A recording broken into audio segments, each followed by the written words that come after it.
Anyway, we've got Gordos, we've got treasure pods, and we've got new areas as well. So, first thing I wanted to start off with today is just giving an example of what I usually do, what I've got my general routine set up for on the ranch here.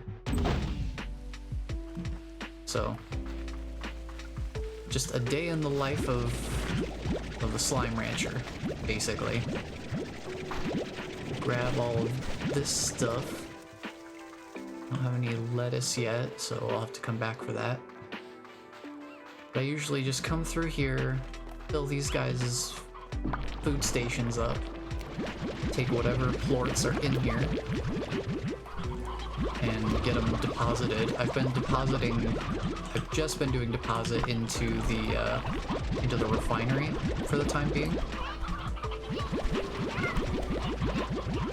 I haven't really been too concerned with getting money, especially because you'll see it here once I get these deposited. Once I get these deposited here, I can take a look. We're full on rock plorts. We're almost full on several other types. We are full on honey plorts as well. Most of the other types are up to, 700. Some of the later acquisitions, like the angler and the flutter plorts, baddie and boom slimes, crystal still coming along. Fire plorts were my latest acquisition, and I also only have the 4 of them, so they'll take the longest to fill up, but we're still making some decent progress on that. I got some more resources. I got kind of lucky on strange diamonds. I found a few of them in between, so that's pretty handy because they don't usually show up very frequently. So they are definitely a rare resource. But for the most part, we've gotten pretty full up on plorts, so we should have no issues with all of that. So that's pretty handy.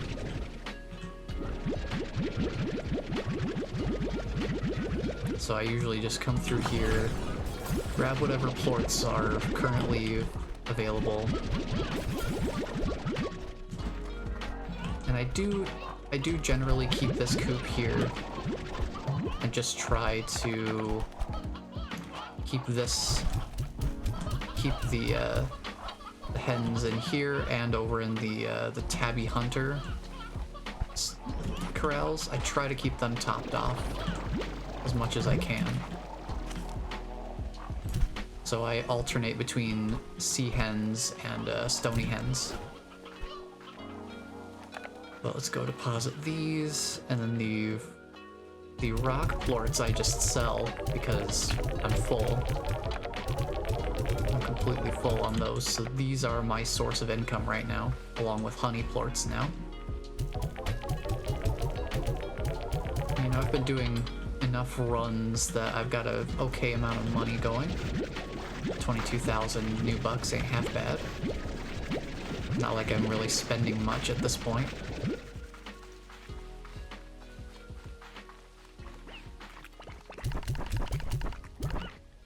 I noticed the game is chugging a little bit with some of these hens. That's the only real performance drop that I've noticed, is just because I have a bunch of hens and roosters and stuff going all at once. Now I have started installing dash pads, which do work the same as they did in Slime Rancher 1.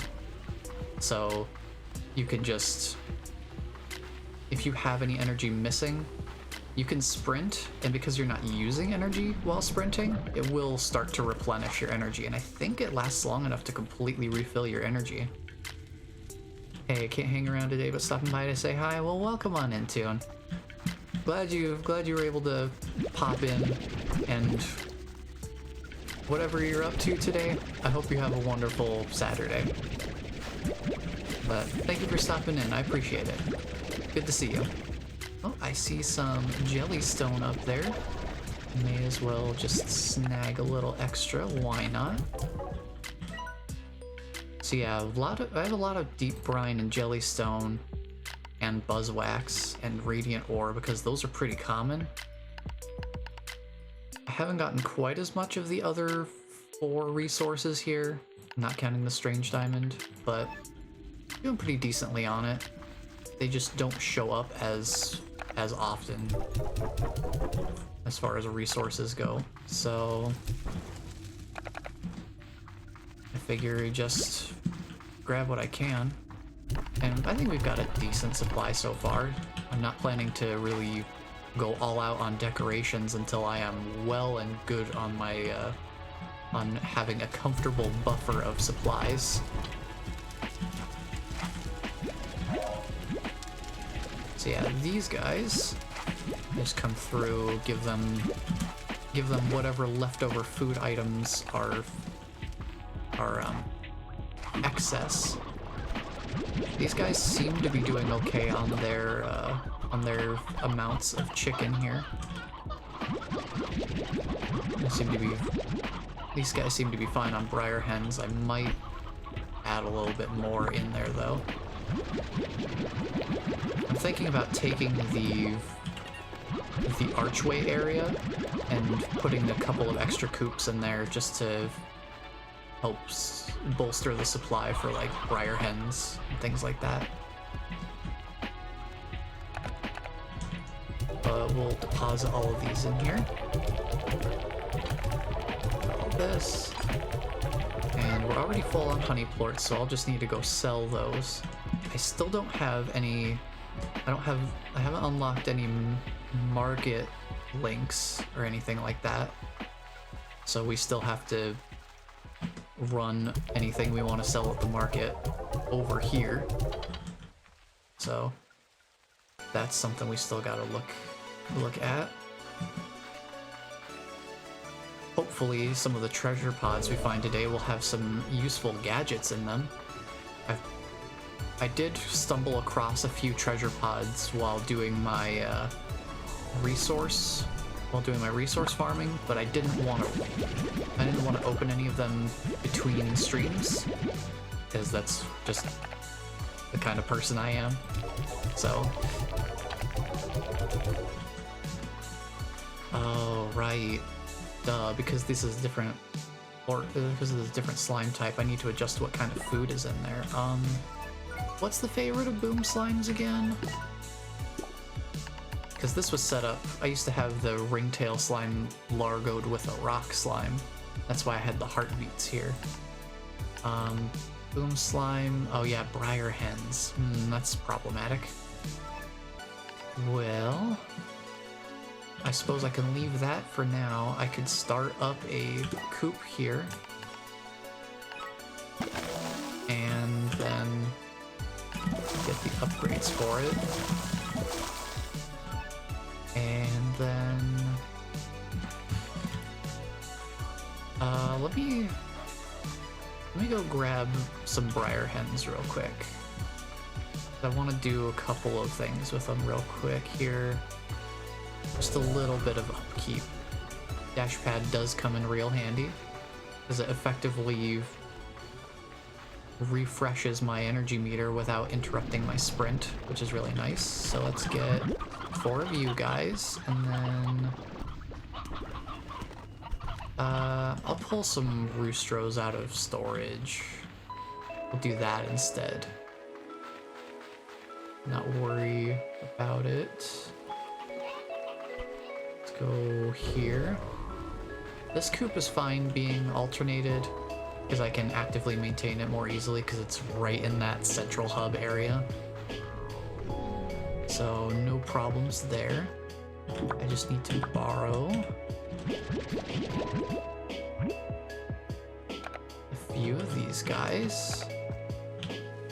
I will put the coop up.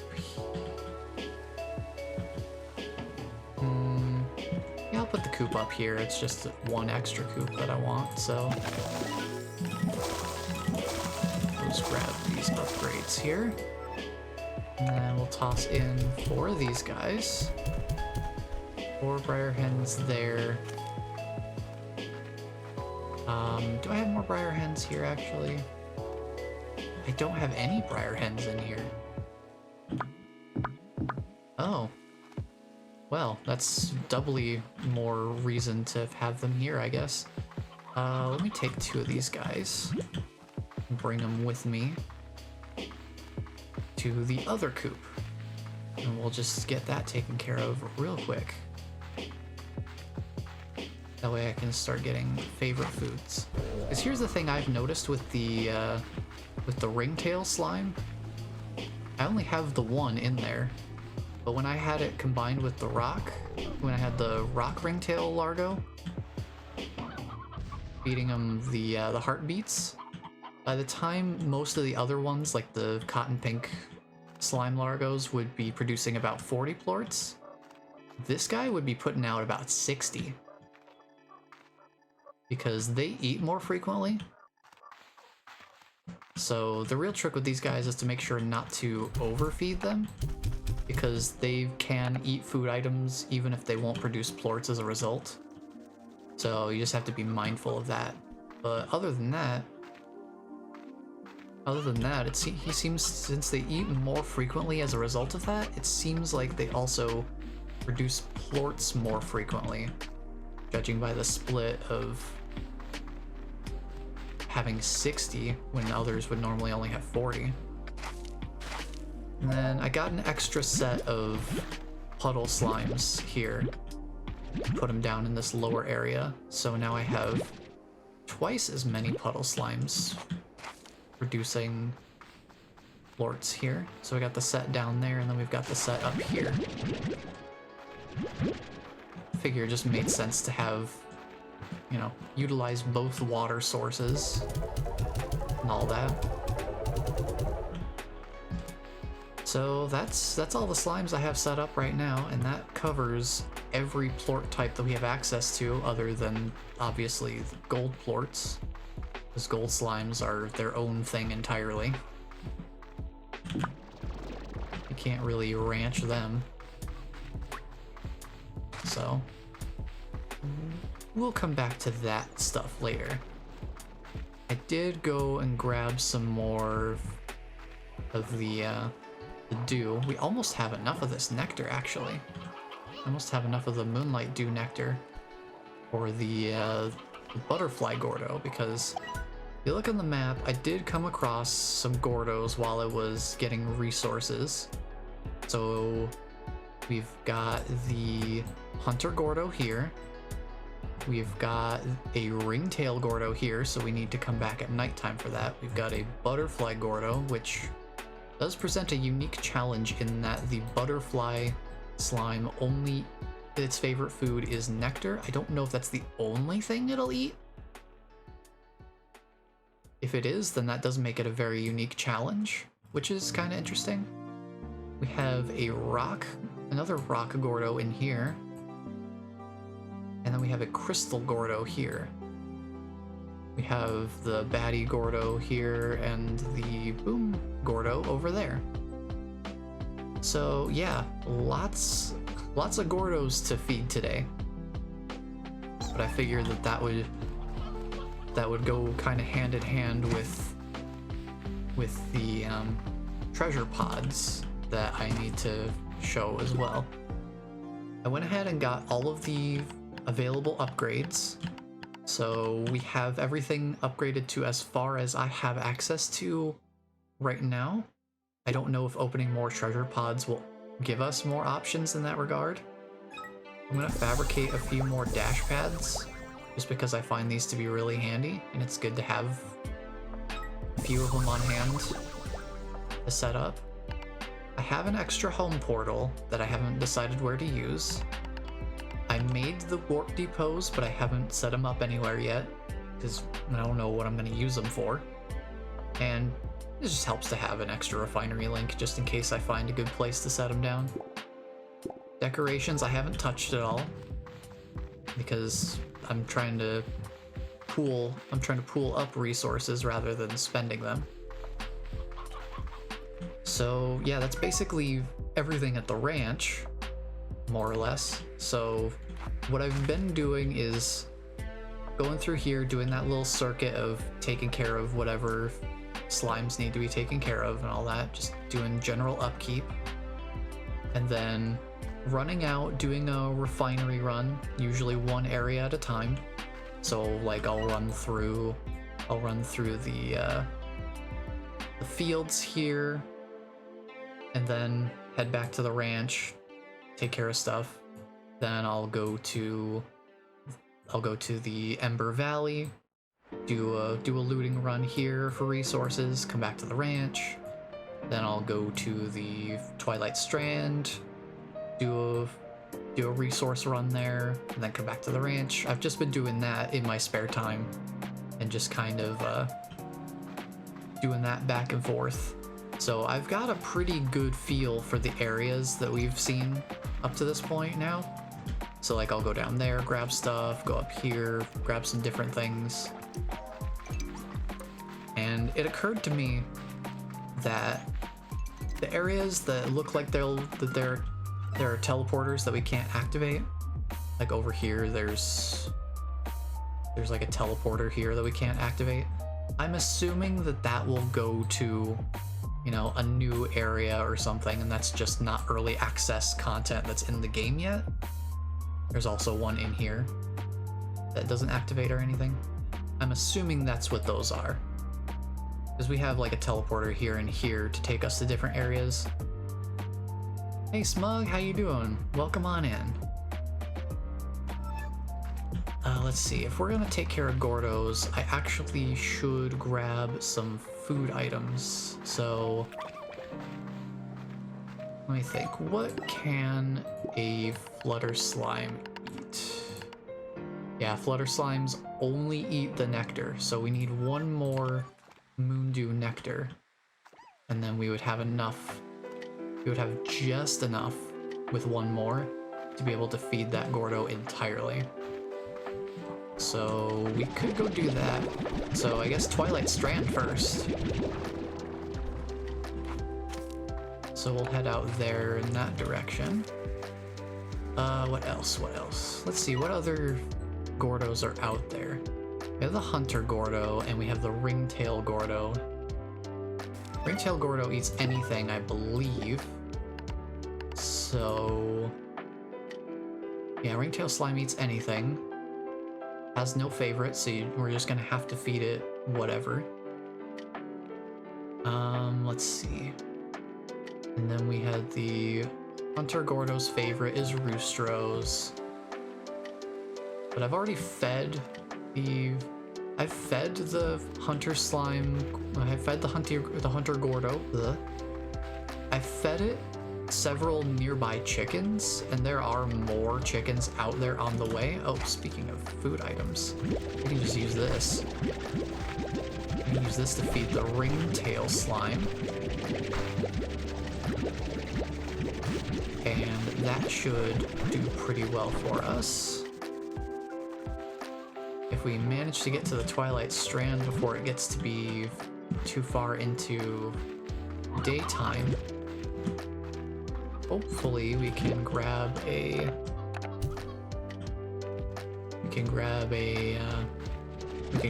one nectar. Hopefully no slimes have eaten them yet.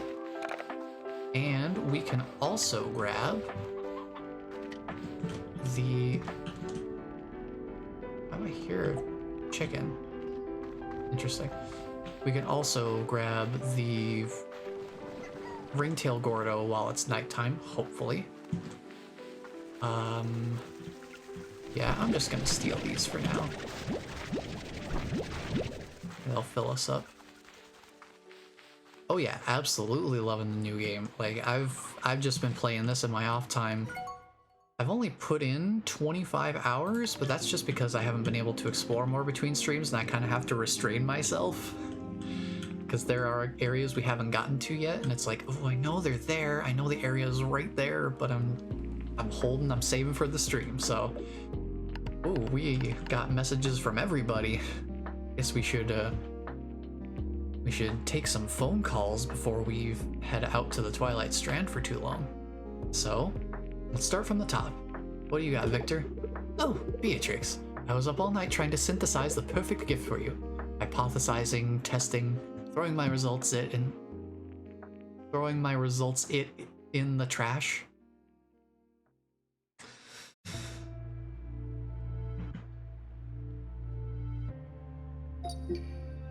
Y'all know what that means.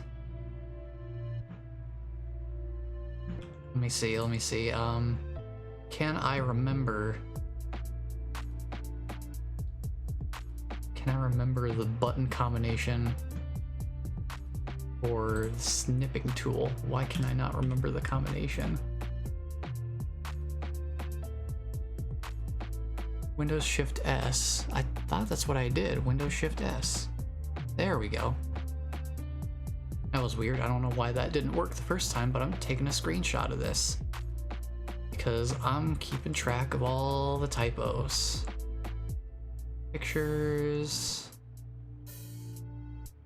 Slime Rancher typo numero 3.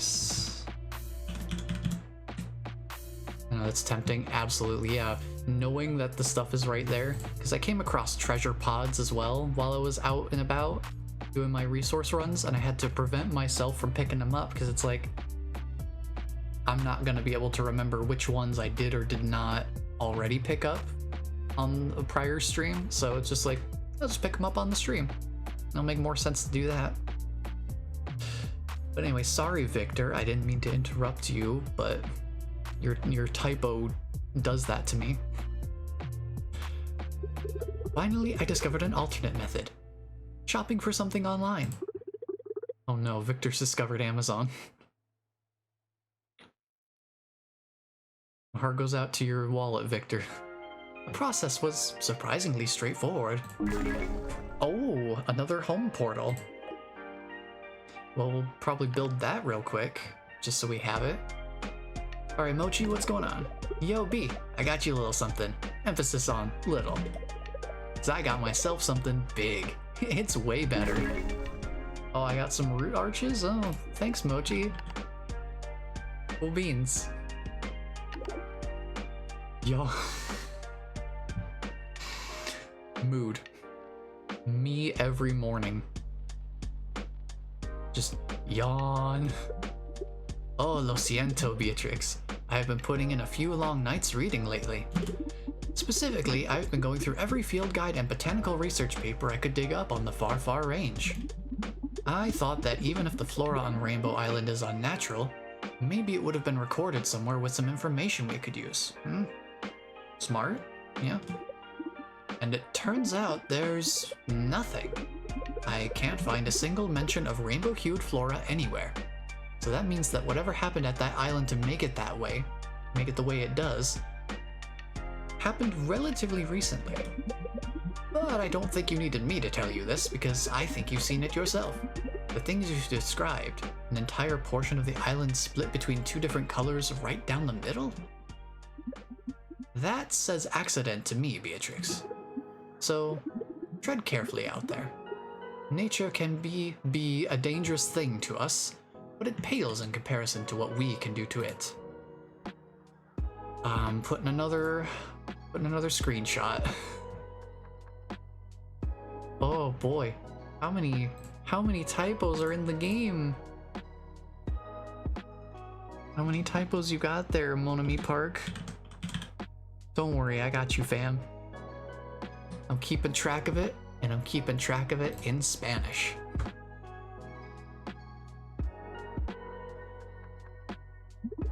I'm going to keep digging around in my library for anything else that could help you. And if I come up short there, maybe I'll just bake you some muffins. Either way, te tengo, Beatrix. Adios.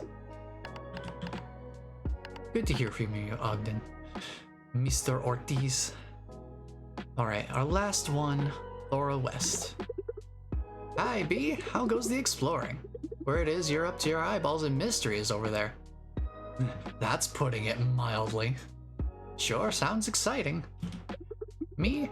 I'm wondering why baby stuff is so needlessly difficult. I've climbed mountains that were easier than putting together a crib with this tiny Allen wrench they give you. Oh no. The IKEA experience. Anyway, Hobson and I just wanted to say thank you. I don't think we would have come to realize we wanted a kiddo without you in our lives. I always saw a bit of myself in you, and after you restored Hobson's dusty old ranch, it made us realize that not only the marks we've left on this world matter, but that it's a hoot to see a younger lot do something new with it all. So it's going to be a real treat to see what our little one ends up doing with this ranch, or wherever else their heart takes them. So, thank you, Bee. Hobson and I are better off having had you be a little part of our lives. And I wish you the very best, always. Oh, but one more thing.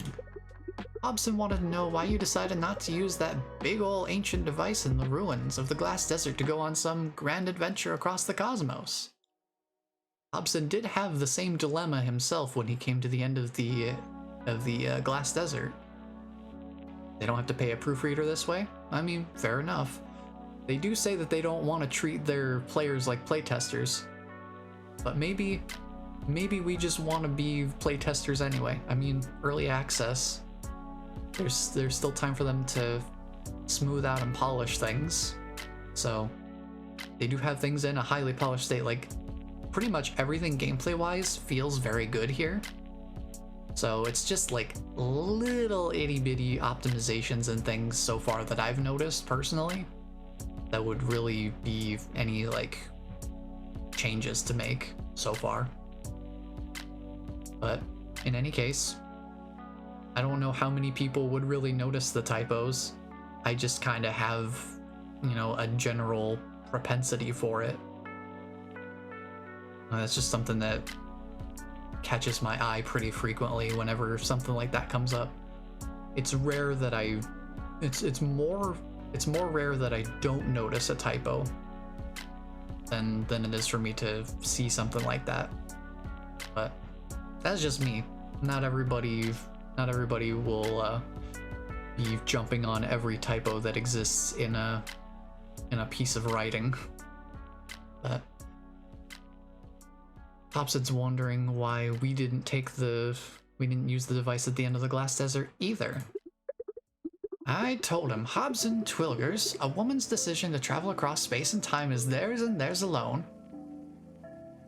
But he is both stubborn and curious to a fault. I don't know if that apostrophe is necessary in theirs. Is there an wait? Now I'm curious, because this one's like, wait.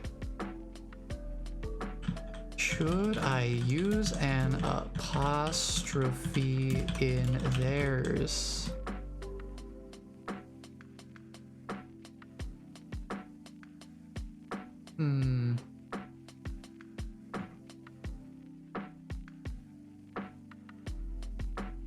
Theirs versus theirs. Let's see. Theirs should never have an apostrophe. Oh no! Oh no! It shouldn't even have an apostrophe. Well, I guess we'll add that to the collection. What is that, five typos now? Now here's the thing. I haven't checked through all of the, I haven't looked through all of the writing for different, there's, you know, all the written material for like the Slimepedia where all the tutorials and things are organized and all that. I've only noticed them in these conversations here, specifically because I'm reading every word, because I'm reading them out loud.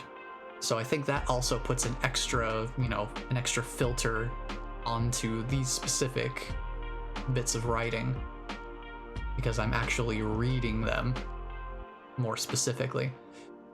Maybe that's something I'll do off stream, is just kind of thumb through all of the written material in the games that I can find and just do a little bit of light proofreading.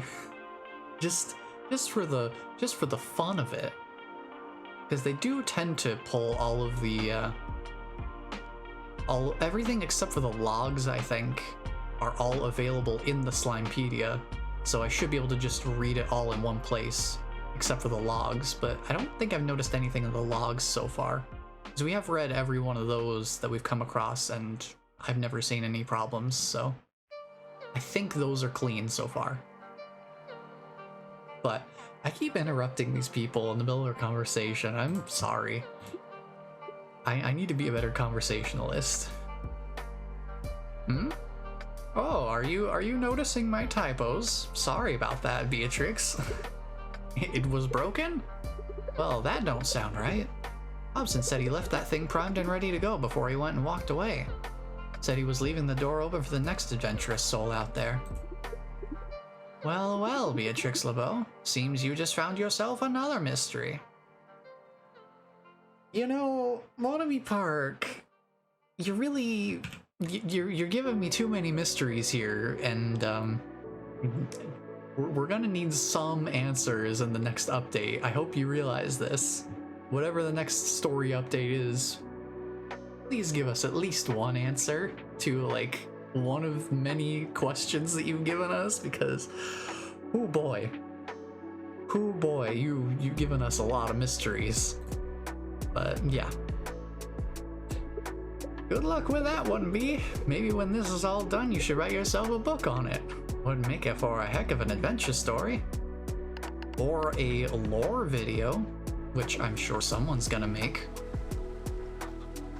But anyway, now we've got all our messages handled. Let's race against the clock here and try to get one more nectar and feed the ringtail gordo before it gets to be daytime. I'm gonna need some food items along the way. Might as well grab a touch more jellystone as we're heading through. Grab some free food items along the way. Oh, that's water. I need to put those there. Oh, more jellystone just right here. Having the water tank is really nice, by the way. Oh, more jellystone, huh? Okay, we'll do it. Alright, dash pad. Actually, I need to grab some of these. Ooh, excuse me? Dash pad, let's go. Was that? I heard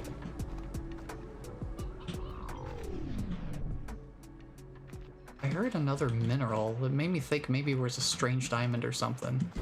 Strange diamonds are pretty rare, so that kind of got my attention for a minute there. So we got a dash pad leading up to here. So then from here we expend some energy running through the main thoroughfare. Let me see, where's the next spot I would want to set up a dash pad? I guess right here would probably be good. Here's a great place for another dash pad. Install it right there. Okay. Now, one thing I noticed in this area while I was doing my resource runs is if I could find one of those hunter gordos or get one to spawn, or something. Grab another hen. Is one thing I noticed. Hello, friend. I need you to eat this rooster.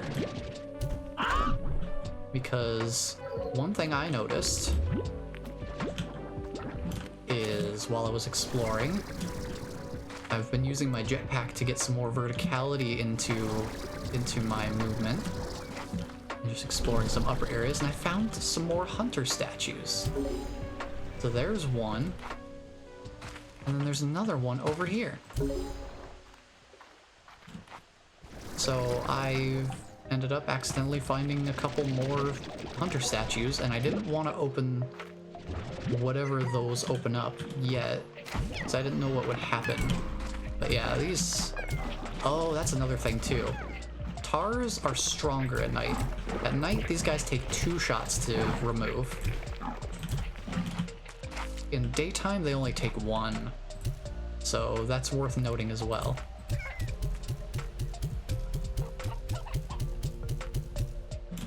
So these guys are an even bigger threat at night. But yeah, now we've got this open. There's a treasure pod in here. Good thing I didn't open this yet. Oh, we have gordo snares in the game. Did not know that these were here. Good thing I didn't spoil that for myself, I guess. Not that I really ever use the gordo snares, really. But it's kind of handy, I guess, if you have a reason for having a gordo around.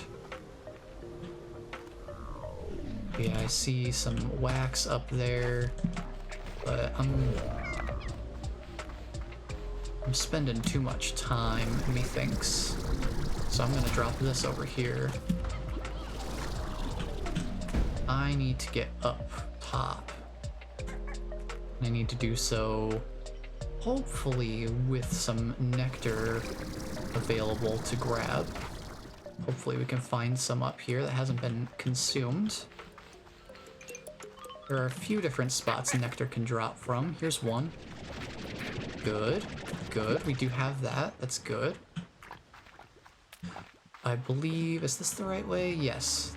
There are some more nectar spots we can check along the way.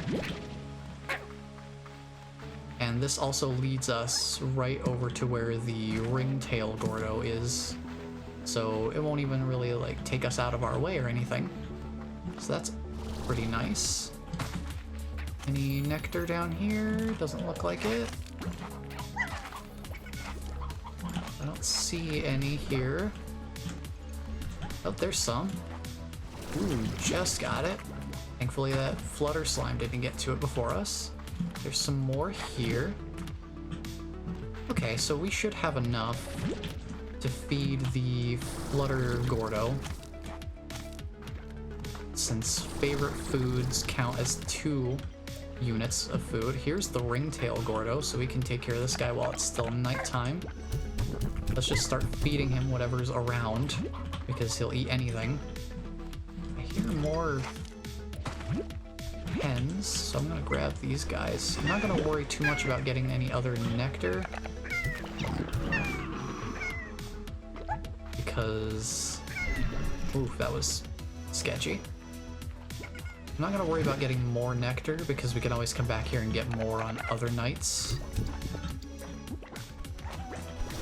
Hello, free chickens. More free food. So yeah, just grabbing food.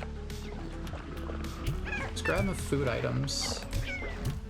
Getting rid of these guys. Oh, there's some more nectar. I guess I will worry about grabbing some more nectar. Yee. Skirting it a little too close with some of these movements of mine, but I still haven't died yet because I've been more cautious about playing.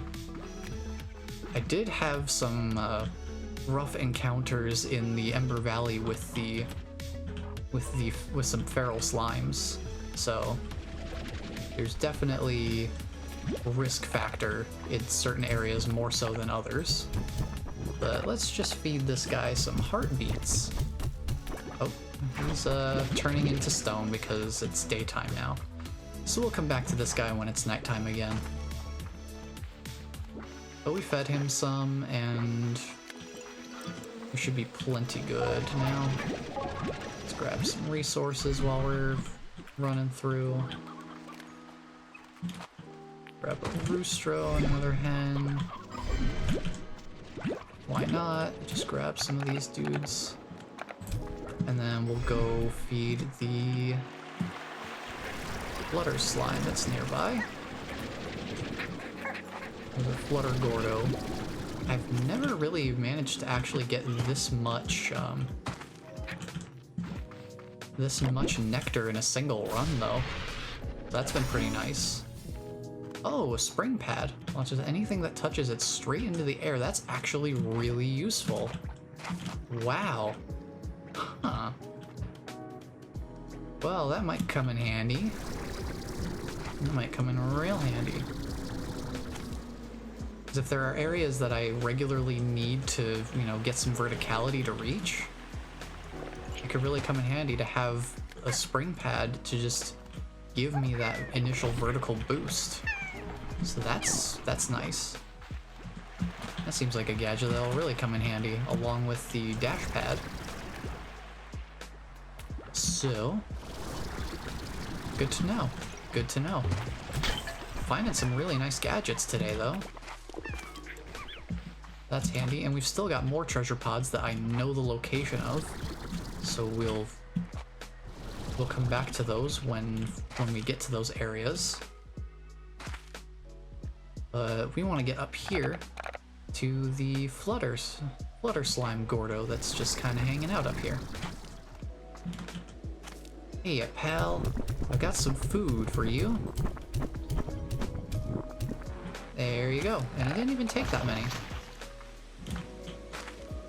So that opens up, ooh, opens up this area.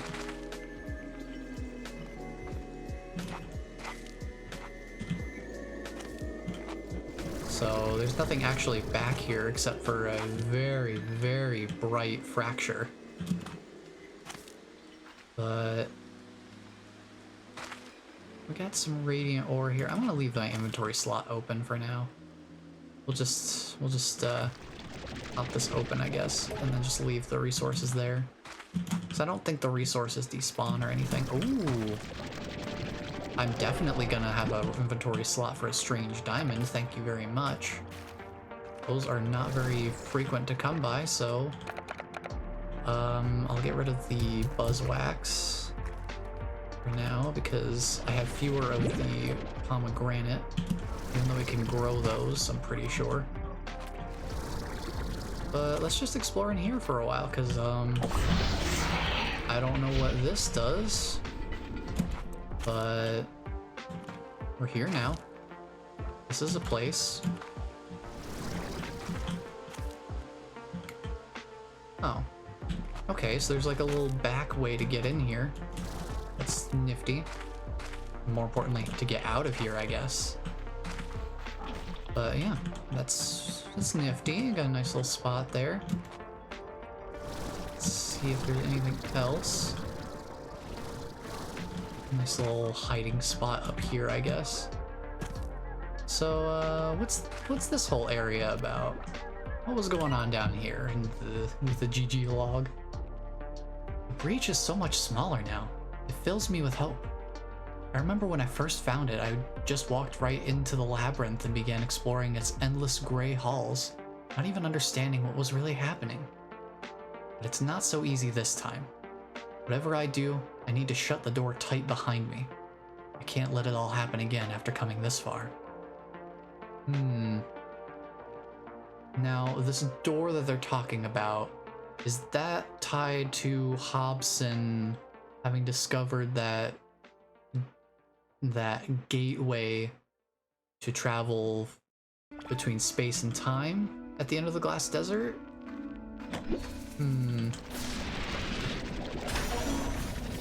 A Starlight Strand portal? Allowing one-way travel to the Starlight Strand? Ooh, now that's handy. We've had one-way return portals that we could set up for a while, but now having a one-way direct teleporter to the Twilight Strand? That seems really handy. That seems incredibly useful. This is the kind of like two-way teleporting I've been hoping to see return.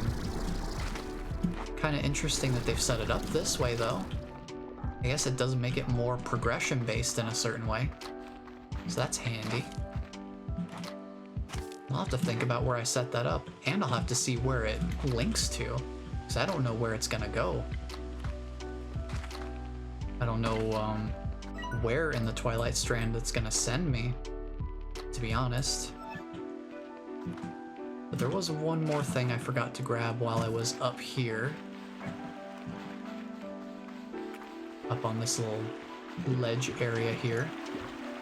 And that is the map. There's a map up there that I didn't grab. I just need to go up here and grab it real quick. Just right over here. And that works wonders for our visibility. Let's So now you can really see just how this area is truly split in two. So, what's that over there? There's like a little pillar or something over there. Methinks we need to go investigate once I get my energy back and can actually get some verticality again. Get up here. Get up here. Get up here. So the jetpack does still come in real handy for the verticality side of things.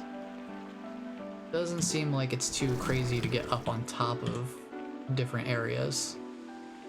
I don't know how many treasure pods are going to be hidden like this far out of the way. Yeah. This. Oh, is that some more nectar? I'll take that. Thank you. I'm not worried about picking up wax, that's fine. I guess I can just get it harvested and then leave it there. Now, where is this pillar in relation to me? It's over this direction. I just want to make sure I have a good amount of energy so that in case something I try to land on isn't actually solid ground that lets me kind of, you know, stand on it like this, if it tries to slide me off, I want to be able to do a little bit of course correction. Like that. Like that's a little sketchy. I can at least kind of like nestle myself into this corner here temporarily and just hope for the best. Yeah, that kind of worked. I really need to find an area where I can properly stand on it. Here kind of works. Here we go. I need to be able to actually jump out of it to gain height. There is this whole area below. I'm trying to see if I recognize this at all.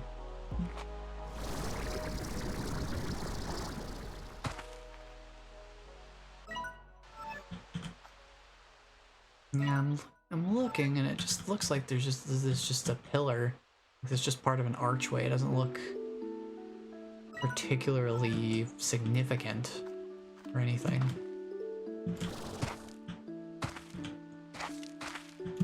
Okay, so this is the way out again from that place. Okay. Part of the reason I wanted to get the Gordos taken care of too is so we have access to all of the area that we can kind of see right now in early access, so that we can be looking for treasure pods more specifically. Hello, Lucky Slime. Would you like some pen? Would you like some more hen? And there he goes. Okay, let's go take care of the Hunter Gordo, because I know where that is. And I've already fed him a bunch of food items, so should be pretty close to ready. What are you doing? Get out of here. This darn slime is just beating me up. So let's get you in there. Oh, wow. I got that almost perfectly lined up, I guess. Or I guess in that case, perfectly lined up. I was not expecting him to only take one food item. So, hello, Hunter Slimes. I'm gonna need you to move, please. Because while I'm thinking of it, I have a refinery link right over here in this main area, so I can just drop off the diamonds there, free up an extra inventory slot. Grab, grab, grab. Try not to die. So here's basically how health kind of seems to be working out in Slime Rancher 2. Basically, there are things that can present a threat They can pose a threat to you. It's like, health isn't too big of a deal most of the time. You just have to be careful not to ignore damage. Like, you don't have to worry too much about things doing a lot of damage to you. You just have to make sure you're not ignoring the damage that is coming to you.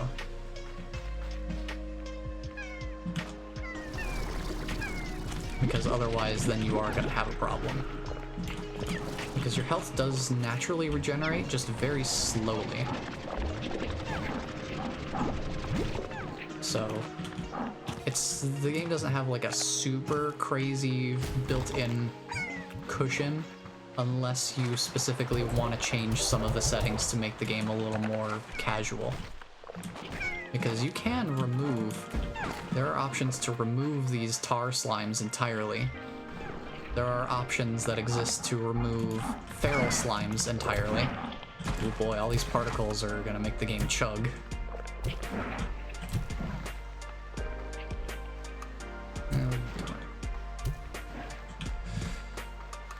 So there are options to make the game more casual friendly and less damage based in that regard, if you want to. You can also change the I think it's the rate at which you restore health. Player damage, you can change how much damage you take from things. So even though tar slimes and feral slimes wouldn't be in the game if you turn those off, you can still take damage from, say, rock slimes or lava pools, things like that. There are still damage sources in the world. So you can still reduce the amount of damage or increase the amount of damage that you take from them, depending on what kind of experience you want. I've just left everything at default just to get the baseline experience. Though to increase the level of caution that I need to take and to kind of raise the stakes a bit more, I have considered, once we've done everything that there is to do in early access, bumping that up so that I take more damage from things. But for now, I just want to have a baseline experience as it is right now. Not worry too much about it. Alright, we've got this area. I'm just kind of taking a look at where's the other side of this. The other side of this is right around there. So let's see if we can find that. Let's see if we can find that door.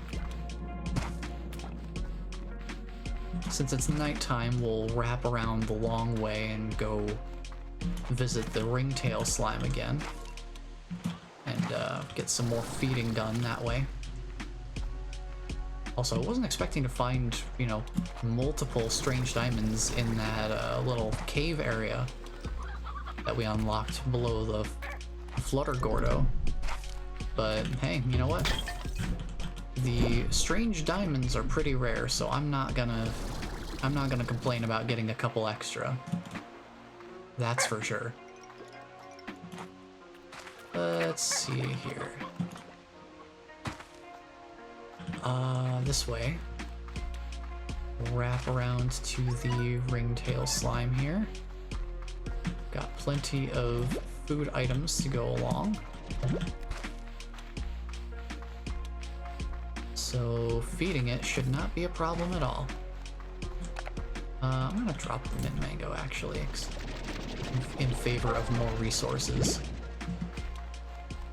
Resources I'm not too worried about, especially common ones like radiant ore, which now that I have access to more spawn areas for radiant ore, it's become a lot more common for me. Man, I remember back on the first stream that we did of this, radiant ore was like a rare find. Like there were only 1 or 2 spots that I could actually get it from, and now it's just I can find it passively while looking for other things. It's kind of interesting just how much that has changed, where now I have access to several different locations that I can actually acquire it to the point where it's as common as pretty much any other one of the resources from like the first area of the game. But let's keep feeding this guy now that we can.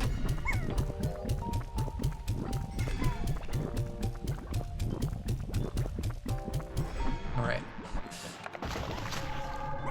Oh, a teleporter, huh? Where does this go? I wasn't expecting a full-blown teleporter. Yo! Wait a minute.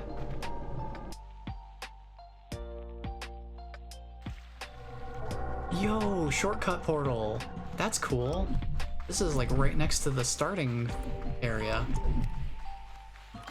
Yeah, like the ranch is right there.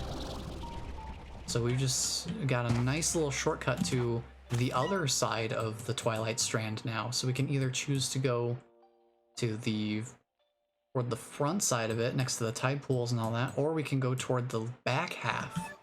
That's really nice. Ooh, that's gonna make certain things way easier. Trying to get the Moondew Nectar is gonna be a lot easier because of that. Because all of the Moondew Nectar is toward the back half of the area. So being able to access that area basically on command, that's really nice. That is a worthwhile unlock. I appreciate that one very much. Let's get this deposited. And then I've just got some general chickens here. I don't know what to really do with them. I need to do upkeep here.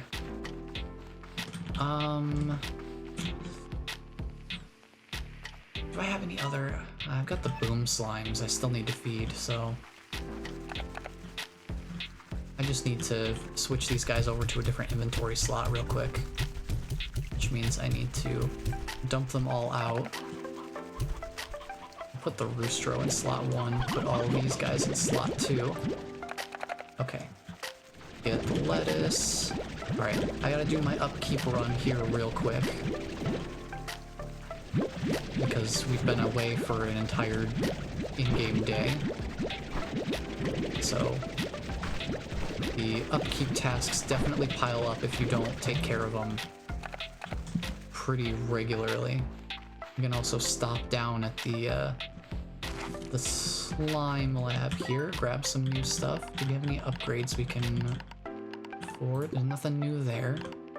We have a novice Gordos there. I'm not gonna use it, but I am gonna make 1, 2, 3 jump pads just to have them. We definitely have enough to make the home portal. Ooh. Ooh. Starlight Strand portal allows one-way travel to Starlight Strand. I keep calling it Twilight Strand. It's Starlight Strand.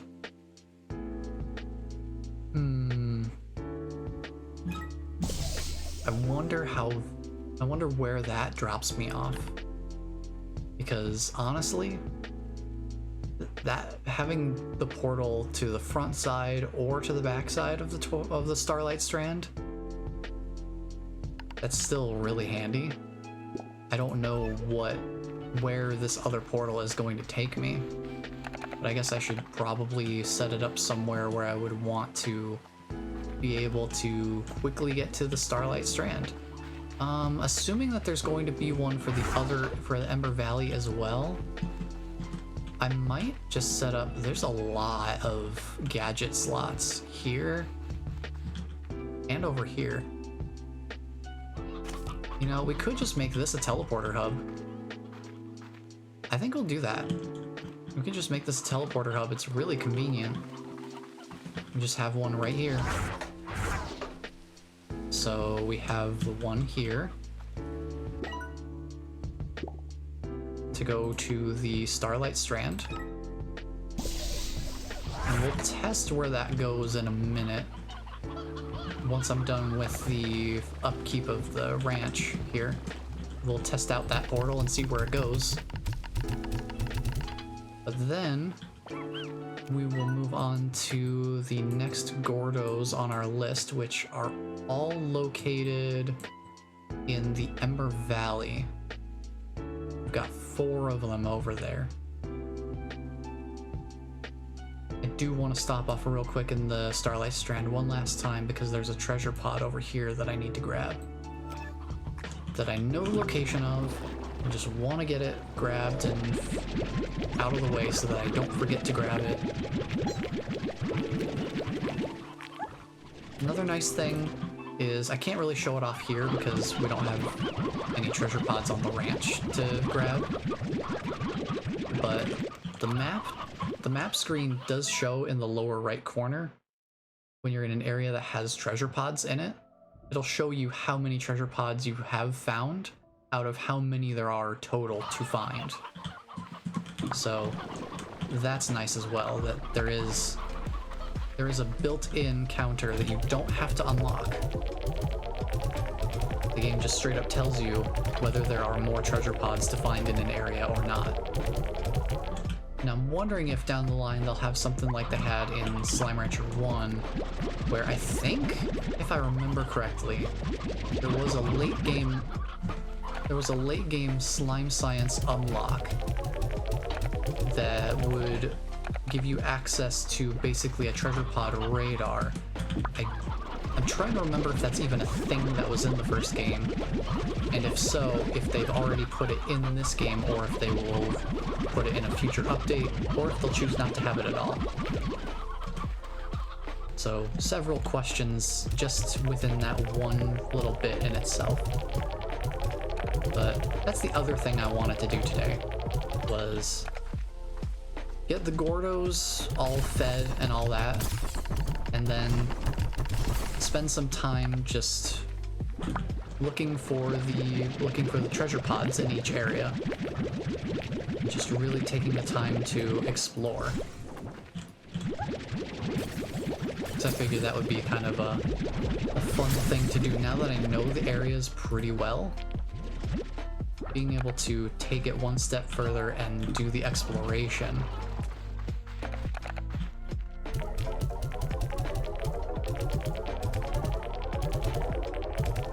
Do I need rock plorts? I don't. I don't need rock plorts, so we'll go sell these. Sell them off. So we are running a little bit lower on money. Oh. That's probably not a good sign. Let me grab 10 more of these guys out and shove them in here. Okay, I'm trying to get these guys caught up and on their stuff, because these guys still have a decent amount of stony hens and roostros in there. These guys, not so much. These guys only have like a baseline coating on the floor. They just have the one layer. I like to try to get at least 2 layers of chickens set up. Let's dump these in there. And then we'll grab these plorts. Ooh, yeah, it's a lot to keep up with. This is why I usually try to not be away from the ranch for too long. Just because then it kind of compounds on itself. Because by the time I've dealt with the extra tasks that need to be done from me being away for so long, by the time I'm done with that, it'll start ramping up to where I'll need to take care of the normal stuff again. So 1, 2, 3, 4. Now we got some extras of these guys. Can afford to dump them in here. Yeah, we'll do that. We'll do that. Okay. Now, since we're right here, I'll sell the rock plorts. Just get them taken care of. We've got more food items, so let's grab these. I know we weren't able to fill up the lettuce feeder entirely, so let's go do that real quick. And I see we've got more communications to read once we're done with our upkeep as well. So we'll do that in just a hot minute. But first, gotta run down here. Dump these into the incinerator. Because, like, this is a pretty clear indication of how long we've been gone. How much food items are hanging out on the floor. It's usually a pretty good sign of how long you've been away from the ranch. Unless you've been away a super long time, in which case there is like an upper limit to how long you can really tell that you've been gone. Because eventually the food will decay and be replaced by the new food. So at a certain point you can't really tell how long you've been gone, but you can at least tell you've been away for a minimum of a certain amount of time based on how much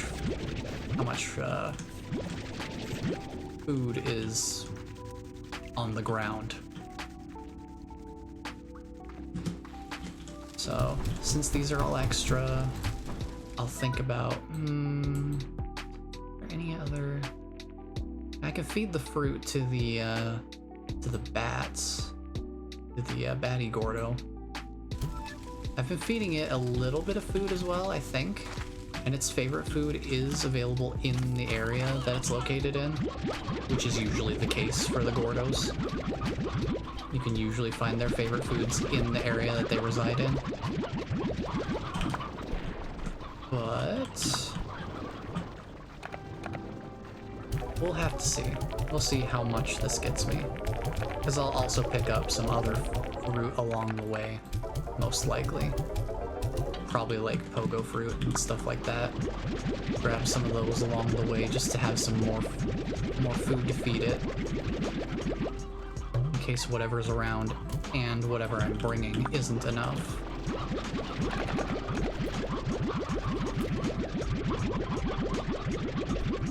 But whatever the case, it'll just be a matter of like one extra trip.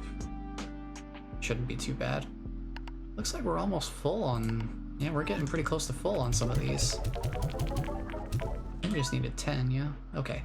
So we're full on honey plorts again. That doesn't usually take too long. Get all of these put in here. And then fish out the rest of these, except for 2, because we can't hold that many. But no problems there. Okay. Now let's go check on the chickens going over there.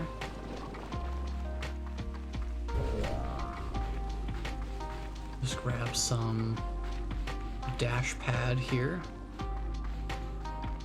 I am thinking about putting a dash pad in the area with the ring-tailed largo. But here's a place for me to just get some free pogo fruit, just nice and easy. Just grab it now while it's easy, nearby, and free. That's all decayed. Grab that. Grab this. Okay. Those are still... Those chickens are still, you know, growing. So we'll leave them alone. I need to go through here and grab the dash pad. I'm just about out of dash power. I need to actually sell these honey plorts. So let me do that real quick. Put these in my next inventory slot so I don't have a weird gap. I don't like having a gap in my inventory slots. Not very clean looking.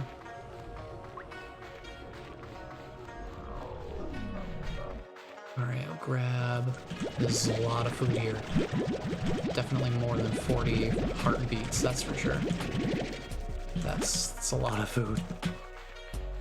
Okay. Then we'll shove these in here.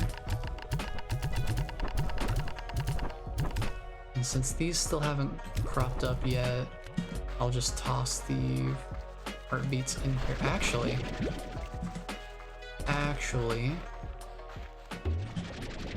I'm gonna rescind that. I can actually use these to feed the other gordos in the area, particularly the rock gordo, whose favorite is the heartbeat. we can use those and get some decent mileage out of that. I'll just toss this elder hen in here and then have it get sucked up into here as a bonus. Alright, now we just go take care of the puddle slimes real quick. And then I'll go grab the warts from the ringtail's corral.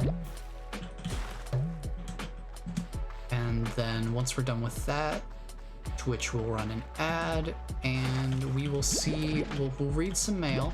We'll read up whatever our communications we've got. Whoever has happened to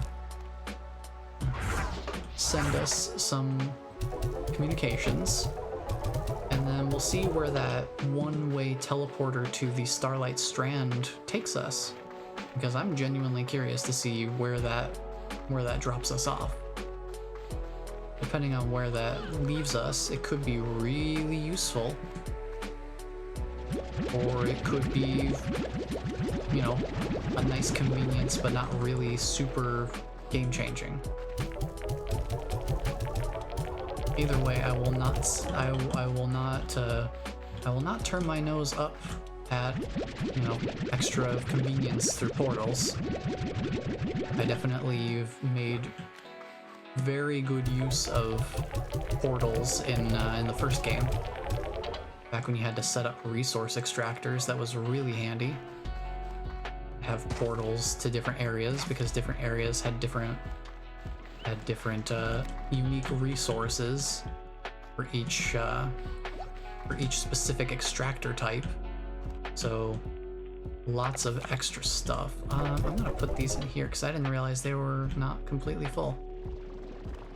Yeah, get down here. Don't start stacking up.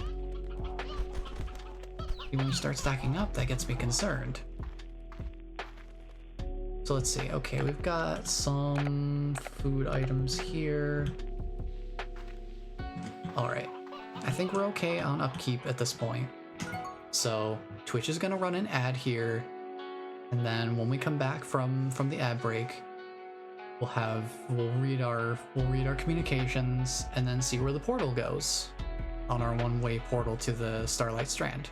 So we'll be right back after these commercial messages. Thanks, Twitch. I'll take the time to hydrate.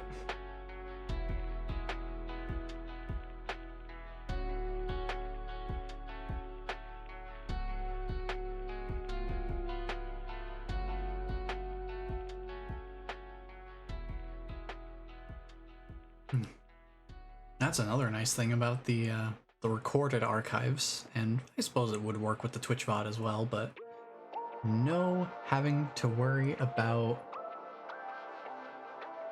You don't have to worry about ads. At least not in the same way. Alright, welcome back everyone who coming back from the ad break. Let's get to reading.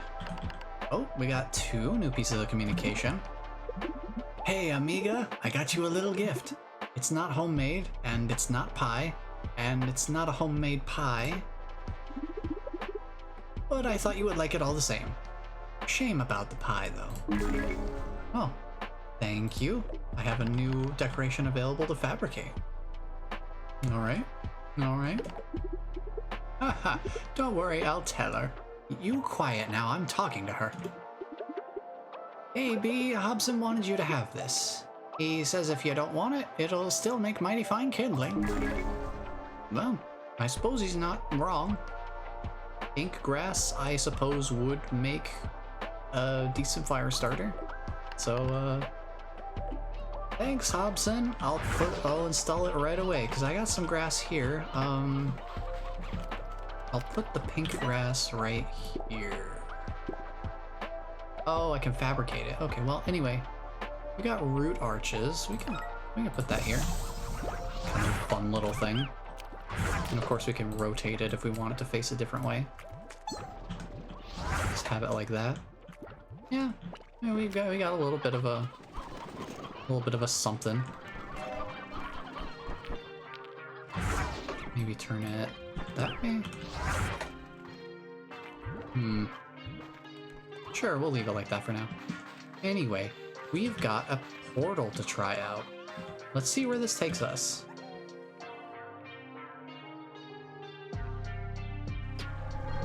Oh, it takes us directly to here. Oh, interesting. So it takes us directly to the starting portal for an area. So like the initial entrance. So if we find one for the Ember Valley, it will take us to here. Which is kind of nice in a certain way, because I do already have portals set up to take me back to the beginning of the area. So like back to the ranch directly from the beginning of the area, which is handy in its own way. So with that in mind, we'll grab the treasure pod that I know of right here. And that will give us another decoration, stalagmite clusters. So we have 16 out of 24 treasure pods for the whole of the Starlight Strand. So that's good to know. We found a good chunk of them. I've been paying attention. If I go back here real quick, we're only missing one treasure pod in the entirety of the Rainbow Fields. So I kind of want to explore here sometime and see if we can find it. Sometime. Not just yet. We've got Gordos to feed first. Gordos are priority 1. Gather some resources while we're here. I'm not going to bother going across to get that deep brine though. So I just want to drop these off right here immediately. We've got Gordos to feed and areas to explore. So I want to go tackle that more than anything else. So we'll go over here. Head on down. Ember Valley, we've only found 11 out of 24, but I do know the locations of, I think it's 3 treasure pods that I've not gotten here that I know exist here. So we can definitely take advantage of that. Ooh, we can get a little bit more money that way. Figure we may as well. So let's see, let's start with the rock Gordo that's off to my right here. If we head up here, oh, grab some free food along the way, why not? Head up here, and then take this geyser up here, and then just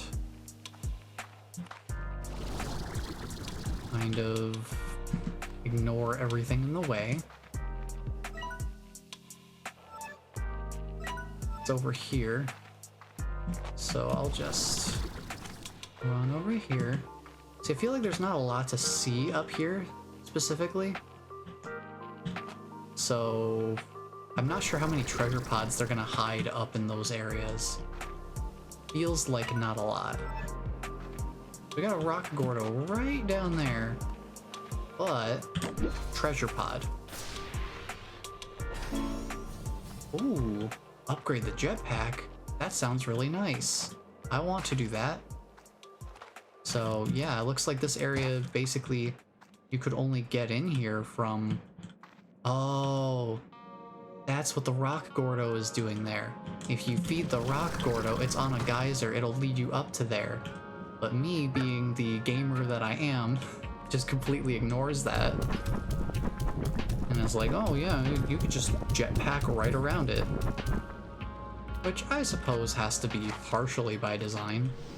I can't imagine that they would have overlooked something like that, especially considering people did the exact same thing in the first game. With just, kind of jetpacking over areas. So now the real question is, can I find more vegetables to feed this guy? because he only eat vegetal, and I do not have any more vegetal.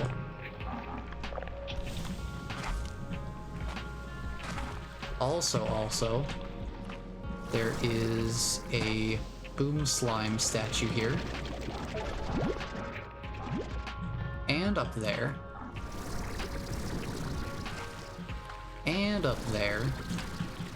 So there's 3 boom slime statues here. So we need at least 3 boom slime plorts to be able to make use of that. Excuse me. I'm not seeing any more vegetables here. Excuse me. There's so many slimes obstructing resources here. I need to go see if I can find more. Here's some more heartbeats. Perfect. Perfecto. Actually, while I'm here, is this the right area? No, this is like the little hidden entrance area. I think this is how you're supposed to get into this area. Is through here. And the heartbeats are there to kind of like help you out with the rock slime. The rock gordo over here. In that area. It's out here that I want to grab something. I think it's out here. There's a crystal. I'm trying to remember where that one area is. The treasure pod that I know about was kind of in a spot I don't usually go to very often. But I came out here and I just happened to notice it. So I wanted to grab it. It's another decoration, so nothing groundbreaking. But I figured it'd be good to just grab it. Also, may as well grab some more heartbeats while I'm here, since they happen to be here. I can help with feeding the crystal slime later, because I'm pretty sure it eats vegetables as well. So, just go over here. I'm pretty sure that boom slime door is supposed to lead you up to this ledge where you can then feed the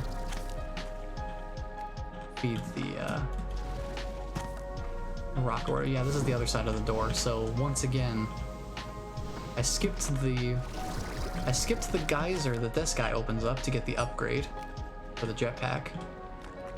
And I skipped the door that leads you to the rock gordo that I skipped. So lots of skipping that I accidentally did just because of the way that I naturally play games. So, you know what? I don't think I'm actually gonna take that carrot. It is an extra piece of food, yes, but it's only one extra piece of food, so I'm not too worried about it. Now we go handle the, we can come back and open this door later, by the way. Figure it's just not super important to do it right now. And I'm gonna drop off some stuff here. 5 carrots is, that's enough for me to wanna, care about carrots. So we'll grab them, we'll run up here. Now, where is... Oh boy, I'll harvest it, but I'm not gonna grab it right now. Because the oil I do not have quite as much of as other things, but we'll leave it for now. Now, where is this? Oh, we're actually really close to it. Interesting how these areas kind of like lead into each other, actually. Pop this open. Now, let's head in here and see about that crystal gordo.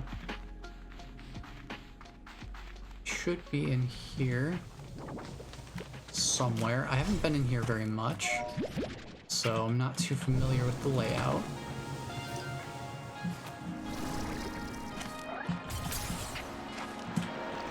There's a bunch of resource nodes though, so I'll just open these up. More puddle slimes if you need to find a place to grab them. Here's another spot. There is another spot that has more plentiful puddle slimes though, and I can point that out when we're nearby, because there is a spot that just has a bunch of puddle slimes and also a bunch of oil resource nodes, so that's also pretty handy to have. That's where I've gotten a hefty majority of my oil. I'll just leave all these resources right here. Pretty handy. What's the secret cave? Oh, hello. Treasure pod. Here's the other one that I'd forgotten about. Oh, happy statue. We like a happy. Oh, this is what's over here. Okay. So we got that treasure pod before. Now, how can I do this? Excuse me, you're gonna go. I'm gonna pull these up here and bonk them right there. Jeez, there's a bunch of resource nodes.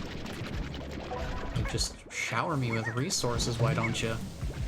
When I'm not looking for them. Okay. Let's head back to Crystal Gordo. We are not done with them. We just kind of like skirted around them in our explorations. But they're just right here. Hello, friend. I will feed you. I will feed you as much vegetable as I have on me at the moment. That is all I have. There is no more vegetable. But there is a map there I saw. I would like to get it. I have to figure out how to get up there. Well, let's start by going over here. And then I guess we could try to move over. Nah, I'm not gonna make it at that rate. Speed I'm going, I'm not gonna make it. Can I get enough height from here to get up to there? Probably make it to this ledge. Yeah, that works. And then go up here. Now we should be in good shape to make it up here. Oh, there's a tabby Gordo over here. Excuse me? I just keep finding more Gordos? So I guess it's a good thing I have chickens on me, because I can do some partial feeding of the tabby slime as well. But dang, I did not know. I did not know that there was gonna be another Gordo. I didn't know the Gordo was gonna be here. There's this whole extra spot. I did not know you were gonna be here, but hey, you know what? Get some food, why not? And another log. When I left the ranch, when I left my home, I thought that somehow I would prove myself. That I would prove to my parents that my choice was the right one, and they would forgive me for not continuing their legacy. But that's not how it worked out. Before I started my journey, I heard that they had sold the ranch, and I just couldn't face them. So I left again without seeing them. I regret that choice every day. I wish I could have said goodbye.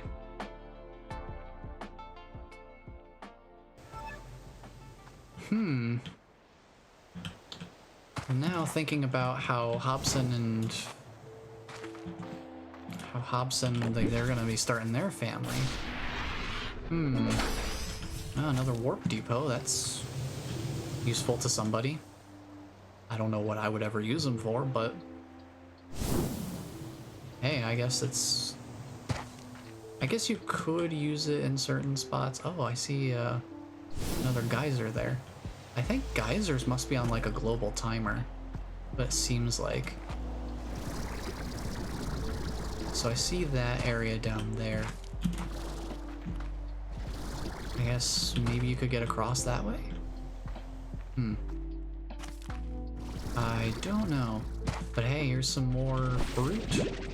This will come in handy when feeding the baddie Gordo. If I didn't have enough food before, I definitely do now. Sadly, no, sadly, no vegetables around, but at least we get something. Just head on over here. And we'll go not that way.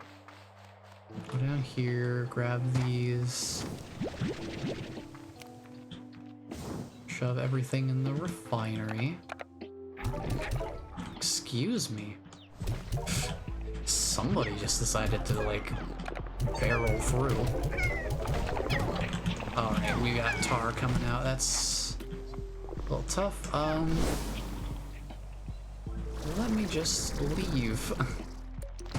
Grab a little bit more radiant ore since it's right here. Why not? Ooh, more vegetables. I'll take those. Definitely. Any other food sources around I should be aware of? Besides me as a food source for the tar? Yeah.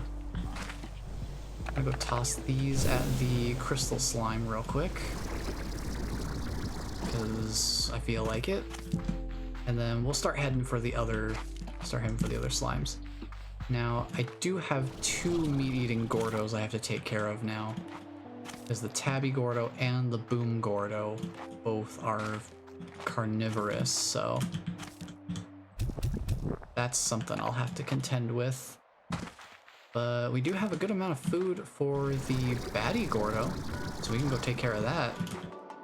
We should be able to just knock that out real quick. And I think the baddie Gordo just unlocks passage through the tunnel. Nothing super major, so we're not gonna unlock like an upgrade or anything from handling that. But we will get a little bit of shortcutting, basically, like that kind of thing. Also, more food along the way is always a good thing. Grab some more you guys. Grab you.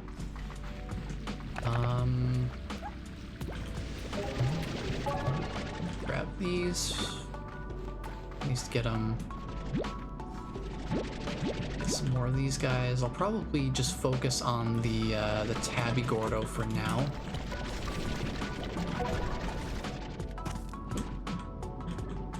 Just focus on one carnivorous Gordo at a time. This area is usually a pretty decent one for getting a couple of lava dust nodes. So I'll just leave that there. There's usually 1 or 2 nodes active in here if you've left it for, you know, a little while. So this is a pretty decent spot to get some. Grab those. So here is our baddie boy. We'll feed him favorites so that we can just get that taken care of. Make sure that we have enough. Yeah, we have just barely enough.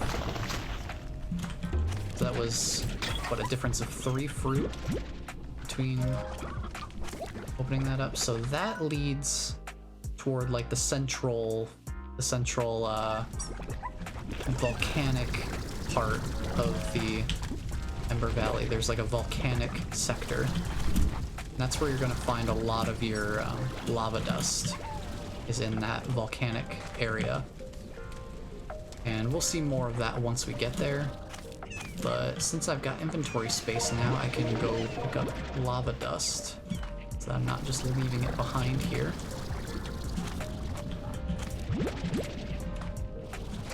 I'm not gonna go back and pick up the, well, I guess I can go back and pick up the oil real quick. It's right here. I'll grab the radiant ore, it's closer. Well, No. There's gonna be more oil, so I'm just gonna... Oops. I wanna leave these down where I can actually, you know, see them. I wanna leave them where I can see them. You guys are being omega rude, so get out of here, please, and thank you.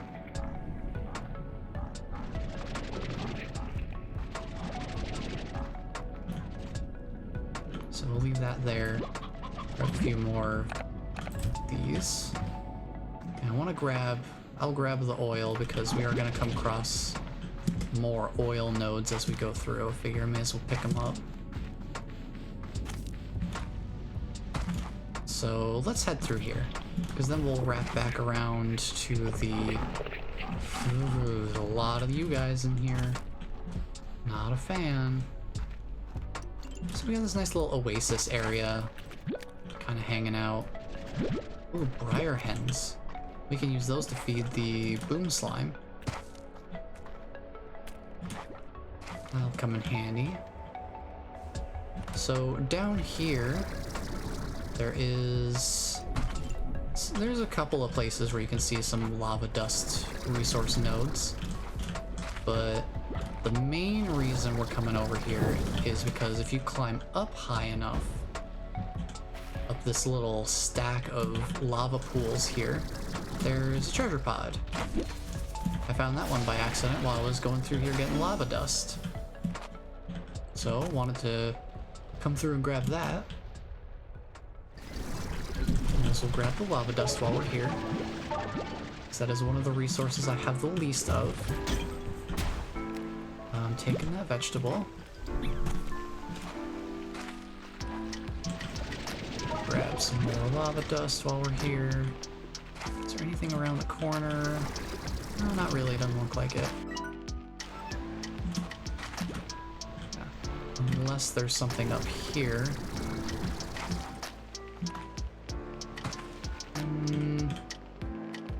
No, it doesn't really seem like it. It seems like there's a lot more of this terrain that just doesn't have treasure pods or anything on it, which I'm totally fine with. I'm just glad we get a counter to begin with, so that I know whether there's more treasure pods or not. That in itself is very, very, very, very nice for my completionist peace of mind, to be able to say, yes, we got all the treasure pods in an area, and be able to, you know, say it definitively. Well, I can't carry the odd onion, which is a bit unfortunate, but I'm not too worried about it.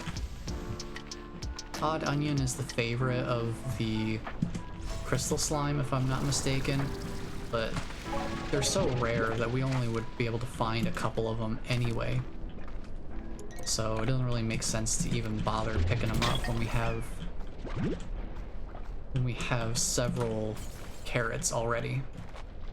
It's not worth dropping anything that we have just to pick up a couple of those.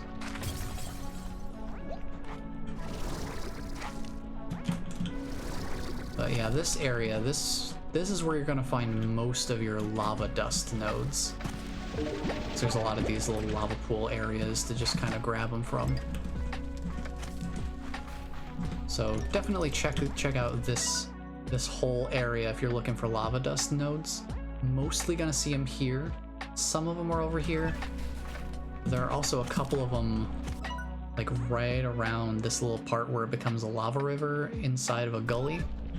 There's a couple of them that can be kind of nicely located next to each other if they decide to spawn at the same time. But definitely this area is a good place to find a lot of lava dust nodes. I can see another one over there. But let's feed this guy briar hens. Like, I'm curious, because this area is all cloudy, I'm curious what this boom slime is guarding.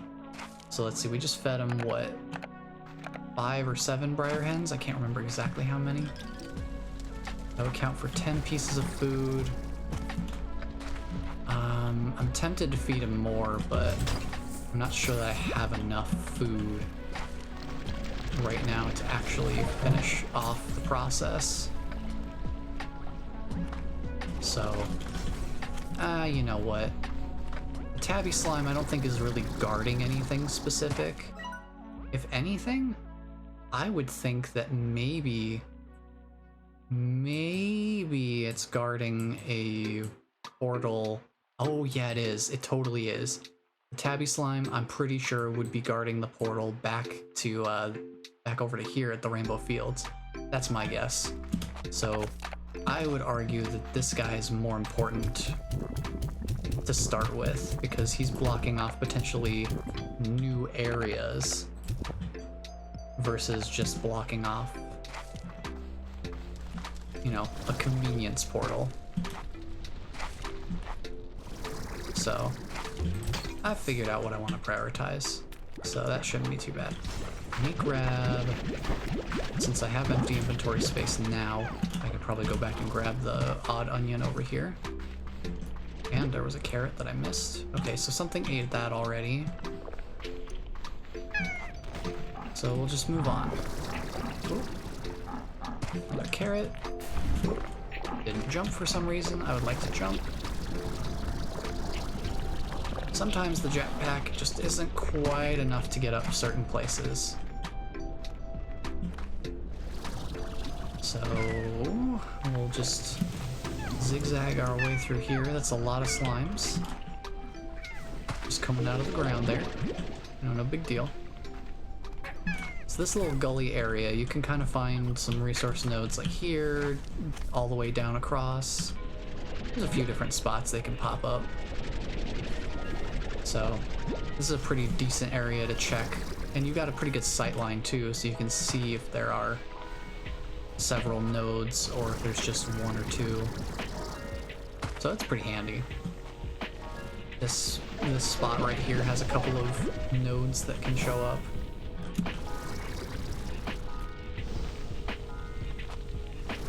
So definitely a good place to get the lava dust if you're looking for it. Hey, gold plort is acquired. Heck yeah. We like gold plorts for sure. Now, I toyed with the idea of putting an end portal, like a portal to go back to the home base, like right around here. Because after going through all of the, after going through all of this area to get the lava dust, having to run back to, you know, at least the cave to get back over to run down the tide pool to get back to here. It's like, that's a long way to run. But I guess it's good to have the option if I really want to. And we have a bunch of extra portals anyway, so we have 2 extra portals, so we can just put one here. If we want to go back home, we can do that real easy just from right there. But I do want to stick around for a little bit because we do have some things that we need to do here still. We've still got Gordos to feed, and we've got food to feed them with. Mostly for the crystal slime at this point, but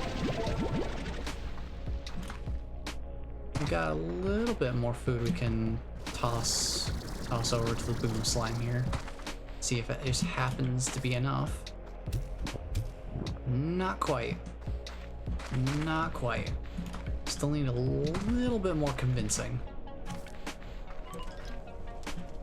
Just a little bit more convincing on their part. It's fruit. I don't really need the fruit. I'm gonna dump the resources in the refinery. Just get this all cleaned out here. Now let's see if I can find any more. Maybe I can find any more chickens just kind of hanging around. There's one. There's more vegetables. Take those. Okay. There's some chicks, but not grown into fully mature chickens yet. Nothing hanging out back there. Okay. Is this enough food? Still going. Still needs a little bit more.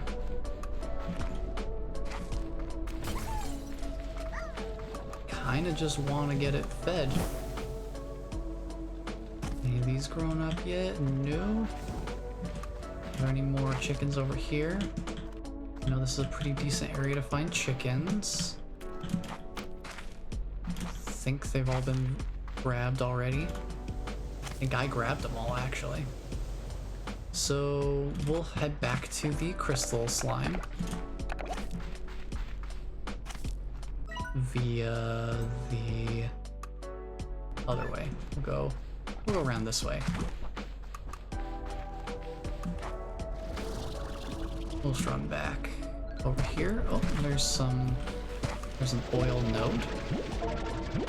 Grab that. So yeah, these guys, because they're tabby slimes, because of their tabby slime part, they're a little more jumpy, and because of their boom slime part, they explode. So that makes preserving my health a lot more difficult in that particular area. But let's see if I can grab some more. Ooh, yep. Okay. I know there's a node over here, so I'm just going to drop those there. I want to grab these chickens for food items. I want to try to feed that boom slime a little bit more, if possible. Yeah, that was a slime, so I was wondering what was popping out and where.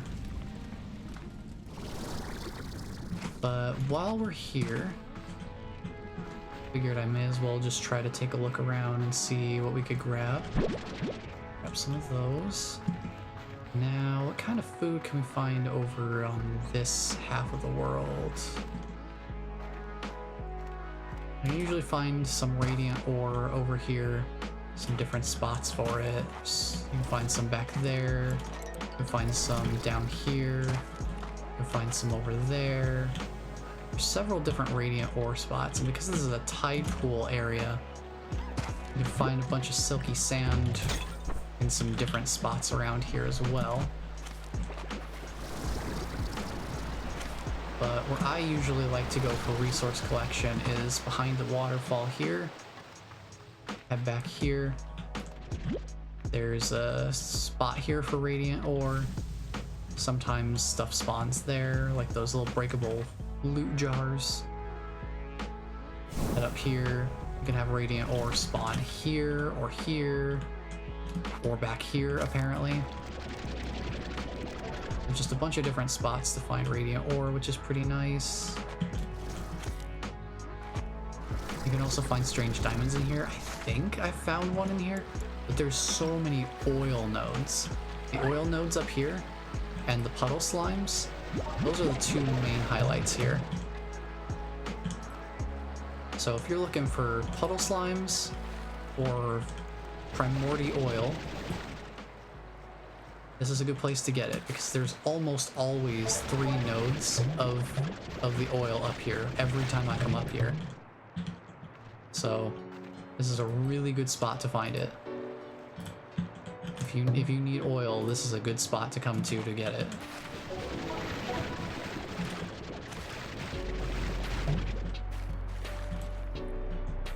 Excuse me.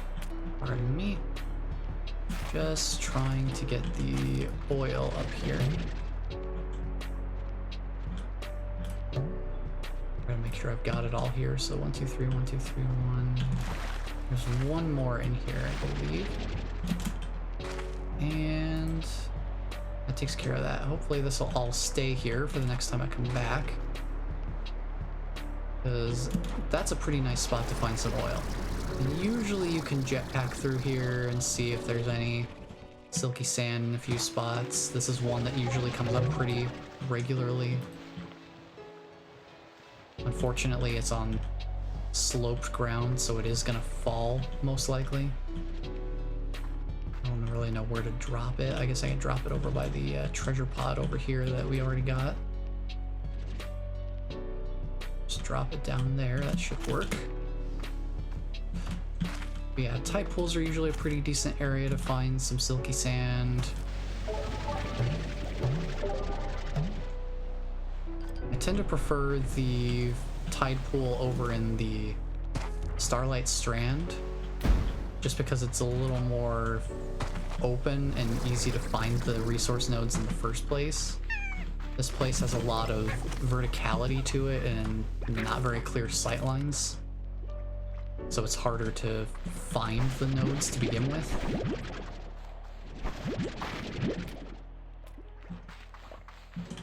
But let's head on over to the Crystal Gordo. Now we have definitely got enough food to feed it. I'm probably just gonna shove carrots at it and keep the onions, to be honest.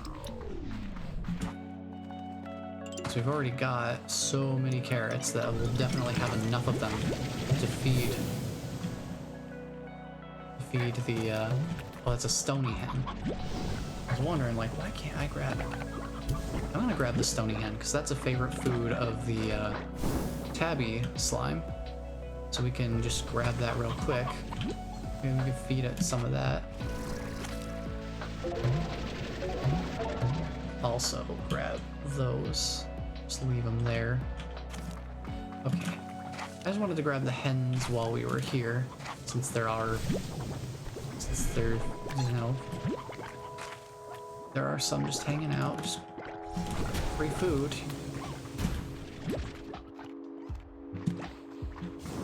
Maybe we have enough now. Maybe we'll have enough to feed the boom slime the rest of the way. I think we should have enough by now. For the boom slime for sure. Probably not enough for the tabby slime, but we can at least get some of its favorite food fed to it. That should help a lot with getting its food process taken care of. Let's get carrots going. And I'm not gonna keep the carrots because we don't need them for anything else. So we're just gonna get rid of them. Oh, this is how you would get up here. So, once again, another instance of I accidentally ignored the standard progression by just jetpacking everywhere. We got more heartbeats here with this upper area that I think I've been to once before just because of my jetpacking shenanigans.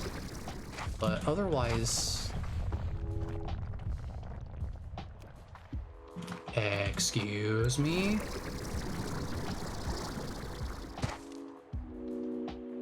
Why is there rumblies in my tumblies? What was that? Why was there an earthquake in my video game? Excuse me?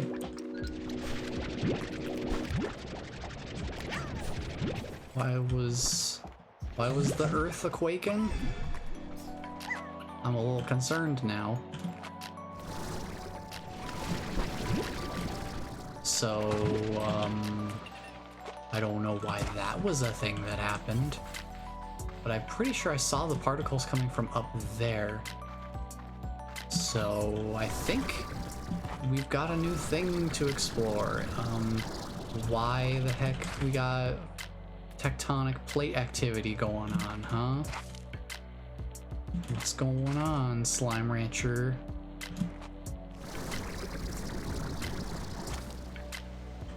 What's going on?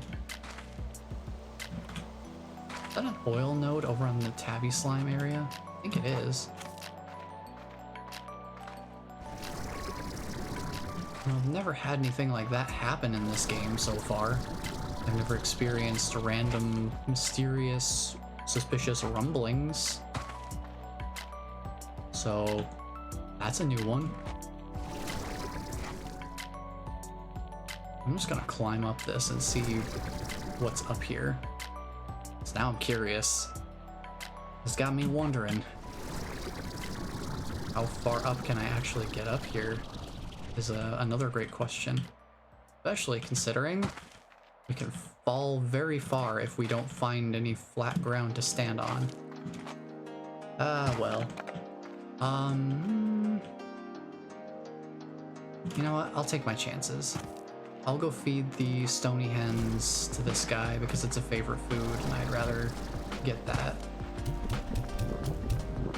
I'd rather have that taken care of.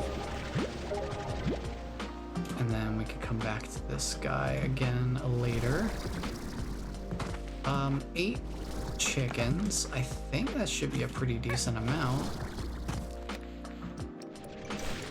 Grab some of these for later.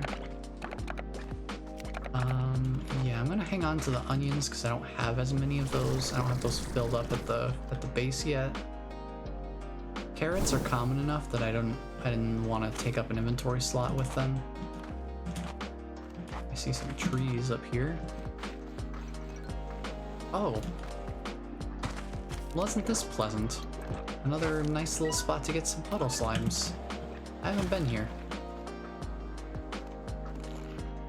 Also get some cube berries here. Heard that radiant ore up here. But I don't think I've got an inventory slot. I can manage. I'll carry it for now.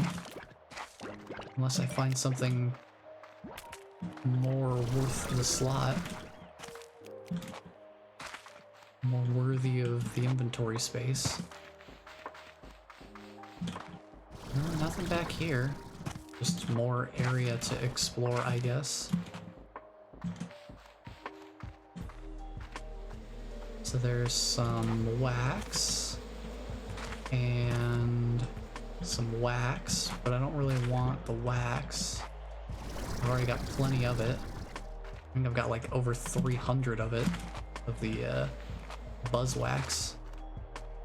So I don't really want to grab any more of that. It's not really a priority of mine.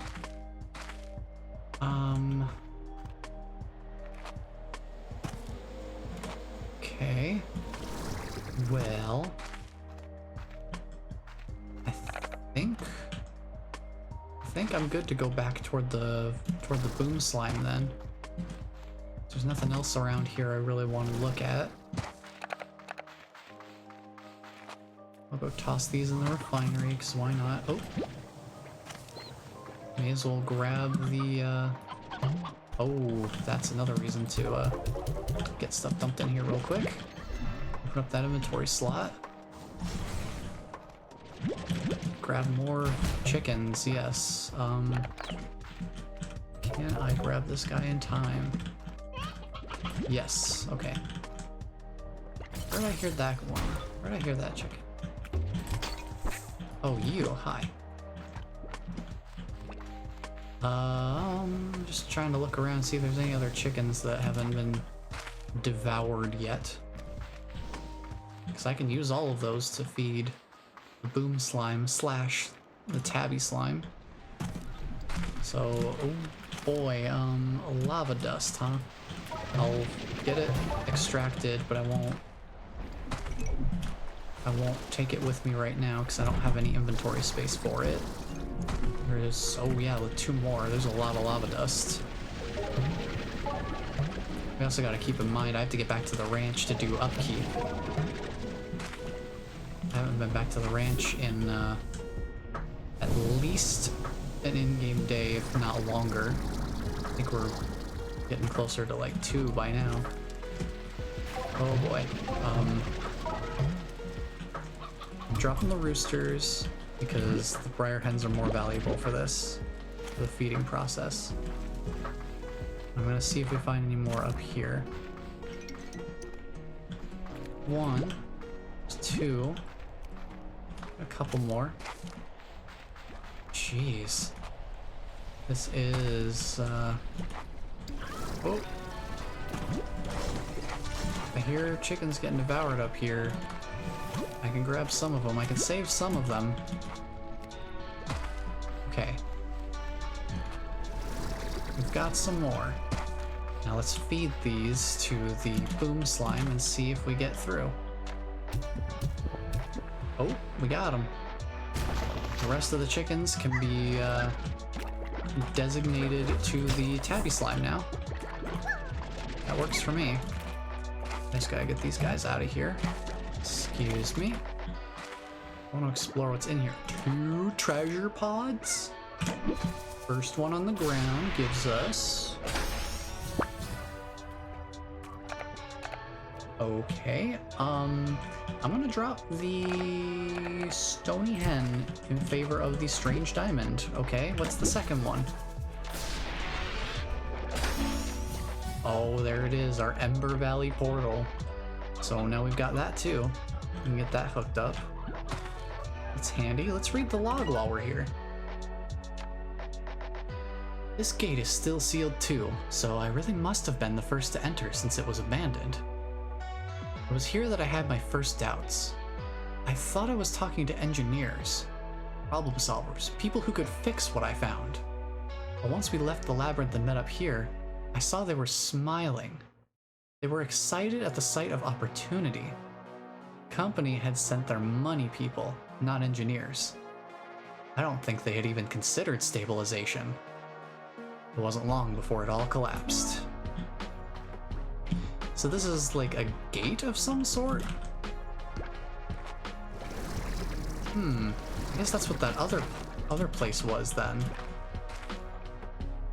But I wonder then, what's going on?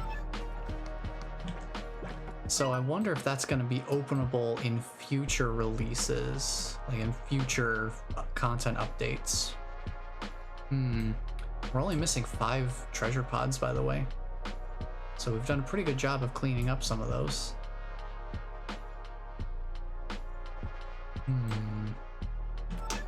Interesting.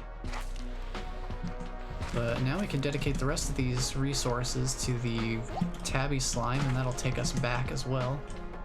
And also, excuse me. Drop the strange diamond off, go back, grab the stony hen if it hasn't been consumed already. Grab this guy. And we'll go back to the tabby slime, and ideally we'd have enough food here to open up the portal underneath the Gordo by, you know, feeding them to maximum and all that. And then we can head back to the ranch. And these guys are relentless. This is why I almost ran out of health in this area. I think I went down to like 50-some health one time, just because I wasn't paying super close attention and wasn't being abundantly cautious. There's also some oil over there.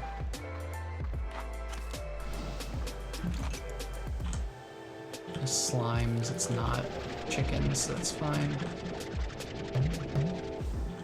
Oh, come back here.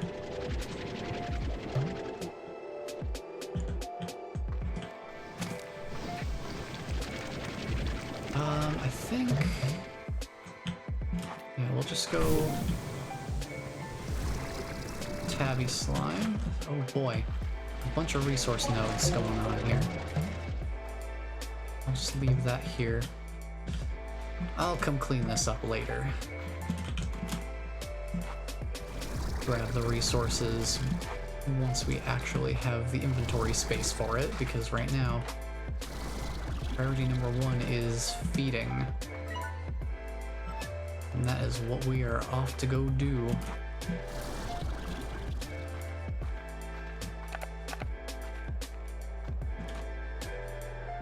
Taking a look around to see if I notice anything treasure pod looking.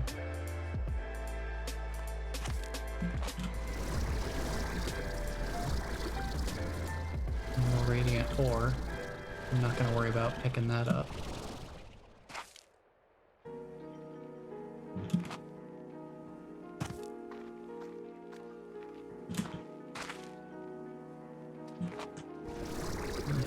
Here,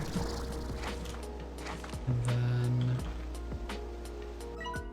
how far is it to get around? That seems a little bit sketchy. I'm not gonna risk it. I'll go around the long way this way. On foot. The way that I know the game has at least somewhat intended for me to go. Also, I see that cave behind the waterfall. We'll check that out in just a minute here. I want to go get my inventory freed up. One way or another, I want a little bit more inventory space available. Keep in mind, this is with 2 extra inventory slots available to me. Imagine if we were still working with 4 inventory slots. Oh, it was just enough food. It was the perfect amount of food. Like exactly the amount of food we needed. So that portal opens up and yep, that takes us back to that other spot. It's about what I expected. But, like I said, I saw this entrance to a cave over here. Ringtail slime hiding behind the waterfall there. Classy. But I want to take a look at what's in here, in this cave.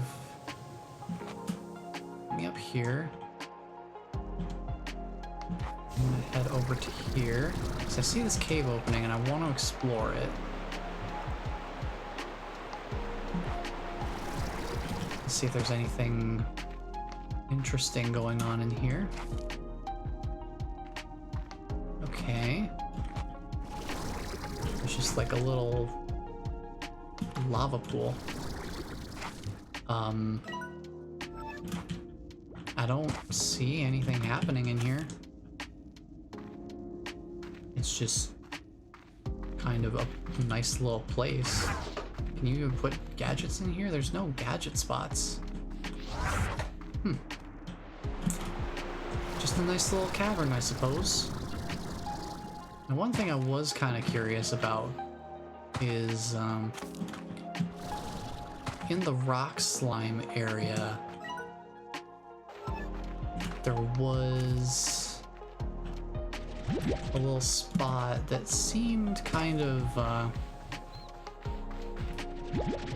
suspiciously like there might be something hidden there. I kind of want to check that out while we're still here before we move on. So let me just get over to that place. I can remember the way. I believe that is... yeah, down here. Down over this way. Oh, we got some more radiant ore. I'll just grab that. Down here. There's this little area just kind of like tucked off underneath a little bit of ground. It seemed questionable to me.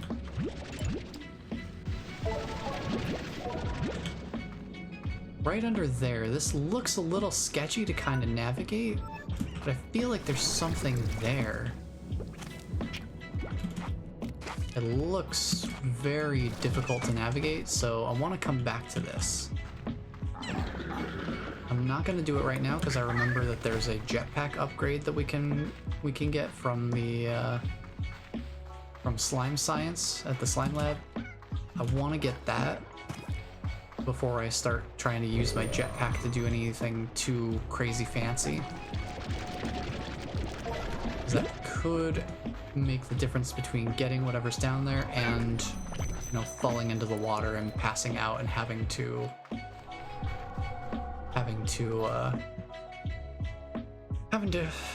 lose whatever's in our inventory. Also, we've been needing to get back here for a while. We've got some upkeep that we need to do. So let me drop that off. Drop off 10 more of the sea hens in here. Drop off the pomegranates. Drop off the odd onions. And I see Twitch is gonna run another ad in the next few minutes here. So that'll probably happen while I'm taking care of upkeep here, because judging by how much food is on the ground, I'm definitely a little behind on upkeep. So we've definitely got a lot to do here. But real quick, before we get our ad break, I want to see what we've unlocked for our jetpack. Okay. Consume 20% less energy. That's what I was hoping for. Nice. So now our jetpack is more efficient, which is really handy. Also gotta remember there's spring pads are a thing I have. There are these med stations which rapidly drain your energy to restore health. If you feel like you need them, they're nice to have, I suppose. I've never really found them to be necessary. I'll just fabricate these. Alright, so we've got our portal to the Ember Valley that I can set up over here at our little teleport station. I'll just set it up right here. Ember Valley portal, yes. And I figure I'll use these other ones for any future areas that get released on future updates. So we can toss all of these in here. Yeah, look at that. 78 plorts. That's definitely a sign that I'm behind. If nothing else, the number of plorts that are around will definitely tell you how far you've let the ranch kind of slip in your absence. If you're like me and you've had your feeders pretty well filled before leaving. These guys I don't have much of a problem with.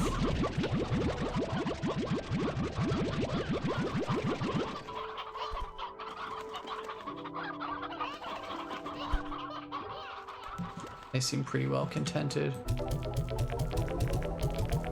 So I'll just toss plorts in here.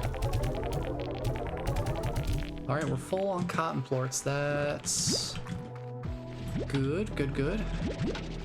So we're full on the cotton plorts, and I don't think we use those for much of anything. So we'll sell those from now on. Unless we need to resupply at any point. Like I noticed we need to resupply the rock plorts.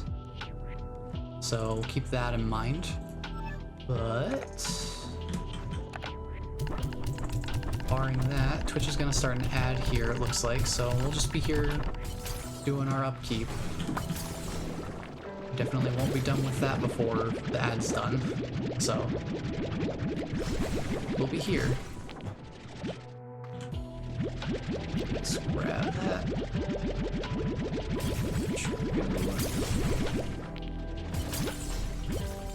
Okay. We will get 20 of these put in here. The rest need to be sold. Crystal plorts, we are definitely okay. We're gonna need those for a while. So we'll be pretty comfortable just dumping those out. Let me go sell these off real quick.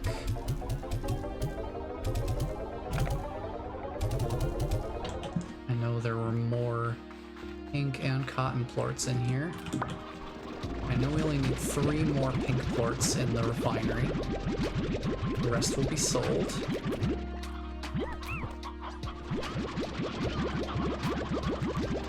Jeez, there's... I hope I find a treasure pod that lets me increase my storage capacity per slot, because 40 is I'm starting to feel the pinch when it comes to my ranching activities. 40 is not cutting it.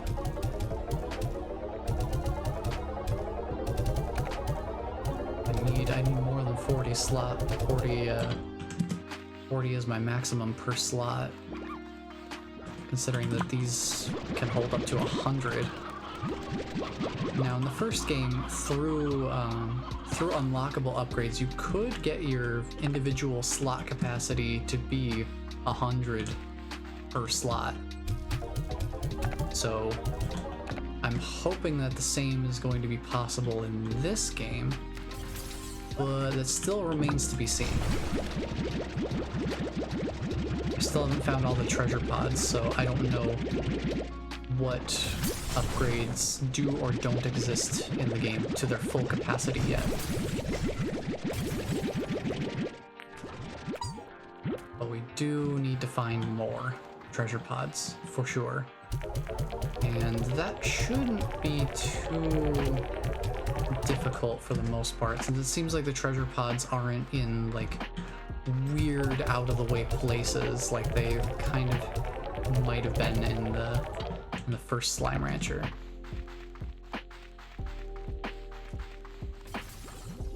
I think I'm just gonna have to kind of look for areas where it seems likely that they would hide a treasure pod. And I think that'll be a pretty good indication for most of them. But we'll see about that once I get the upkeep managed here. Because now that we've handled pretty much every Gordo, the only one that we haven't... Do we have one that we haven't dealt with yet? I think we've actually dealt with all the Gordos that I know of. I'm sure there's like an Angler Gordo somewhere that I just haven't come across yet. So it would make sense since we haven't found one yet. But we've got a couple of things that we need to clean up as well. There's this boom plort door that I need to do while we're exploring the... reminds me, I should save... I should save a couple of... I should save 3 boom plorts from my upkeep here to take with us as we go that way. Because that would be important to do. So yeah, these guys are fine. I need to grab more of these because there's still plenty of them. And some of them are actively decaying, which is not my favorite. We can get these. Okay. Go make sure these are filled up. I think they just did some dispensing. So we'll get these filled up. Alright, now let's grab the dash pad. Head off over here and remember to save 3 boom plorts. I can actually do that from the ringtail slime area, but I'm just gonna remind myself. Oh yeah, I have these rock plorts too. Oops, I forgot to sell those. So we'll just toss these in here since we don't need them for anything else. I have these in here as mainly as an emergency reserve. Oh yeah, I forgot I had this set aside just in case I ever needed to do Briarhen stuff again. Well, guess I'll just keep it there in case of an emergency. One thing I will say that they definitely made a notable improvement on with Slime Rancher 2. They made the fire and puddle plorts a lot easier to put in place. They don't bounce around quite as awkwardly. So they're a lot easier to place into, like, to place them where you would want them. They're not gonna, like, bounce out of their enclosures very easily, which is nice. Why did these produce so few plorts? Is it because they're, like, stacked on each other or something? Like, what's going on? Really strange. There weren't many of these plorts. But there's plenty of these. Boy, oh boy, the honey phosphor slimes have been going crazy over here. Like, absolutely bonkers. They've just been going off with their plort production. Let's see, we don't need any honey. So we'll just start dumping these in here. I'm not gonna save any of these boom plorts because we don't need to. Now the honey, can't really do anything about that. It's phosphor plorts we can get rid of. I'll have to run back here to make another trip. Let's see, we can hold 13 more. So that should fill that up. Yep, okay. The rest of these I have to go sell. Oh wait, I need to do the mint mangoes. Duh.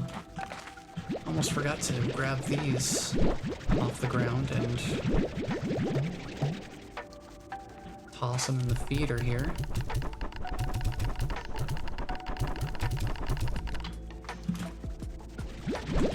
Get these dealt with. Get the ones off the tree too.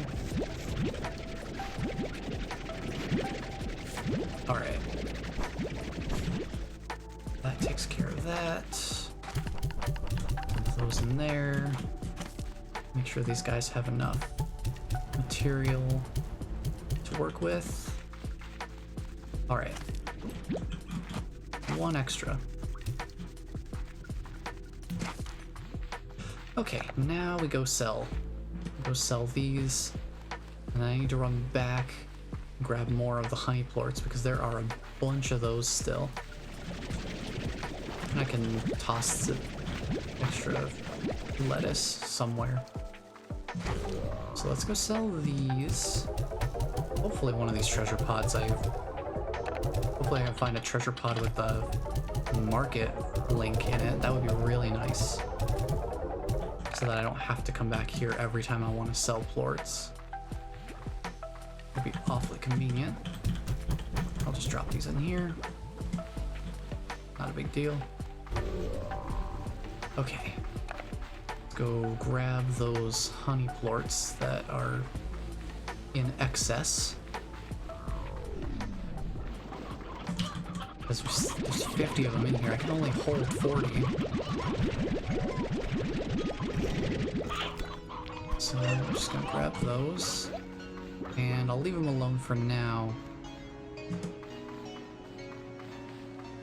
So what else? Was there anything else that we needed to really clean up besides the boom plort door? And checking out that one area basically right next to where the boom plort door is. I think that was basically it. Let's see how these guys are doing. Oh, Roostro escaped. That's a sign that these guys are growing at least. There's a lot of roostros in here, not many hens. Let's see. Yeah, there were 3 extras in there. But other than that, still going strong, it seems like. What I could also do is, I don't like that this area is not really very enclosed, but I could theoretically let them go free range. But and I don't really want to risk it. It looks like they're doing okay so far. Accidentally sucked up some of these guys. I'll leave them there. I can start refunding these. But yeah, it looks like those are going okay. We can check on the ones over in the other area as well as we head over there. Down here, grab a dash pad. Okay. Nice thing is we're heading back to the Ember Valley. We have our Ember Valley portal, so we can just go back and do that real quick. So let's see, we just need to save 3 plorts of the boom slime. So I just need to make sure not to use those in here. I just dump all but one of what I currently have. All but one, and that'll be fine. Okay. These guys are coming along pretty nicely. And since I don't need these to feed anything out in the world, I can just use these in the feeder. Just get that taken care of, because this guy still needs food, regardless of anything else. So there's my 3 boom plorts. I can drop these in here. Just toss these in as well. Go check on the puddle slimes real quick.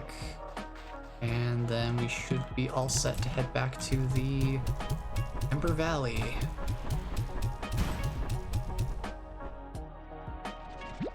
Just eat the food. Food.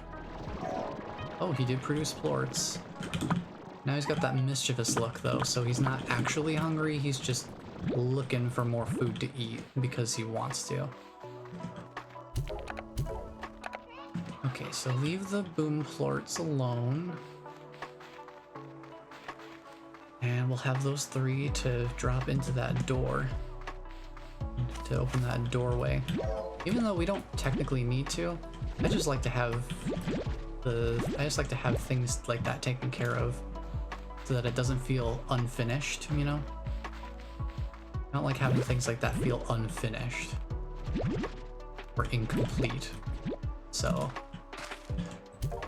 drop these in here. Alright. Doing pretty good on our plorts. Definitely got enough of those to go around for sure.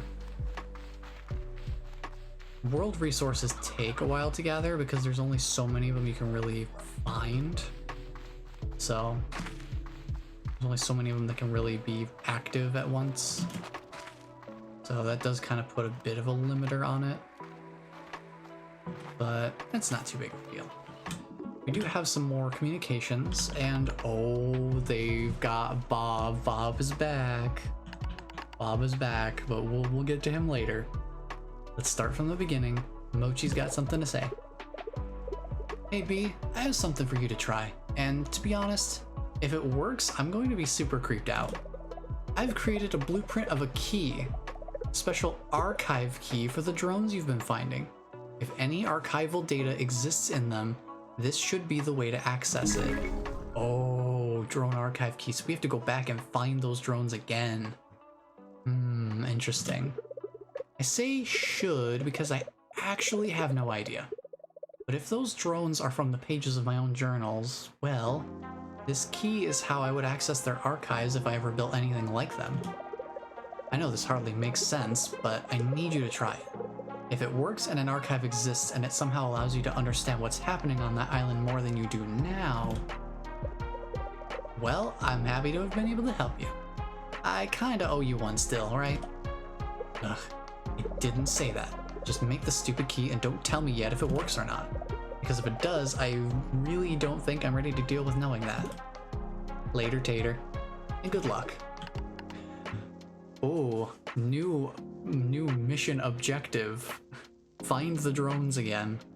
We've got at least a couple of them here on the ranch that we can just check and test it on. So, we'll do that. Hola, Beatrix. It's good to see you.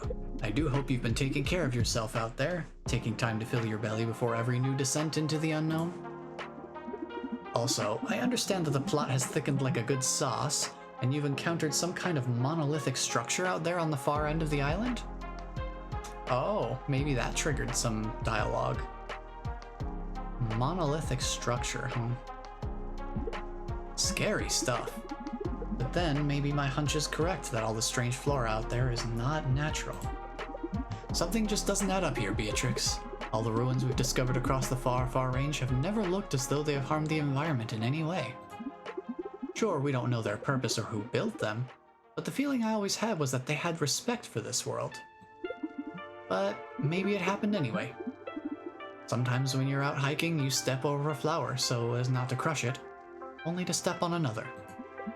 Sometimes the only way for those flowers to keep on growing is for you to have never been near them in the first place. But it's not all doom and gloom. Rainbow Island still seems to be thriving, for now. Nature can find a balance, but it's not a guarantee. Ah, look at me, getting preachy on you. Lo siento, Beatrix. I won't keep you. I don't know what you'll find beyond those walls, but I trust your boots in any garden. I know you'll do what's right. Good luck, Beatrix. Well, I appreciate the confidence. Bob, what have you got to say? Hello, fellow human. Sorry. Ooh, there's quantum slimes in there now. This used to just be pink slimes. It used to just be like pink slimes stacked up in a trench coat. Those are quantum slimes. The plot thickens indeed. Has gifts for you. Yay, chickens! Rainbow Mound, thank you. Oh, Bob is not available. Everyone else you could talk to whenever, I guess, but Bob is not available. Interesting. Interesting indeed. Okay. So we've got to make this. Slime drone archive. Huh. Drone archive key. Utilizes Miles Tech decryption algorithms to unlock access to archived logs on research drones. Let's make it.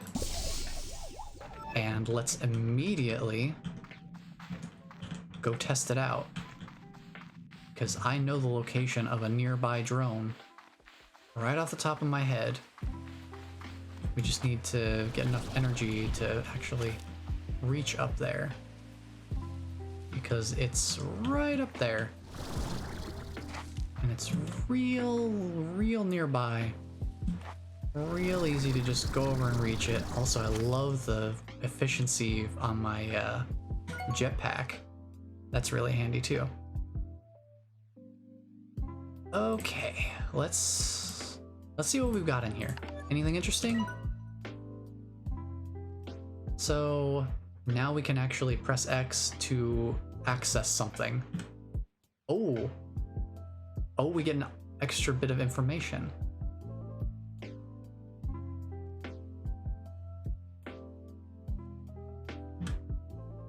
I got the idea for this conservatory from a history book I had as a kid. I thought it was so lovely the way that you could be inside it but feel like you were in the world outside at the same time. I wish I had something like this back home. Maybe then I wouldn't always have had to run off to look for plants and mushrooms. Maybe I would have been closer to them. Interesting. Interesting, okay. Now the question I have is there a place for me to read these logs that I've already found? So I'm not sure if there is, because these are all tutorials. No, I don't think there's a way for me to read back previous logs that I've found. Also, we haven't read this one. I sometimes used to bring my lunch here and stare at these colossal fossils. Love the wordplay. Wondering what this world looked like when they were alive. It's a world of slimes now, but who knows what it was before. And if the universe has room for a whole world and its ecosystem changing course, maybe we should accept the same of each other? Jeez, talking about the past sure resonates these days. I wonder what profound thoughts I had to share back then. Ugh, I forgot my fork. Looks like it's hand noodles again. Oh, that was a really useful additional entry. But now there's even more lore. More lore. I'm pretty sure there's another drone over this way, if I'm not mistaken. Hanging out on top of this little outcropping right over here. So let's see. These tide pools remind me of when I would go to the beach with Mom and Dad. I never wanted to swim. I was too scared to do it. Instead, I would wade in a tide pool and read this old book my mom had about a legendary explorer. They were a slime rancher who trekked across the entire far, far range, making discoveries that would go on to make history. I used to dream about being someone like that, being fearless and just diving into new adventures.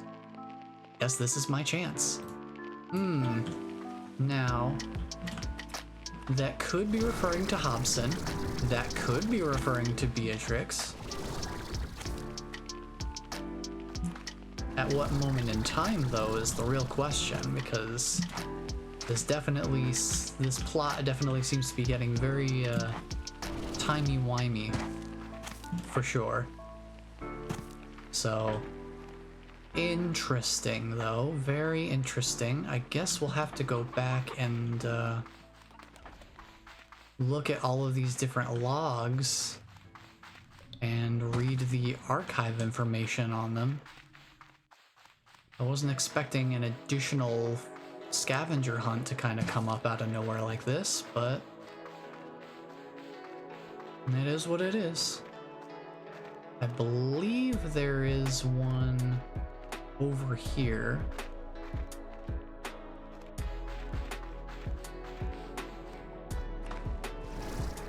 Like right back here somewhere, if I could move up. Yeah, I think across the water here there's one.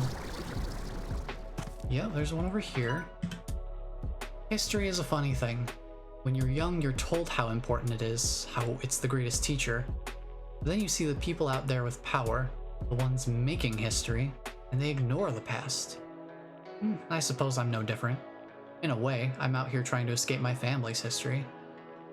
I'm sorry, Mom and Dad. Sorry, Grandma. But I really want this. I wonder, like, they're leaving a lot of breadcrumbs and a lot of like hinting words. They're hinting a lot, but they're not telling us very much.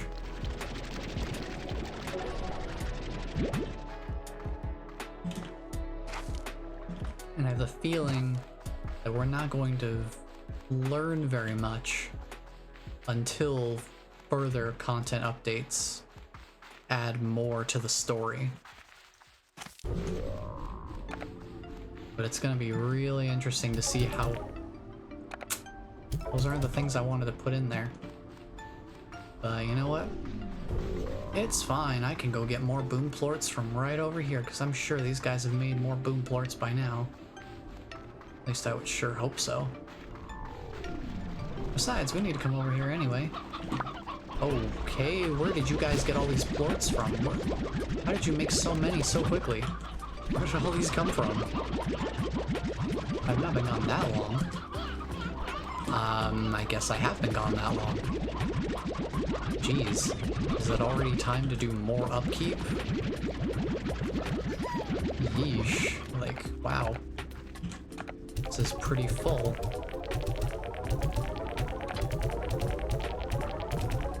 Just leave 3 of them. Not worry about that. Okay. So we had one log up here that we need to get up to again. Oh, good. I was looking for a place to store all my giant mushrooms anyway. I bet Dad would have laughed at that one. So weird, like, what is going on here?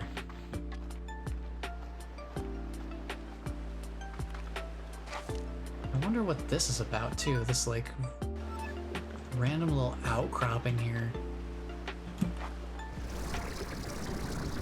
Like, what is this about? Now that I have this upgrade, I can actually reach out here. But there's nothing here. Like, what is the point of this? Is there a point to this? Maybe there was never meant to be a point in the first place.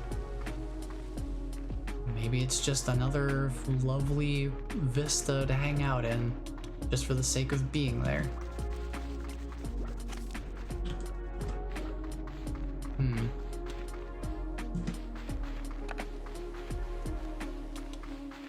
Interesting, though. Very, very interesting. I'm gonna sell these plorts, get them out of here.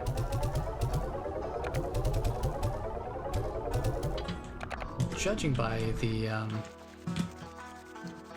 plorts that those were produced in that cave, I get the feeling I should probably do a little bit of cleanup on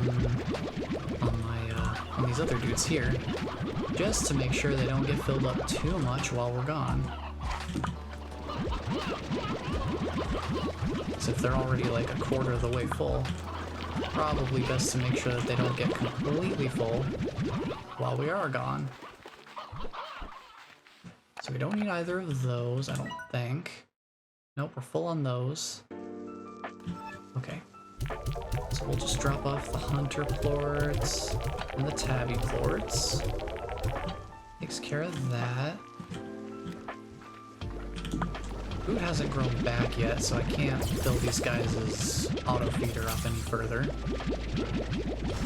Just take these out of here. And then I need to drop off the crystal plorts. And go grab these. So let's see, what slimes have we not found a Gordo type of yet? We found a pink slime and a cotton slime in the Rainbow Fields, so I know we've gotten those. We found the tabby Gordo, tabby, rock, and crystal, boom, and batty Gordos in the Ember Valley. We found the Flutter, Hunter, and Ringtail slimes in the Starlight Strand. We have not found an Angler Gordo. Are there any other types that I'm missing here? Puddle and Fire don't usually have a Gordo associated with them, so I think it's just an Angler Gordo, and I'm assuming that since I haven't really explored the tide pools too thoroughly, that it's probably in one of the tide pools. That would be my guess. So keep that in mind, that we're still probably looking for a Angler Gordo at some point.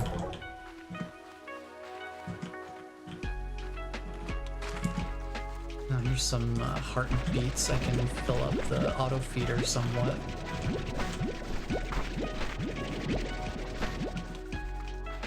Get that worked out. That should work out pretty well. And we'll just dump the extra one in there, because why not? Okay. We'll grab 20 of these. We'll drop 10 of them in there, and then we'll drop 10 of them in the silo just for storage sake. Alright, I think we're okay for now. So let's head back to the Ember Valley.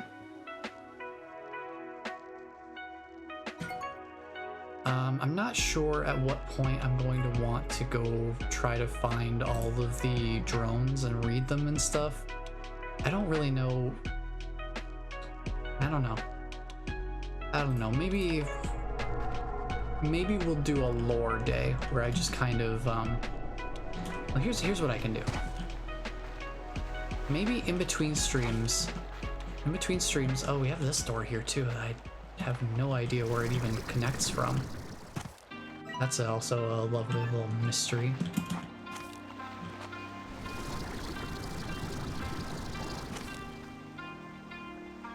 What I can do is, between streams, I'll find as many of the drones as I possibly can, and I will just start. I'll just archive the ones that we find, I guess. Where does this even link from? I don't see a place for this door to open from. Oh, it's the baddie plort right there. Okay. So that's something else we need to go grab. We need to find a baddie plort and bring it back here. We can do that while we're in the cave, or, you know, we could get lucky. Find a baddie slime just hanging out and be able to immediately feed it and just get a baddie plort right now. Just that easy. sometimes serendipity just happens.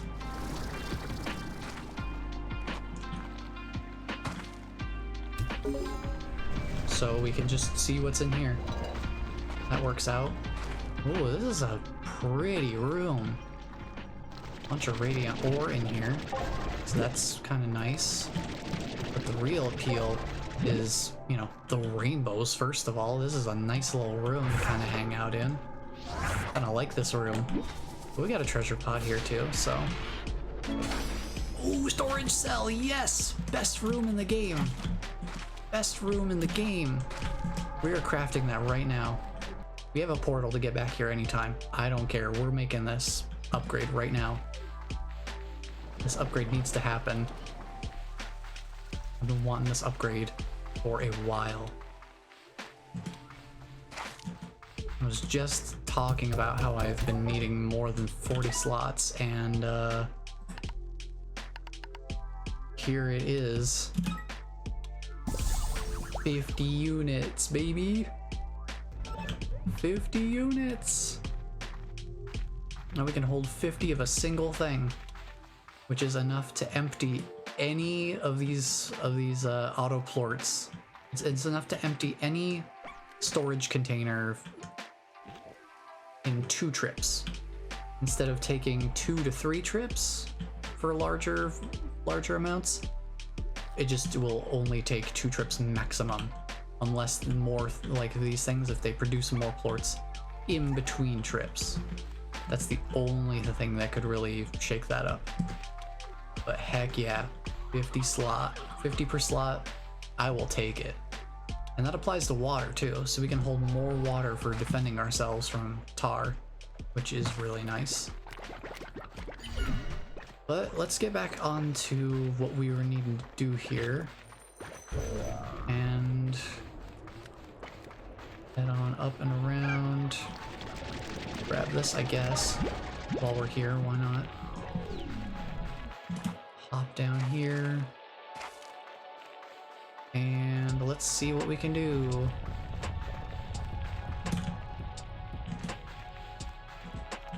What is with the rumbles?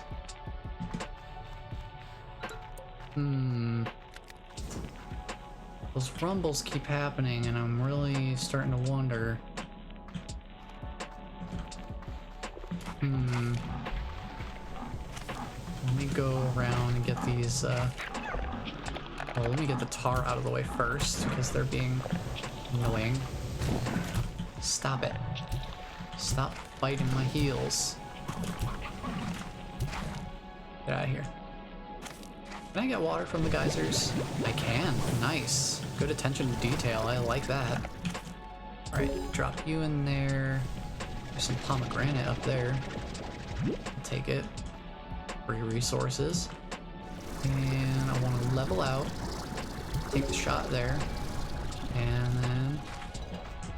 okay, that's just letting me know what door is being affected by it, I guess. Okay. Well, we got the door open. That just leads directly to here. So that's handy. Got that taken care of, so that's nice. Let's put these in my inventory slot there. Okay, so we did that. We got that taken care of. We're only missing 4 treasure pods in this area.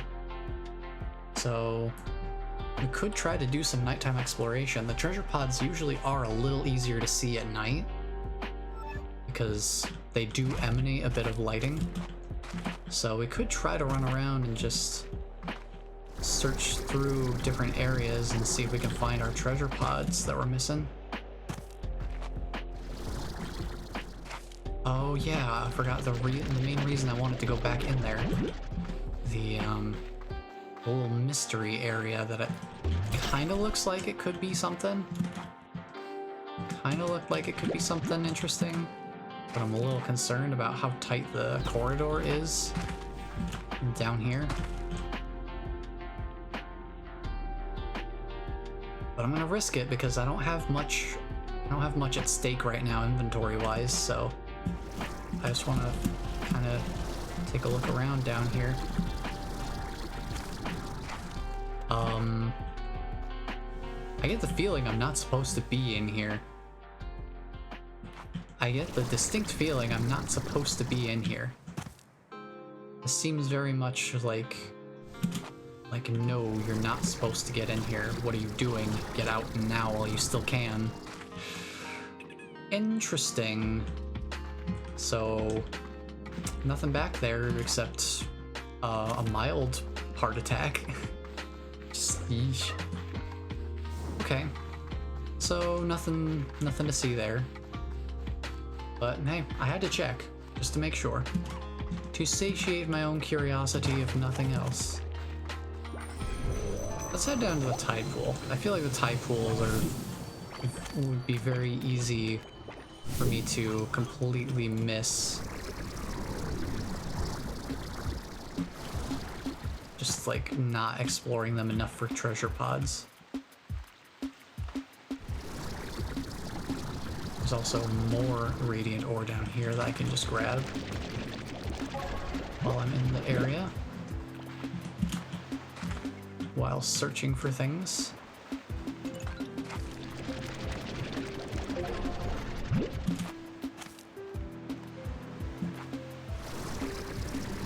don't see anything out there, so let's keep heading up here.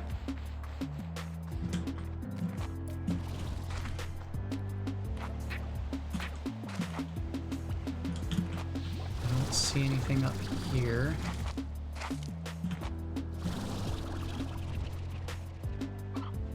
There's a drone down here. We can read this. Hey you, whoever you are, wherever you are out there. This message is for who built this place. Whoever built this place. I don't know why you built it or what happened to you, but I just want to let you know that I'm going to plant some stuff here to make it look nicer.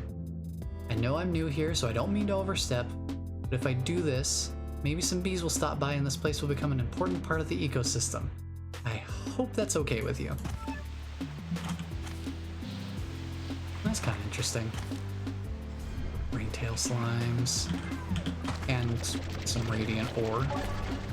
May as well, while we're here. Let's see, anything else? Just a geyser to bring us back up a little bit further. I don't see anything up there. There's nothing around the backside of this.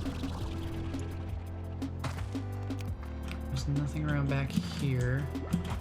Nothing around back here. So, yeah, I'm not really seeing anything.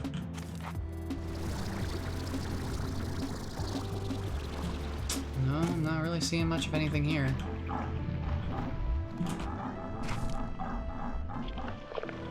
I'm just gonna ignore you guys.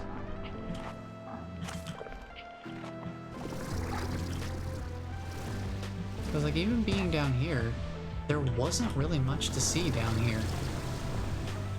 Like, it just kind of is a place to be, from what I can tell.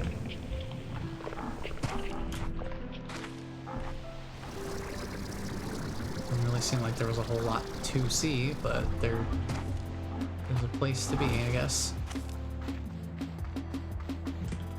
So yeah, treasure pods are most likely going to be tucked away in corners outside of the main thoroughfare. Or at the very least, they're not going to be just like, you know, they're not going to just be like wide, like out in the wide open areas. At the very least, they're going to be kind of tucked away in little crevices. And at most, they're going to have their own little separate paths dedicated to them. But beyond that,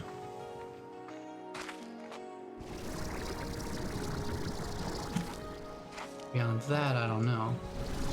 Just grab the silky sand that I remembered is here.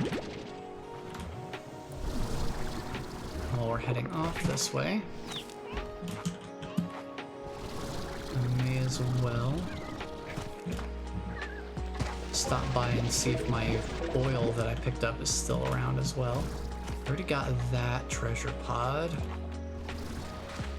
It might also help me to mark a map. just take a map of the world and mark it up with the treasure pods that we've already gotten and see if I can try to deduce their, the spread, like how far apart they could be, and try to use that to inform my, future treasure hunting endeavors.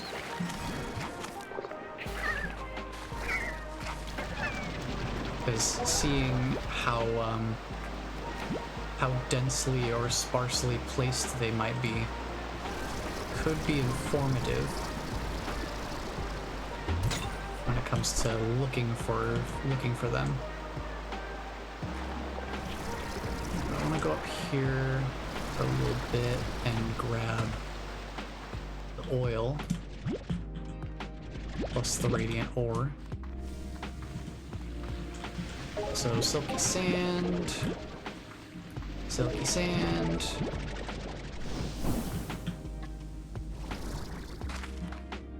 Seems fine otherwise. The oil that I had last time plus more oil has already spawned. This area is consistent for oil. I also tend to try to grab auto plorts while I'm up here, just because it's free resources. Why not? Why not grab them? I don't want the puddle slimes though. Yeah, I don't see any other treasure pods in this area, and I didn't see any in this whole, like, zone up here that I've kind of come back from the caves to do. There is this other area around that side, but it's kind of hard to get to from here. So I'll head back into the cave for now. Let my energy recharge. Now, there weren't any other treasure pods in here from what I could tell. So I just need to go through,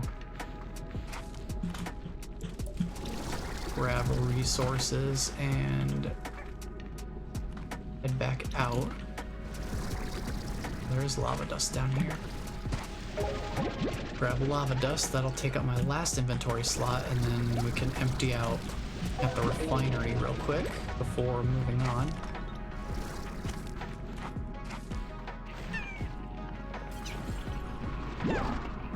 So this right here is one of the spots where a strange diamond can spawn. Radiant ore can also spawn there. So it is definitely possible to see either one there. So just keep that in mind if you're looking for places to find strange diamonds. That is one potential area to find them. Alright, let's head out this way. Let's take a quick trip to the refinery. The refinery link over here. And just dump the resources that we've got. Get that taken care of. That'll clear out our inventory pretty well again. No problems there. Okay. So we're still missing 4 treasure pods.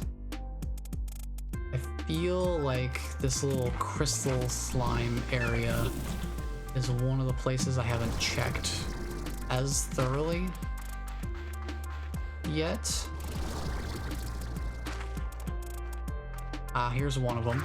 I forgot I had already found this one, but didn't remember to come grab it again. Heart cell. Pretty handy. I forgot that these two were like right on top of each other practically. So we found the one below here, but I forgot about that one.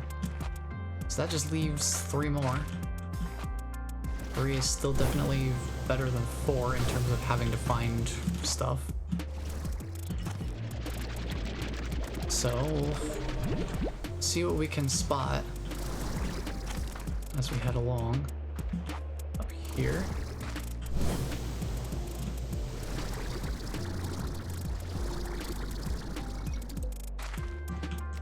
Grab these. Grab these, 'cause I may as well while I'm here.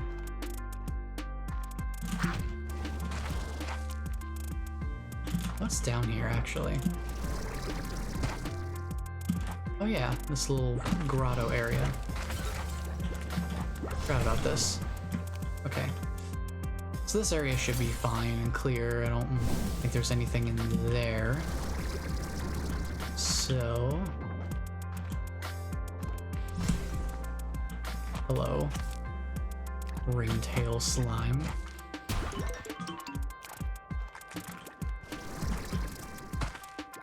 So yeah, just checking in little nooks and crannies like here. Like, that is a spot where there could potentially be a treasure pod. So I just have to remember to check every single one of those little areas. Because, like, just in here, that was a treasure pod. They really can just hide them in little nooks and crannies. And we do have a drone log we can read here, so I'll probably just read whatever ones we kind of come across. I think I've mostly tried to not think about leaving home. The island has so much to distract me, so much of it that's mine to study. But then I look out to the sea and see the sunrise. I know that they're seeing the sunrise like that too. And all of the sudden, they're here with me. I'm sorry, I have to save at another typo. That's the 6th one.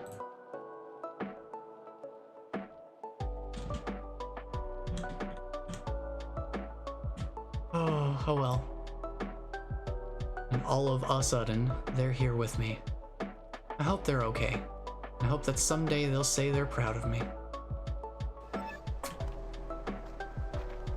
Noble ambitions, but it sounds like they've gone awry in one way or another, but in, like, what happened is the real question. So there's this little area here that doesn't seem to really serve a specific purpose.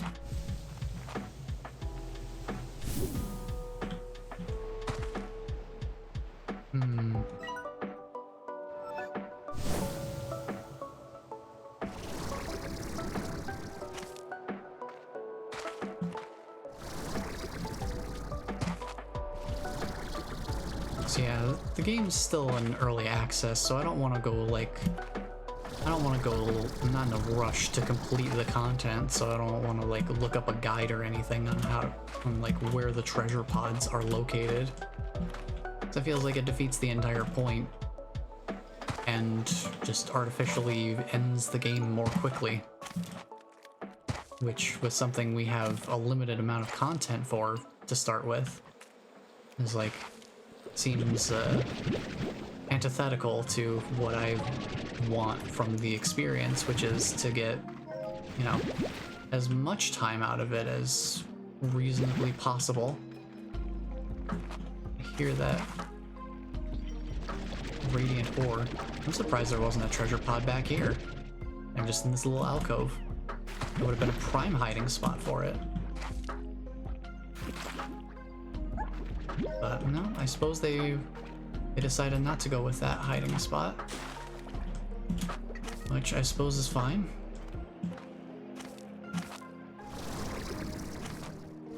I'm just gonna check around this area, since this is an area that you can, you know, reasonably climb. This is an area they expect you to be able to get to some extent. So I figure I may as well just explore a little bit.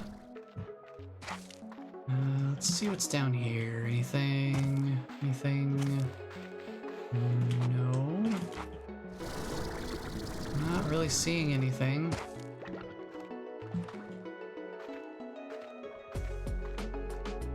Nope. Not really seeing much of anything there.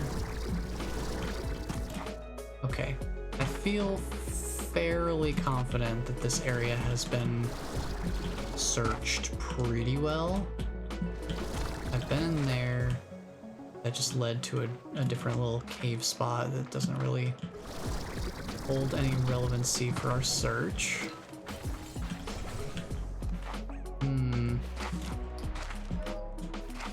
That little gap in the wall seems a little bit suspicious. I'm gonna go check this out.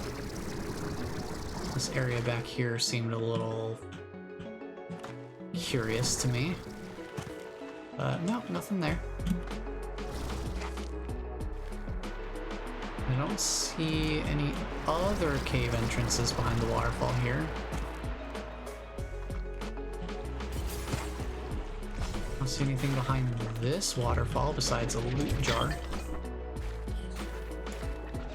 Which isn't a super useful thing.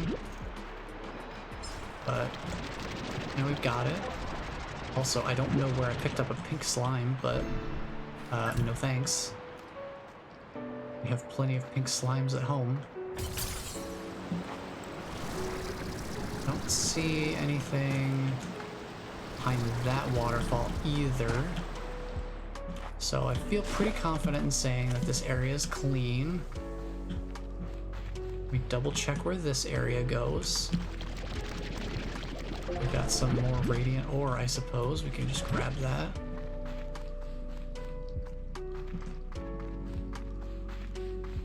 I suppose that's what all these little alcoves are for. So, I don't really see anything else of particular interest in this little region.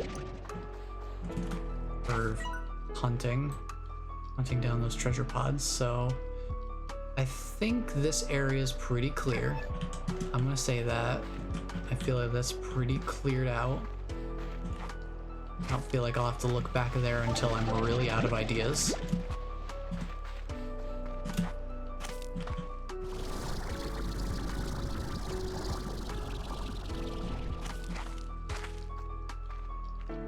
Bunch of this area is probably easy enough to just monitor by hovering above all of it and just taking a general bird's eye view look at everything. Wonder if I can find a way up onto this thing at all. It's not looking super promising, but some extra height wouldn't go amiss.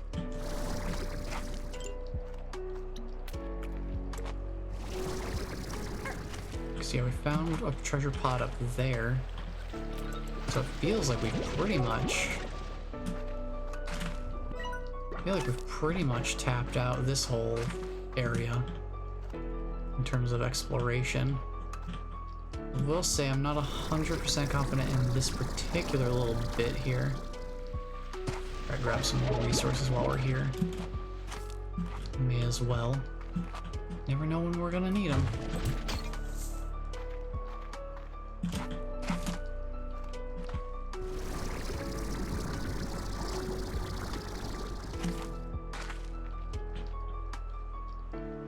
Got that treasure pod by the looks of it. So let's see, we found one here, there's one here, there's one here. So yeah, I feel like the way this is spread out, we probably wouldn't find another one very close to here. So I think we're definitely in the market for a different location to search. I'm gonna head around this way. See, should be able to make it over here, just barely. So like, I wouldn't think they would hide treasure pods like over here or anything. This seems a little too far out of the way for them to want to hide, you know, treasure pod back there or something. So I think I'm pretty safe not having to go around like every single piece of terrain. Like, I don't think they're gonna hide a treasure pod up there, for example. Or like up there. I don't think they would do that.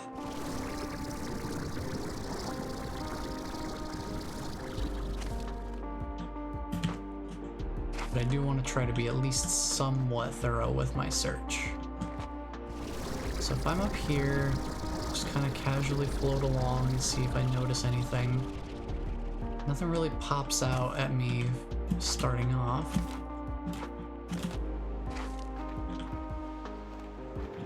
I didn't see anything there.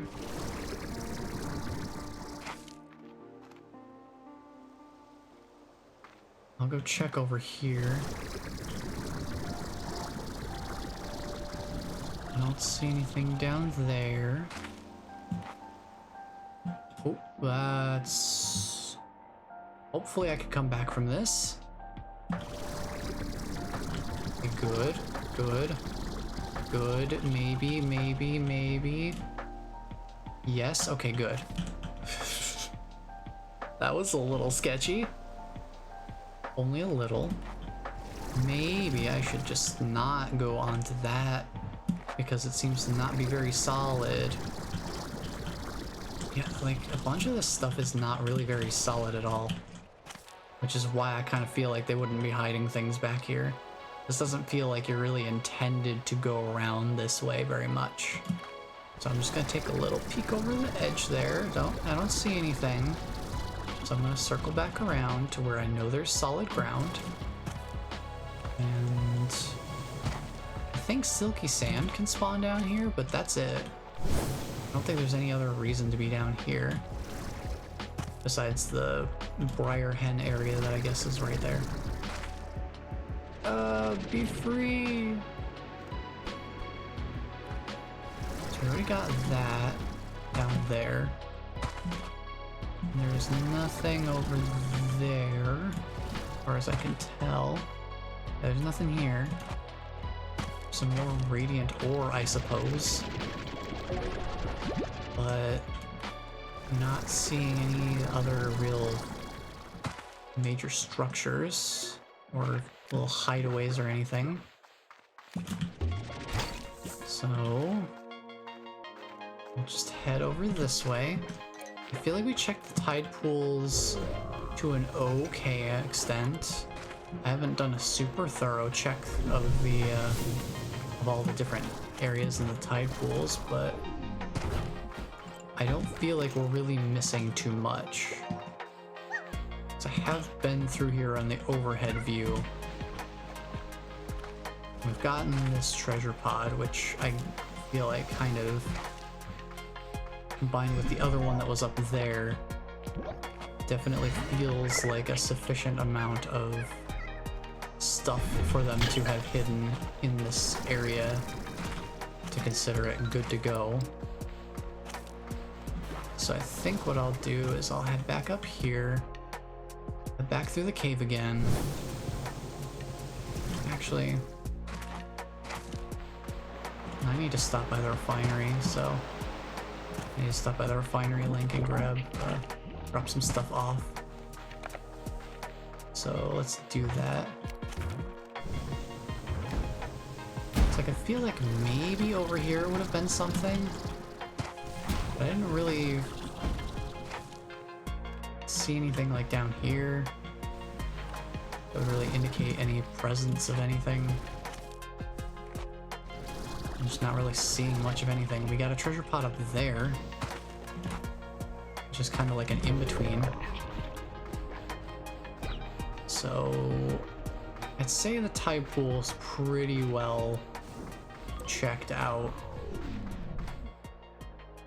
There's another drone that we haven't... Oh, it just says Yahoo. Also, add in progress. I forgot that was coming up just right then. So, let me think about, like, where else is there that we haven't been yet?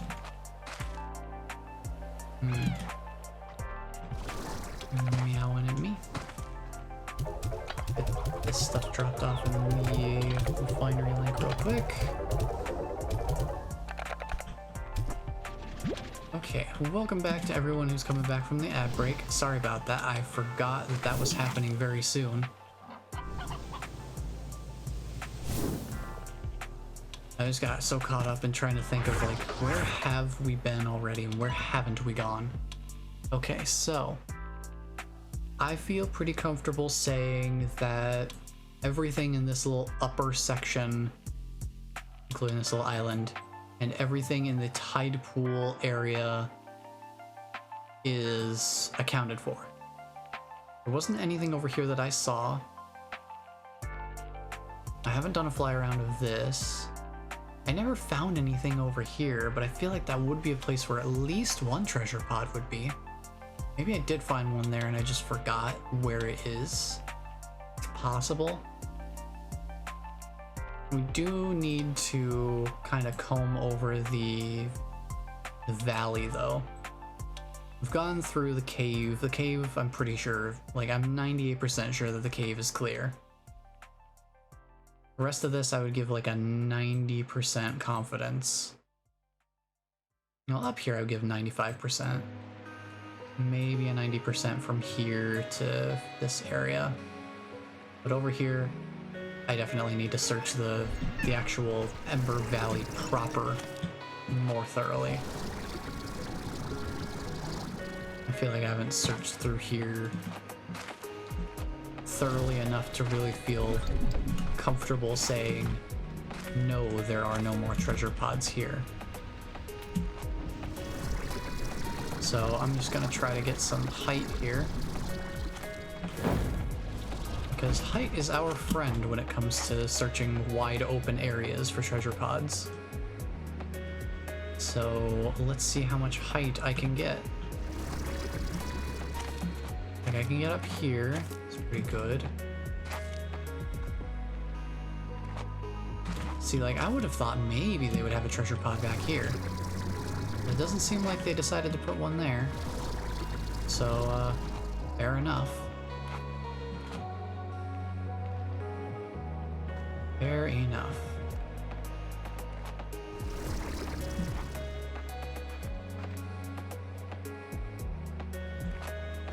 Try to find a little bit more elevation if I can.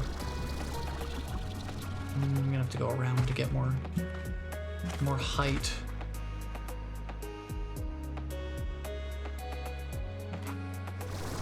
In any case, we're getting a pretty good amount of exploration out here to these little areas just to make sure that they didn't hide anything in a weird, evil, far-off corner that's kind of hard to get to. So up here I haven't really addressed much. I kind of wonder what the deal is with this place. So there's like a nest up here to spawn stuff.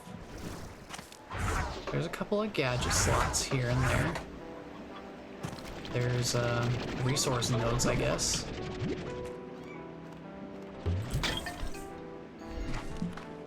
But beyond that, I'm not really seeing like anything else here. No treasure pod there. Seems like a pretty prime spot for one. Especially since it's not too far out of the way, all things considered.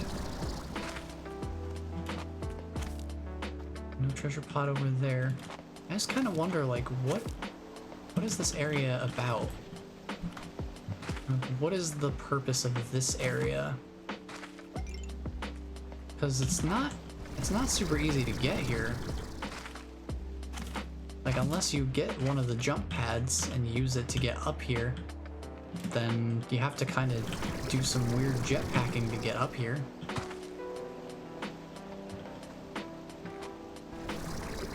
But I don't really see anything here.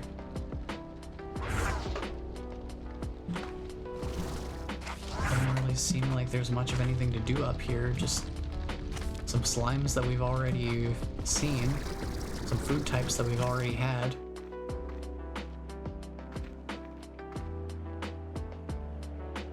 So, I don't know. I don't really see the point of that area, if there is one. So in any case, I'll just kind of check around out here, just make sure I'm not, really missing something.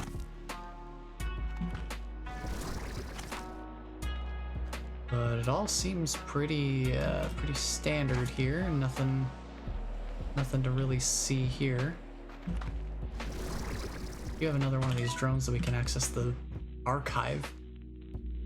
I think I need to just sit here for a minute or three to catch my breath and collect myself. I was careless, too busy marveling at the tropical foliage here, and a geyser shot me into the air, almost dropping me right into a pit of lava. I sometimes worry I took on too much here, that I'm not ready to be on my own. Well, no such concerns for me. I feel perfectly equipped to handle this area and all of its potential hazards. So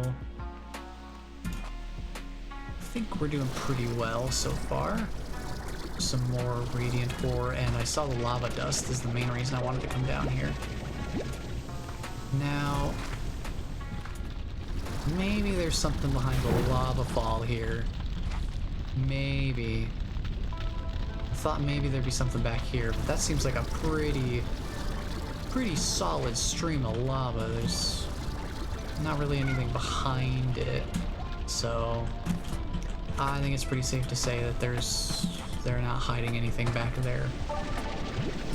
At least nothing that you're meant to see. So I'm just gonna say that that's probably fine to leave alone and move on. No other lava dust down there, so I'll stick to the high ground for now.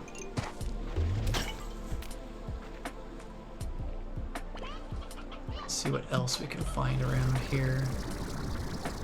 I'll check down that lava river in a second. I want to get up here, because grass makes me think, you know, you're kind of intended to be up here to some extent. If there weren't any grass, then I would question whether I'm supposed to be up here or not. But I feel like the grass kind of works as an indication that there's some level of intention for the player to be up here. Even if there's nothing to really see up here, there's at least some level of intention. I don't think they would have grass just on a random bit of geometry that you weren't supposed to get up to.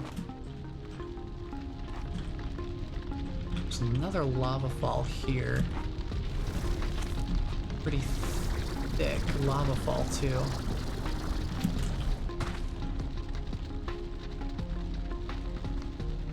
So I'm just gonna kind of take a peek around here. It's like, look how far around this goes. Like, we're definitely outside of what's meant to be casually accessible. I guess, well, what they would expect most players to come out and look for.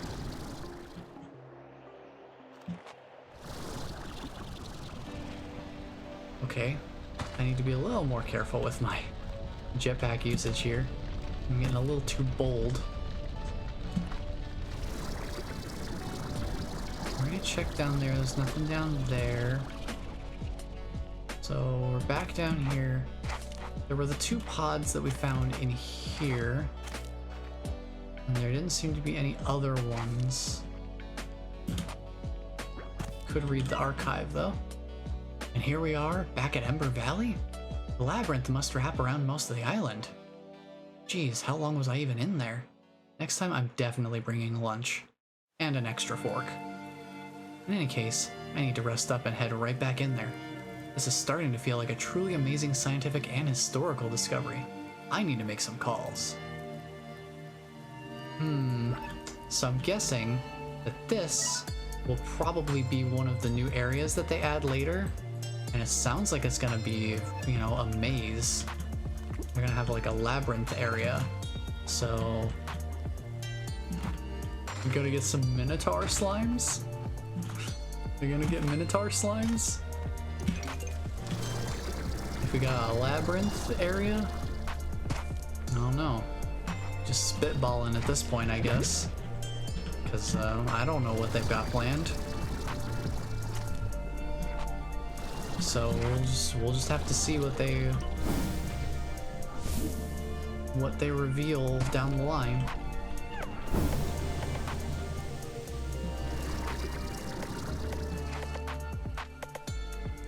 In the meantime, it seems like that will be the entrance to a new area.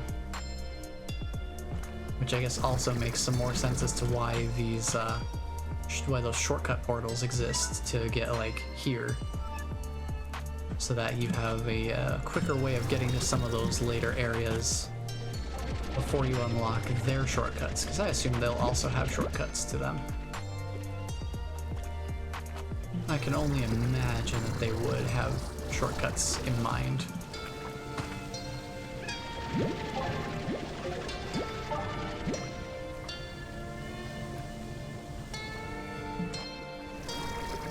But yeah, I'm not really...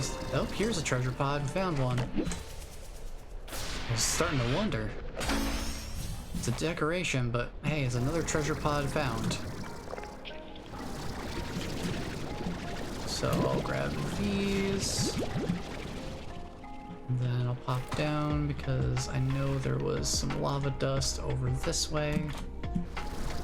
As soon as I grab the lava dust, I'm gonna dump all of this stuff in the refinery link.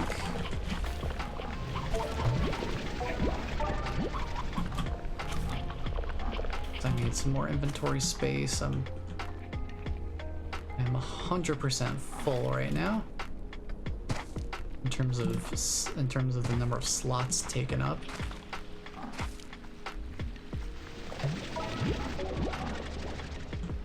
Okay, that takes care of those. Get off of me.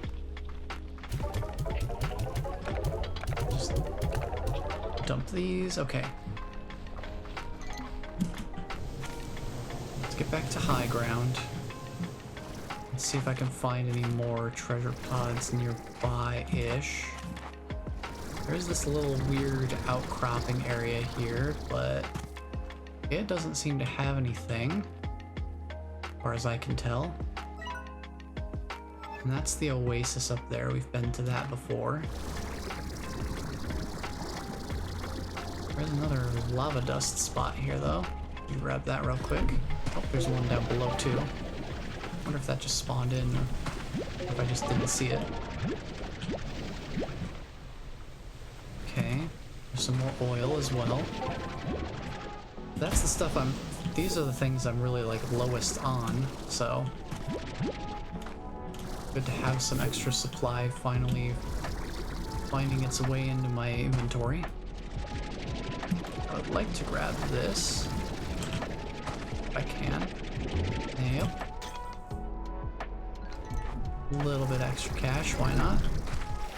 There's a radiant ore node right there. Man.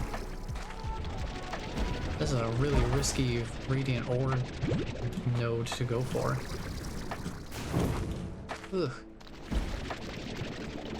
Yeah, these feel like not quite worth it for the effort to get to them. There are plenty of other much easier radiant ore nodes to go for. Not see anything out there. You already got the one down there, but I see some resource nodes down there, so I'll go grab these real quick. May as well. Just grab some extra goodies. So let's see what else.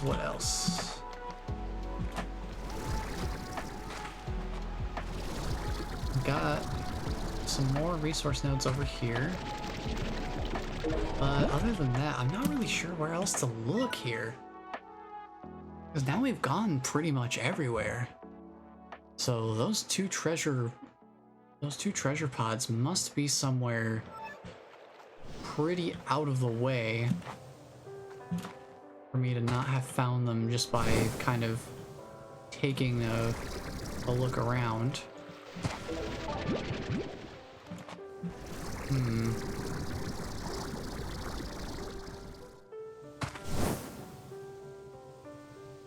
This might be something I have to do some more searching around between streams, maybe?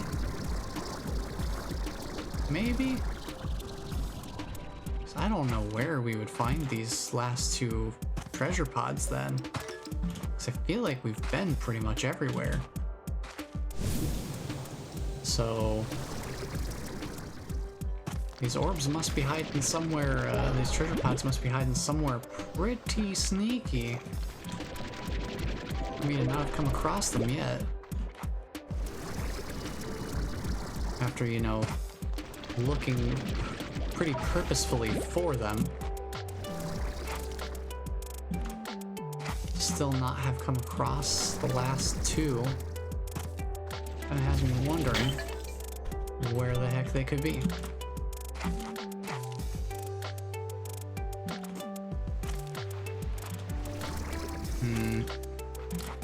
Yeah, I'm not sure.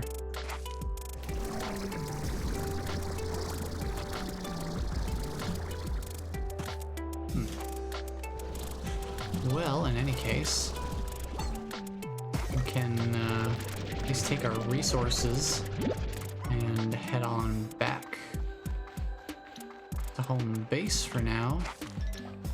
So I need to do my my upkeep. We haven't done a fly around of this. I'm a little nervous about that though, because of that exact problem that I'm worried about having happen, where there's not solid ground to stand on. So there's no real good way to take a fly around of this. I don't think this is really meant for you to fly around it, so let's just head back, do some of our maintenance stuff, and yeah, I think we will take a look at some different. We'll take a look at a different area for treasure pods for a little bit, because oh boy.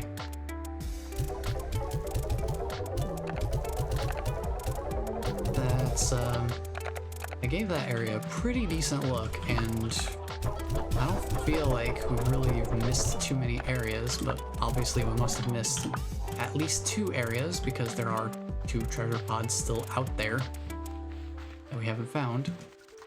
So we'll have to come back to that area. Maybe I'll do a little bit more. Well, I guess that's something I would I guess that's something I would leave to you guys as your guys' opinion. Like, do we want to dedicate more? Like, do we want to find? Do you want me to try to find any treasure pods that we haven't located after a good thorough search like that? Do you want me to try to find them between streams and then come back onto a stream and just show where they are? Or do we want to look for them together on the streams and have some of the stream time be searching for the pods? Because I will say one thing I am a little concerned about is if I do find the pods off stream, that does limit the amount of time that we get to kind of spend on the game on stream, from the perspective of new content. Because after a certain amount of time, we are eventually going to run out of new things to find in the game as it stands right now, because early access only has so much content in it until we get future updates. So I don't want to run out of stuff to do too quickly, which is part of why I saved any area-based exploration for the stream itself, so that I wouldn't artificially run out the time of how much we would actually have to look at, if that kind of makes sense. I didn't want it to be like, oh, well, I already found all the stuff there is to see, so we have nothing left to do. But yeah, I guess in that vein, we could, like, once we're done finding all of the organic content that exists, we could always try to do other things on fresh save files. And then just keep the main save file for as our primary progression save, where we keep that one going through all of the updates as they come out.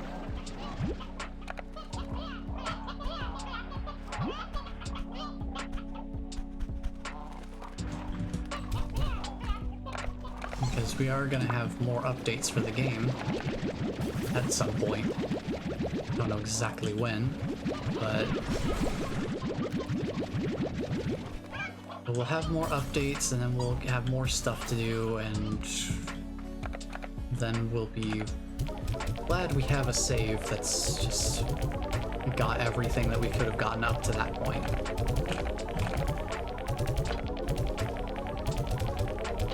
But if there's any other stuff that we want to kind of like mess around with in an alternate save file, we could always do that. I don't know so much about like challenge runs, like what we could do for that, because I suppose theoretically, because the thing that makes it kind of hard for me to think about like challenge runs is that there isn't really necessarily a super clear-cut end game as it stands right now. There isn't really like an end to the game, and you know, that's kind of by design. It's early access, so obviously they haven't created an end to the game yet and released it. But I suppose one possible goal could be just feeding all the Gordos once we know for sure that we found all of them, and thus can accurately determine what all Gordos would look like. Then we could consider that, like maybe do feed all Gordos but no upgrades. So just finding the resources, like all Gordos, no. I'm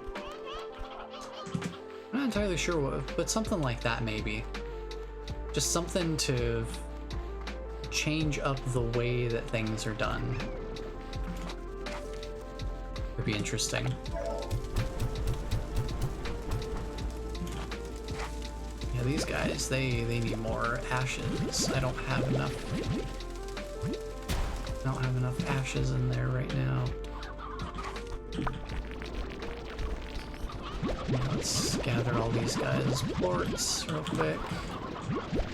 I'm trying to think, are there any other doors or anything that we haven't already opened? Because bummer of bummers, we still haven't found a market link.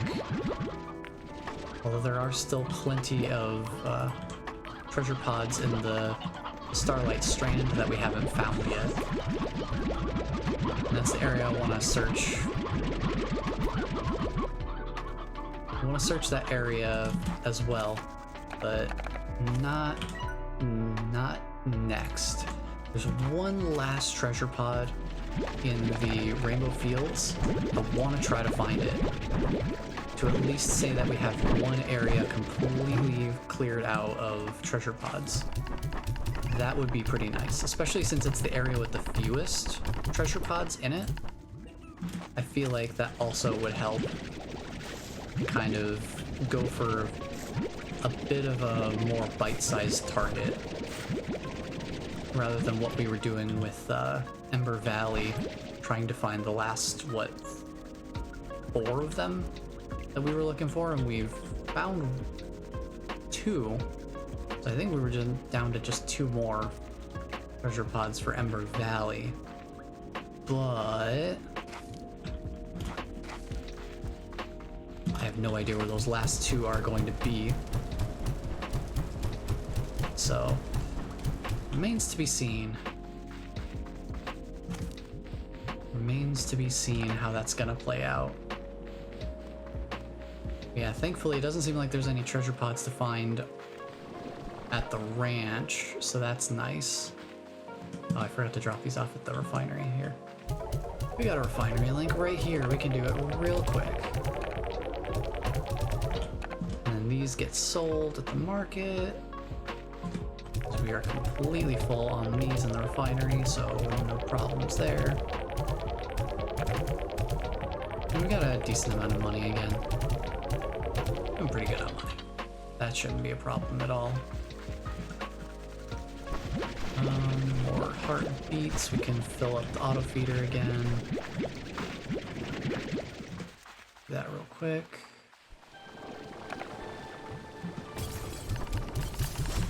And then just toss the rest in there. Alright, now go check on the briar hens that I've got over here.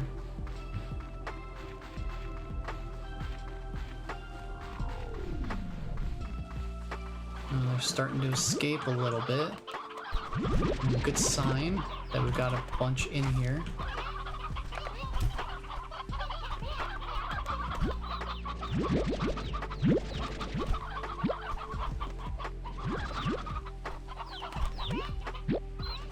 I'm gonna take 10 of these and just store them in the silo here. Right here. There's that. That started. I'm gonna put 10 of these guys in here. Yeah, I'll put all 20 of them in there. Get the roostros. We're almost back to normal on those guys. That's handy. I'm gonna grab some carrots if there's any available. And I'm gonna finish filling up that one silo storage slot. Just so I have 100 carrots.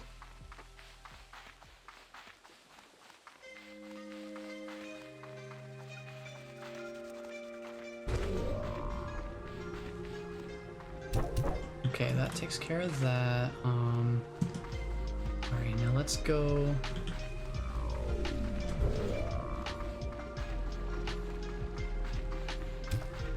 Let's go take care of this area. It's a regular chicken, so I'm not gonna worry about him. Let's see. Now this is an area where I could let the briar hens just go free range. You know, it wouldn't be the worst thing in the world.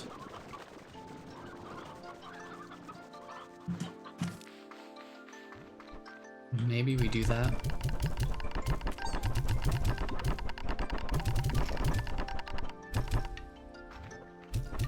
Dump those heartbeats over there. Last two can also go in there. Okay. Because there are briar hens starting to escape here. Maybe... Well, I kind of like having the controlled area to kind of see how many we've got. The only time I've ever done a free range with a chicken type was when there was a slime in the first game, the Tangle slime, that could physically grab a food item and then bring it to its current position so that I could eat the food. So essentially I could just have free-range chickens surrounding the area, just like patrolling the area around its corral, and it would just feed itself even outside of the corral. But here we don't have any slimes that can reach outside of the corrals yet. I don't know if we will down the line. Maybe we will, maybe we won't. But until that point, I don't have a real good, compelling reason to have the chickens be free range. It just is harder to keep track of the numbers to kind of get a sense for how many there actually are. especially if there's a potential of losing some of them to, like, having them wander off in a weird spot or something. So, with all of that in mind, it just doesn't really make sense for me to have them be free range. So we'll just leave them as they are.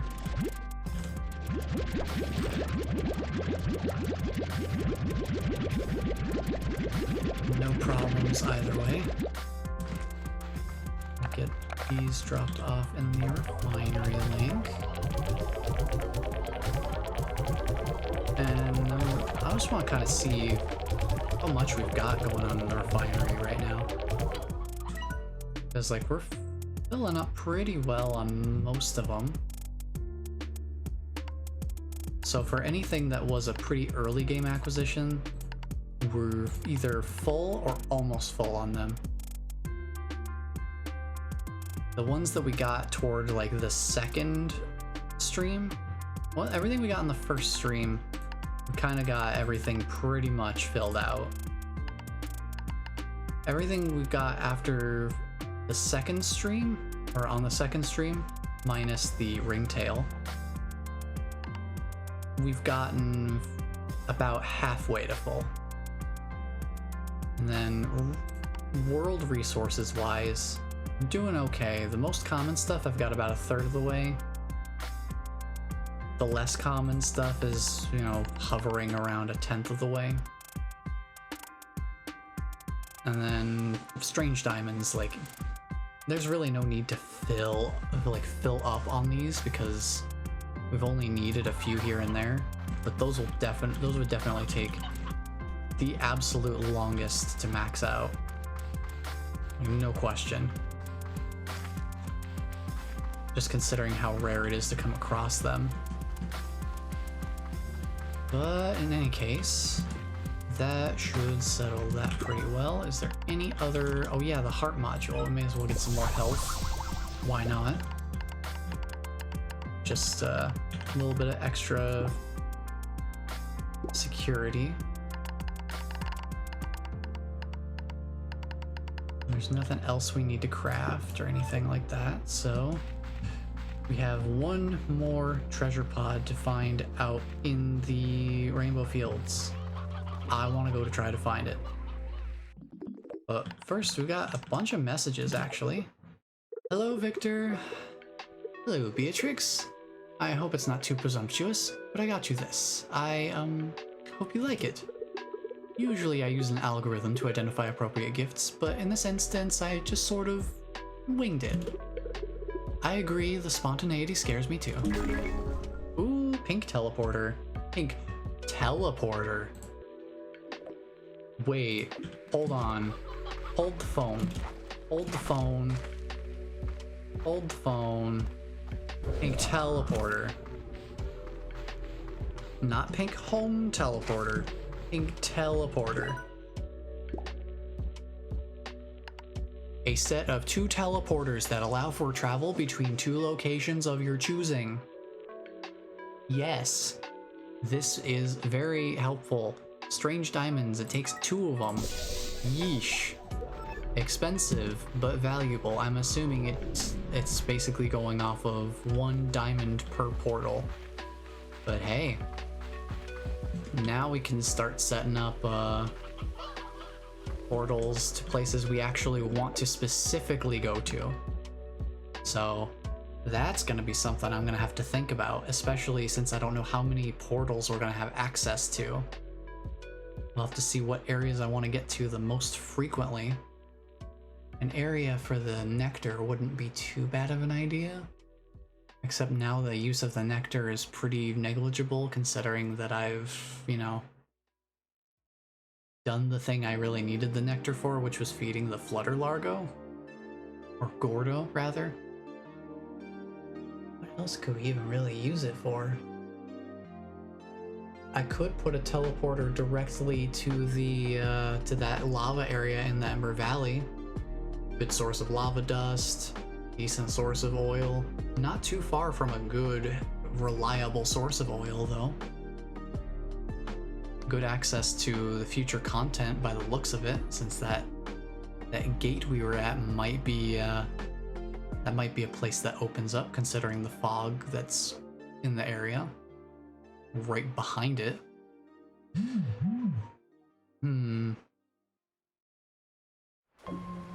But I'm not really sure. I'm gonna sit on that one. I have the portal, so we can decide what to do with it down the line, but I'm not gonna set it up right now because I don't know what I'm gonna really want to use it for yet. And 2 strange diamonds. That's not the most common thing to come across, so I'm not really keen to burn through too many of them. Hey B, I found something I was going to throw out, but then I thought, hey, B likes old junk I don't need. I bet she would just love this. You can thank me later. Oh, well, thank you. Thank you for giving me those columns. Hey amiga, I got you a little gift. It's not homemade and it's not pie and it's not homemade pie, but oh, more shrubbery, thank you. Bring me a shrubbery.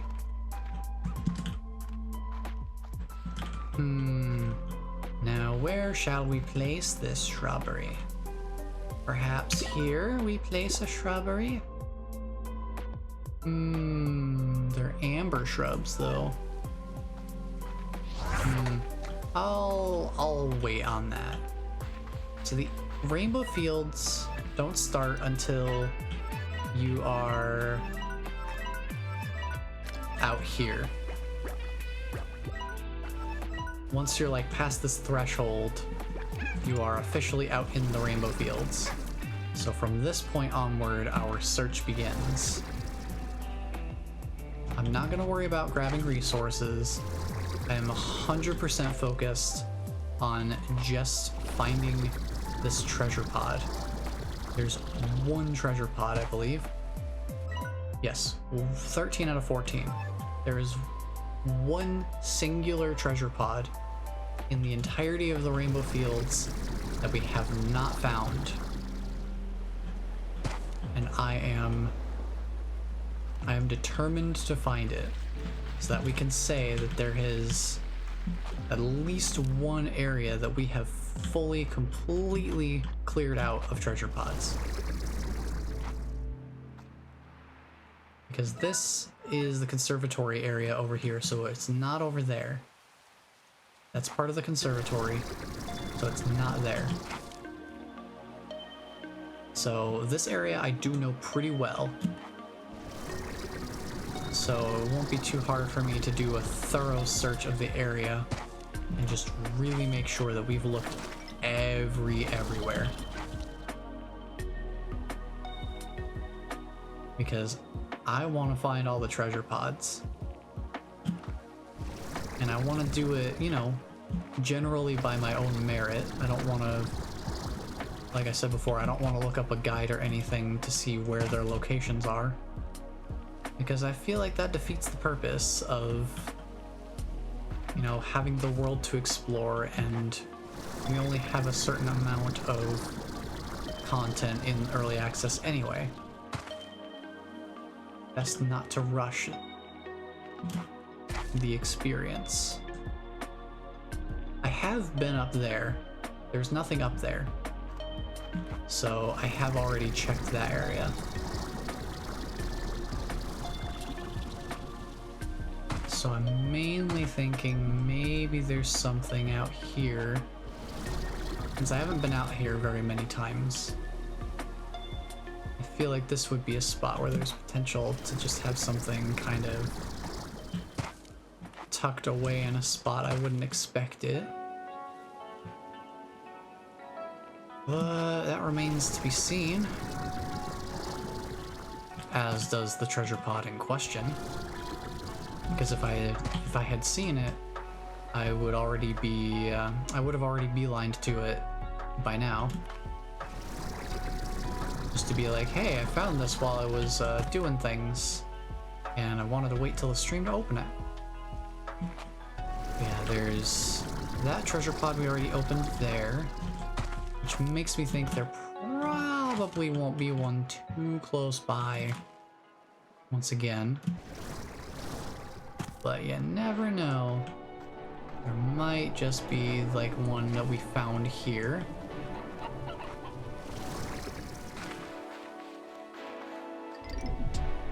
When I realized why the area is rainbowy, I think it's because of the portal. And the portal is why it's all rainbowy. Also, I have these briar hens, but I never actually put them anywhere. I didn't even realize. Not a big deal though. They're not taking up too much space, and I'm not planning to pick up very much anyway. So I feel pretty confident saying that this area doesn't have anything else to it. That we've explored it pretty well. So I'm gonna say we're good there. I'll try to get up here. Don't see anything around here.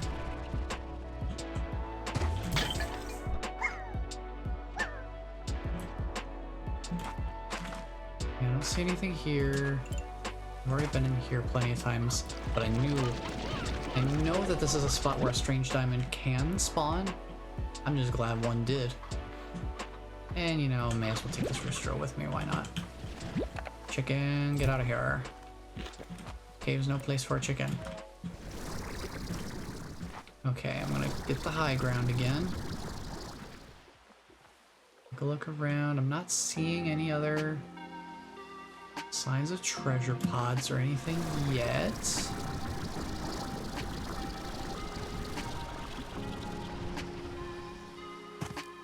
Nice little grove-like area, but nothing treasure pod related there. I'm gonna head back over this way because I haven't scouted this half of the area quite thoroughly yet. There's one we already found. I know another location we already found one. So I have a general sense of our treasure pod density so far.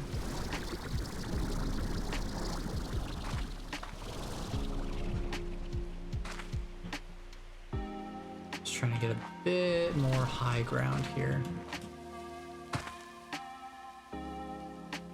Area I want to check is over here. I just want to get a nice flyover and just really make sure that there's nothing else over here.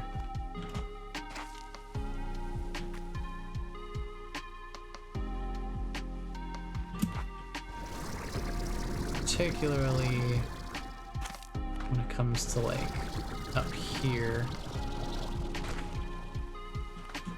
I want to just really try to get a high vantage point here. I feel like that's really gonna help a lot.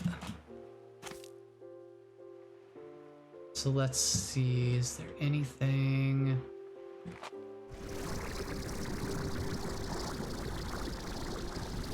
I'm not really seeing any treasure pods here.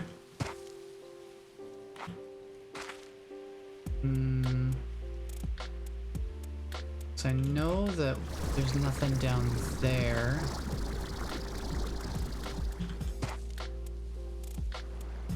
So there's no point in really looking down that way. I already found whatever is down there. This seems like an area that kind of don't expect you to be. So I don't really expect to find anything out here. Nope. Nope, looking pretty quiet out here. Yeah, yep, okay. We found that treasure pod over there. That I think is right here. So we don't need to worry about that. I've already picked up some jellystone, so I may as well grab more, I guess. So yeah, we have that treasure pod. There's a jellystone node in there, but nothing like important. This always felt kind of like something. We already found the treasure pod here. Another jellystone node here. Grab it real quick. Keep moving along.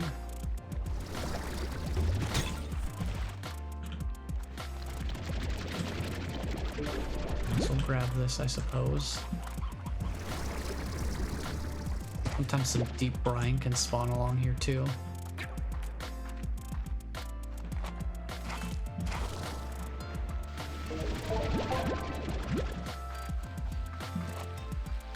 I can't help myself, I just want to collect things. I just want to grab the resources. But okay, I haven't seen anything here.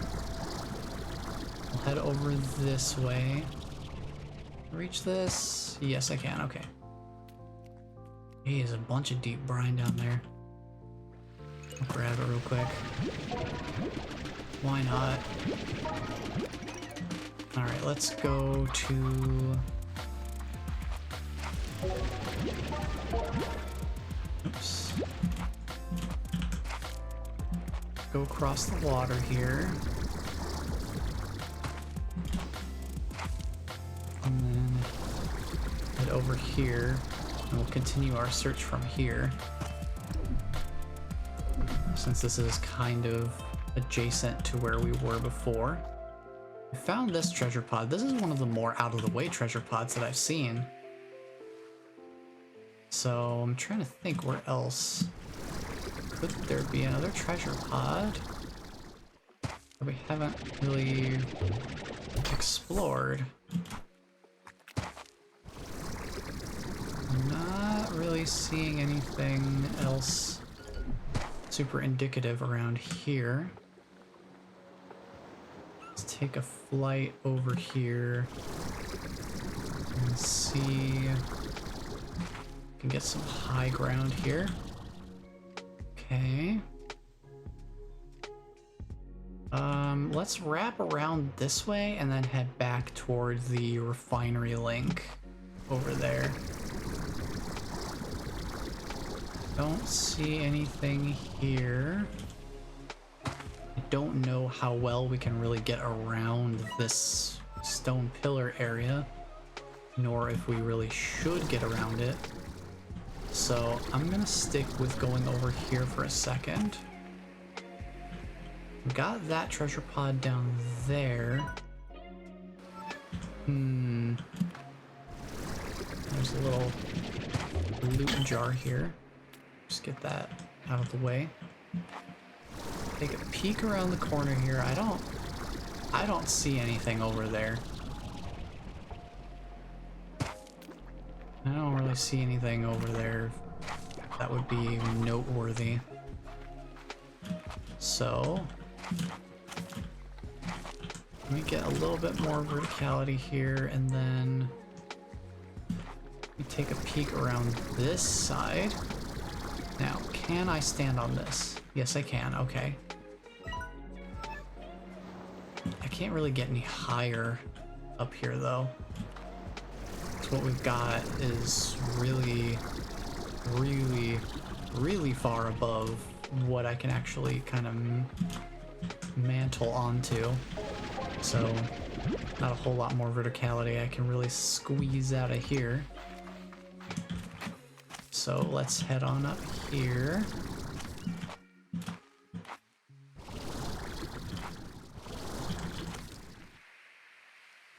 Because like maybe I could make it 1 or 2 steps higher from here. Well, maybe we can make this work. Maybe we can get a little higher here. Yeah. Yeah. Seems promising. But can we get any higher up here, though, is the real question. Yeah, we're still going. We're still going up.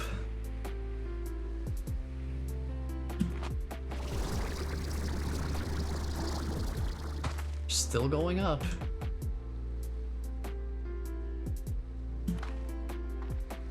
Oh yeah, we're up here.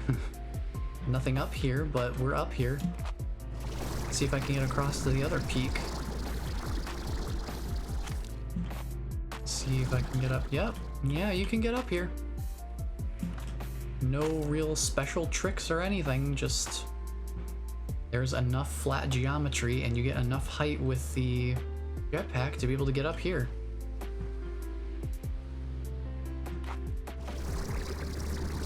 Seems good. Seems good. I don't see anything up there. I'll just bust my ankles real quick.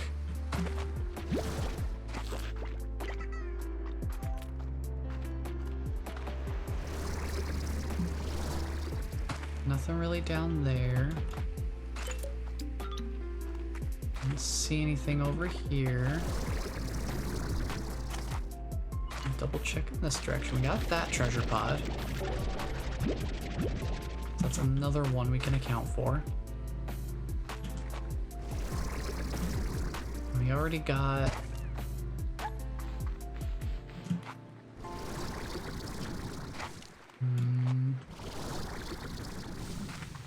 There's nothing over here. As far as I can tell.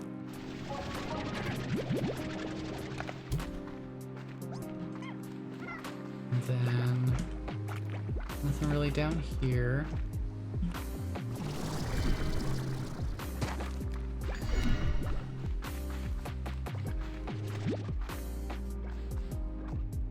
Yeah, this all looks pretty clear. Nothing really to see. More deep brine I can grab. So you can see how I filled up on deep brine and jellystone pretty quickly. There's just so much of it around here. It's very, very plentiful. And all the possible spawn locations for it are not very far away from each other to go find. So, yeah, we found the treasure pod there. There's the treasure pod in here that we've already gotten. Resource nodes. This links back up to here.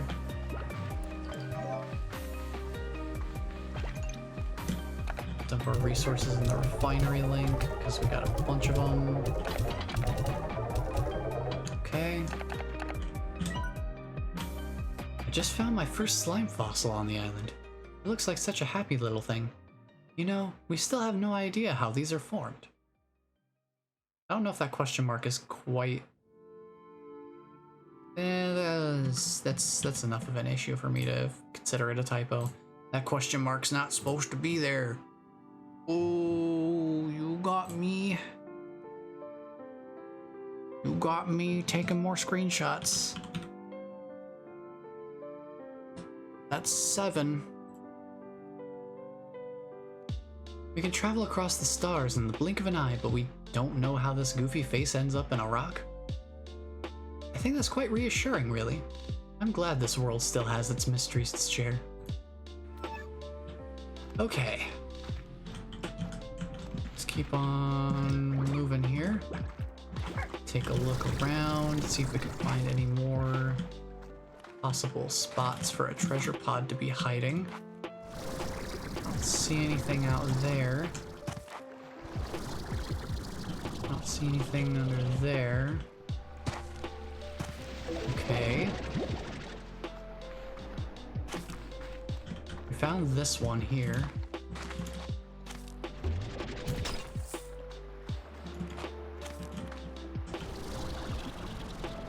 But once again, I feel like we kind of tapped out on what we've...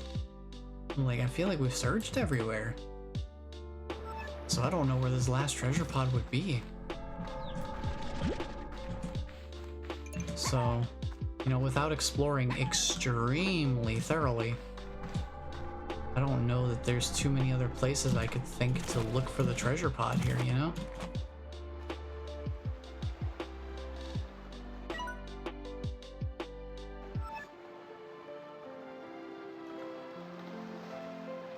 I'm trying to think of where else there would be to even look. I don't feel like there really is much other place to look.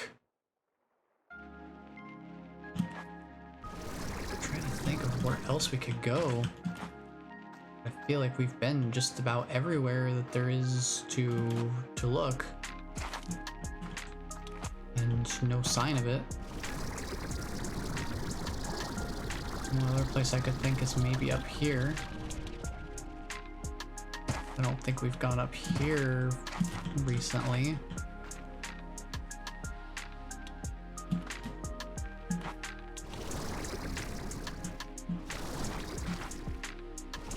Gotta get my way up here. Yeah, I'm just like... Wait.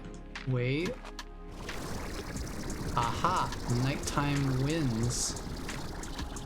We do know where the last treasure pod is now. Now it's just a matter of getting up to it. Man, I've been up there. I guess I just found different ledges to get up there. And didn't find the ones that lead to a whole dang treasure pod. But hey, we found it. We found the last treasure pod for the Rainbow Fields. So let's go. So that marks one area that we found all the pods. Number 1 slime stage. Oh, nifty. Quite literally put your favorite slime on a pedestal. Now, I don't think I ever used that in the first game. But who knows? Maybe I'll have a spot for it in this one. Maybe I'll find a use for it. But hey, that's 14 out of 14. We got all the treasure pods for the Rainbow Fields. Pretty nifty. It's good stuff, good stuff. Let's get these resources deposited. And get the upkeep going on these because they're falling behind again. Do this real quick. And I'm keeping track of it this time. It looks like Twitch is gonna run an ad in about a minute here. So, keeping in mind that that's gonna be coming up here. Since I actually remembered to look over and give the warning this time. Okay, we will dump these in here actually. Oh boy, we can actually hold 50 of things now. It's really nice. Surprisingly enough, it feels like it makes a huge difference. 40 to 50. You wouldn't think at that point that it would really feel like that much of a difference. But boy, it sure does. I sure feel the difference. So I gotta go sell these guys off. Actually, we need some of these, don't we? Yeah, we need a good number of these actually. So pink plorts I need to start dumping again. So yeah, Twitch is gonna start an ad any second here. Those be doing our upkeep. These sold off. So pink plorts we still need some more of for our refinery again. I think I needed some of those for the portals. I think that's where they went. That's what ended up taking some of them out. We got that. Dump these in here.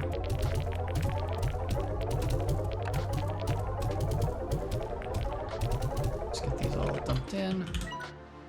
Okay. We're almost up to 900 of the hunter plorts and the tabby plorts, and the ringtail plorts are the same amount too. Interesting. Oh, we need to dump some honey plorts as well. Keep that in mind. How are we doing on rock plorts? Those are full. Okay. Dump these in here just because. rock plorts, I'm gonna take those first. Welcome back to everyone who's coming back from the ad break. I was just keeping track of which plorts we actually need more of in the refinery, because it looks like we do need a few more honey plorts again. Just kind of trying to keep track of those types of things. So let's see, we dump these in here. So we definitely need those. We definitely need these. Definitely nowhere near full on these three. Rock plorts were still completely full, so we'll sell these. Still doing okay on money. I haven't really been hurting for money so far, which is nice.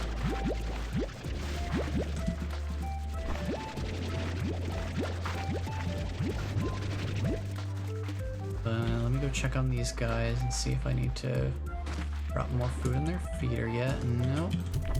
I'm just gonna shove the food in here then. These guys need food in their feeder. No, I'm just gonna shove these in here then. Okay, these guys are doing okay, no problems there. Let me grab the infinite sprint. Head on down into the cave.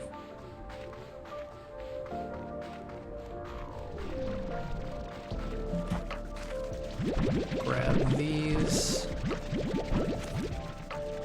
Pull the ones off the tree that are ready.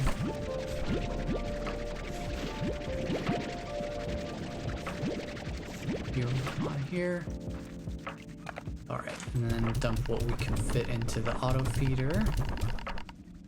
And then the rest just go directly to the incinerator to get more ashes for our fire slimes. And this is why I only have 4 of them here, because that seems to be about as many as it can really handle. Let's see, you guys are running pretty low on briar hens, actually. I'm gonna dump a bunch of them in here.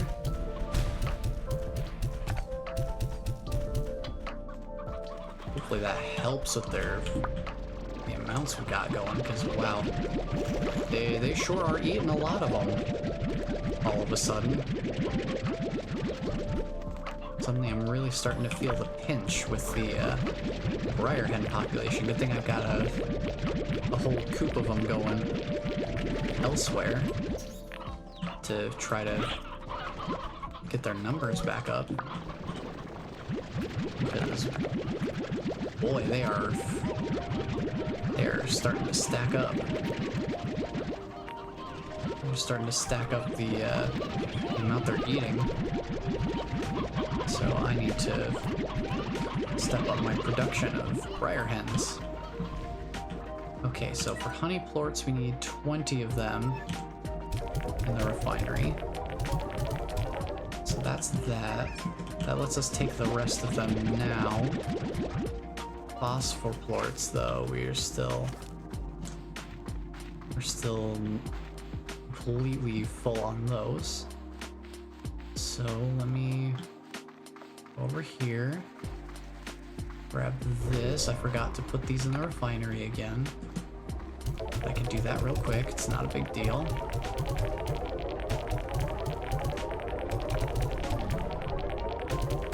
Still wishing I had the market link.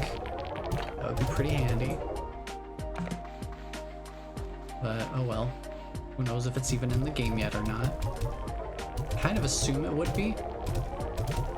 But if that is the case, then maybe it's probably one of the treasure pods in the Starlight Strand would be my guess. We'll go check on the briar hens. Over here. One managed to escape. I guess that's a good sign.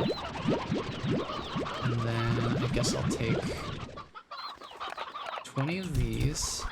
and just 10 of these. I'll put the 20 of these in here. And how many roostros are in there? Only 3 right now, so I need to leave this one in here with them. But okay. I'm gonna keep these 10. I'm gonna put them in the I'm gonna go put them in the other, I'm gonna put them in the Batty Boom Slime corral real quick and grab the other plorts that I couldn't carry. These guys are running pretty low on chickens. There's not even like a single full layer of chickens in there. I find that to be moderately concerning. So I get that. Grab these. These we can shove into the winery. These we need to sell at the market while we're there. And then we'll go handle the ringtail and the puddle slimes. Let's go sell these real quick. I'm not gonna worry about the food items, it's not a big deal. I'm gonna worry about the water lettuce and the heartbeats that were over there. I've already got the auto feeders pretty much fully filled up.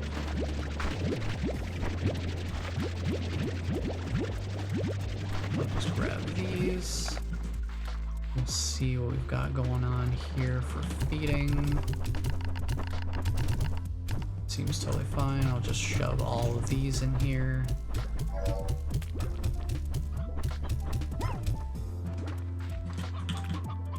With a mischievous face, so he's not actually hungry, he's just eating to eat. If that ain't a mood for some people.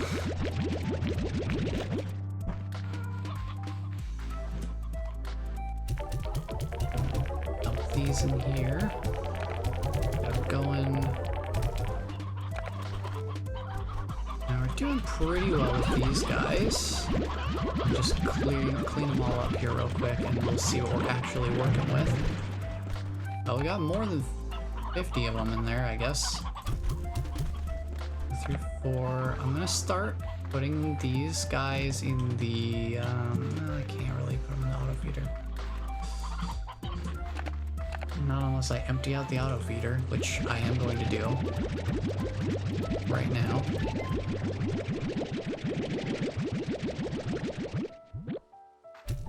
$50 at a time. So I'm probably gonna get rid of the garden now, or you know, I could just ignore the garden and just leave it there in case I have any other slimes I put here later. It's not a big deal to just ignore the garden.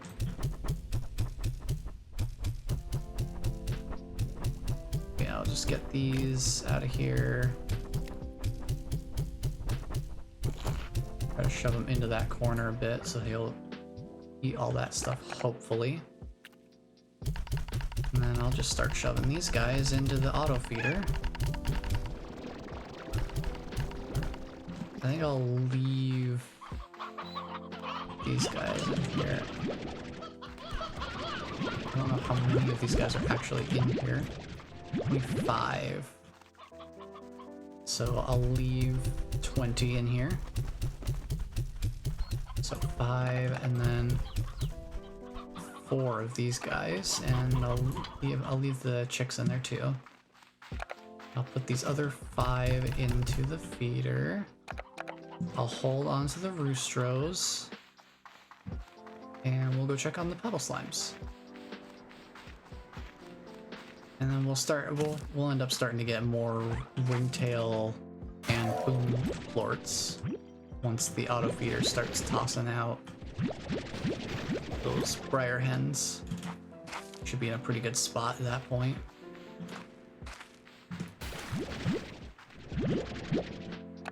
So yeah, the reason I switched it off of being a rock ringtail or largo.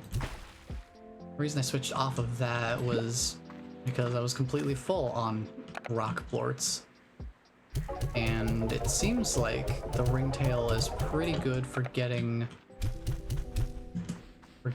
more plorts per slime. Considering that a single ringtail was outproducing four other largos. Like one ringtail largo was outperforming 4 of any other largo type. So I figured it made sense to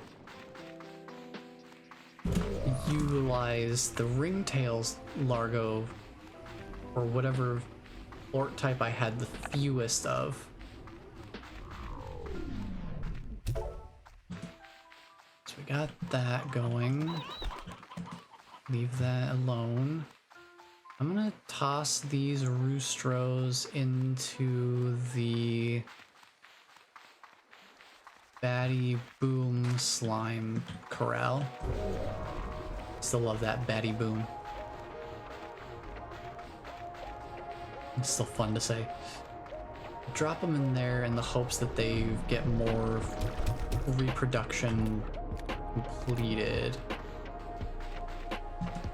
Hopefully that works out. But I think I need to pull some of these guys out too. Yeah, definitely. I'll pull out 20. 10 of them will go in there. 10 of them will go over here to the storage just as backup. Okay, we've got more messages, so let's Oh, hey Thora. You know, B, they say the best gifts come from the heart. This one came from a store, but close enough, right? Oh, 2 rainbow grass, thank you.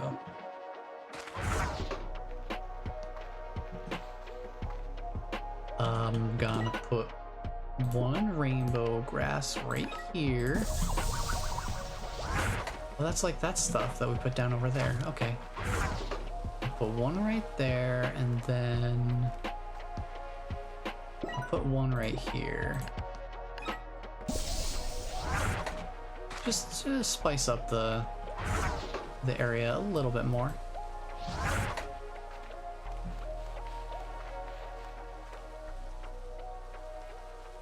Ooh, look at that color shift though.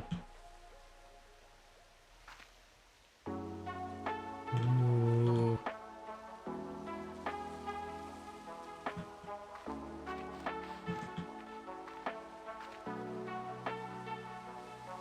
The color shift is pretty fun. I think it must be, I wonder if it's based on the area that it's placed in. Kind of seems like it. Interesting. Well, I did want to try to take a look around the Starlight Strand and see if we spot any more. See if we can spot some of the treasure pods in there. I didn't take my portal directly to the Starlight Strand, but we're already here, which is closer at this point, so we'll just do it. Force of habit. I'll have to get used to using my little home portals to get here faster. Okay, so how many pods are we missing? We're looking for 8 treasure pods in this area. Starlight Strand. I'm gonna start with the tide pools because I feel like that's my least explored area out of everything. So I feel like it makes the most sense to start with the area that I've just looked at the least. And I'm not gonna worry about resource nodes at all. We're just looking for treasure pods. Only looking for treasure pods. Resource nodes are on hiatus. Is there any other reason to be down here? It doesn't look like it. I'm gonna head across over here. I feel like this would be a pretty good spot for treasure pods to hide. If ever there was a spot for them to do so, it would be out here somewhere, I would think. So we'll just take a look around and see what we can see. Don't see anything there. We'll head over in that direction next. See if we can spot anything. This island is roughly shaped like a dolphin. Probably intentional. Wouldn't surprise me if it was. See anything out there? We have a ringtail slime out here, but that's not a treasure pod. It makes me more suspicious that I don't see a treasure pod out here, considering that this area is, you know, deliberately separated from the rest of the tide pool. It makes me really suspicious that there's something here that I'm missing. Ah, there's the treasure pod that would be for this area. We already got it though, so no worries. Hey Z, how you doing? Welcome on in. How have you been? It's been a hot minute since I've gotten to catch one of your streams, but how have your streams been going? Phasmophobia. How have you been liking the new update? I know I'm like 5,000 different questions right at the start, but new information's coming in. I feel like this is my first time seeing you in your stream. Well, if that's the case, welcome in. I know that we've met before because I've dropped in on your stream a few different times in the past. But yeah, it's unfortunately been a while since I've been able to drop in on one of your streams, but hopefully they've been going well. These resource nodes are just so tempting, but I promised I would not grab any. I promised I wouldn't. I'm here looking for treasure pods. I'm not gathering resources right now. I can do that any old time. I've been doing that quite a bit recently, actually. So I'm not really hurting for resources at all.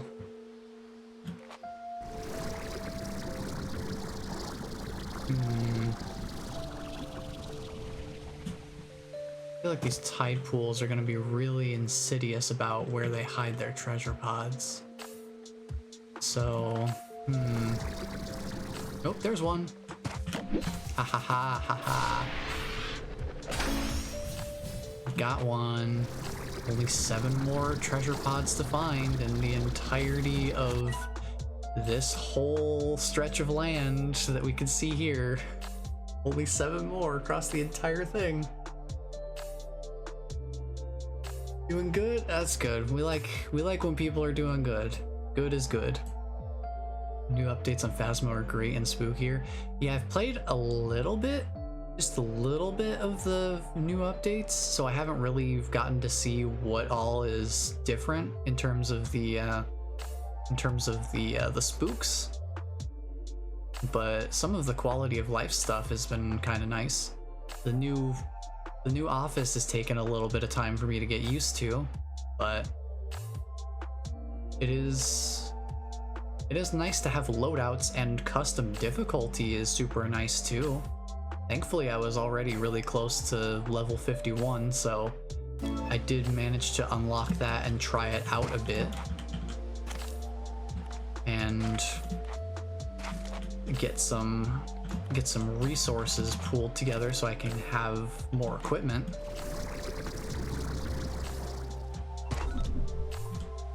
Yeah, I feel like I've definitely barely scratched the surface with Phasmophobia, because I'm still at the point where I've mostly played on Tanglewood.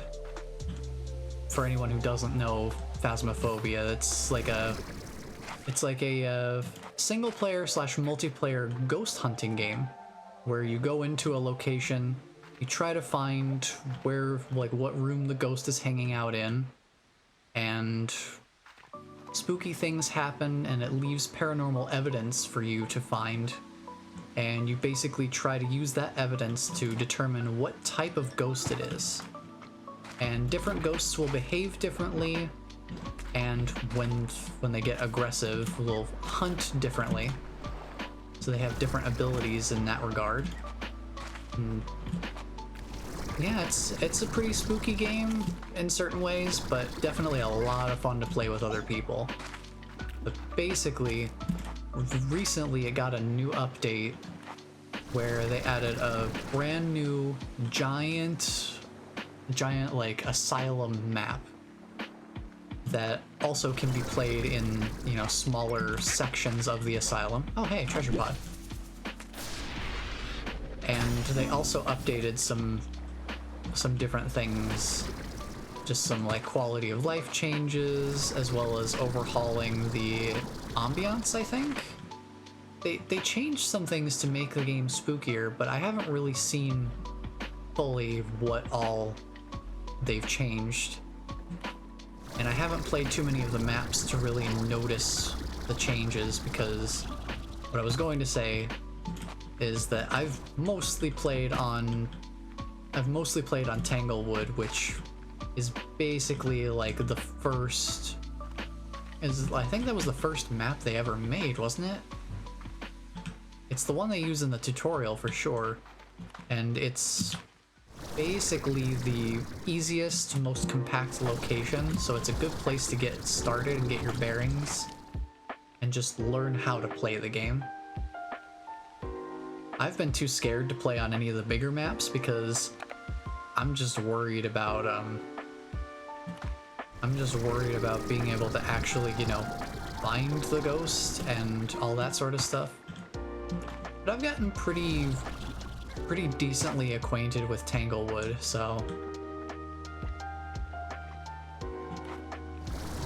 at the very least I have some familiarity with, you know, like how to find evidence and the different ghost types and things like that, and different ghost behaviors.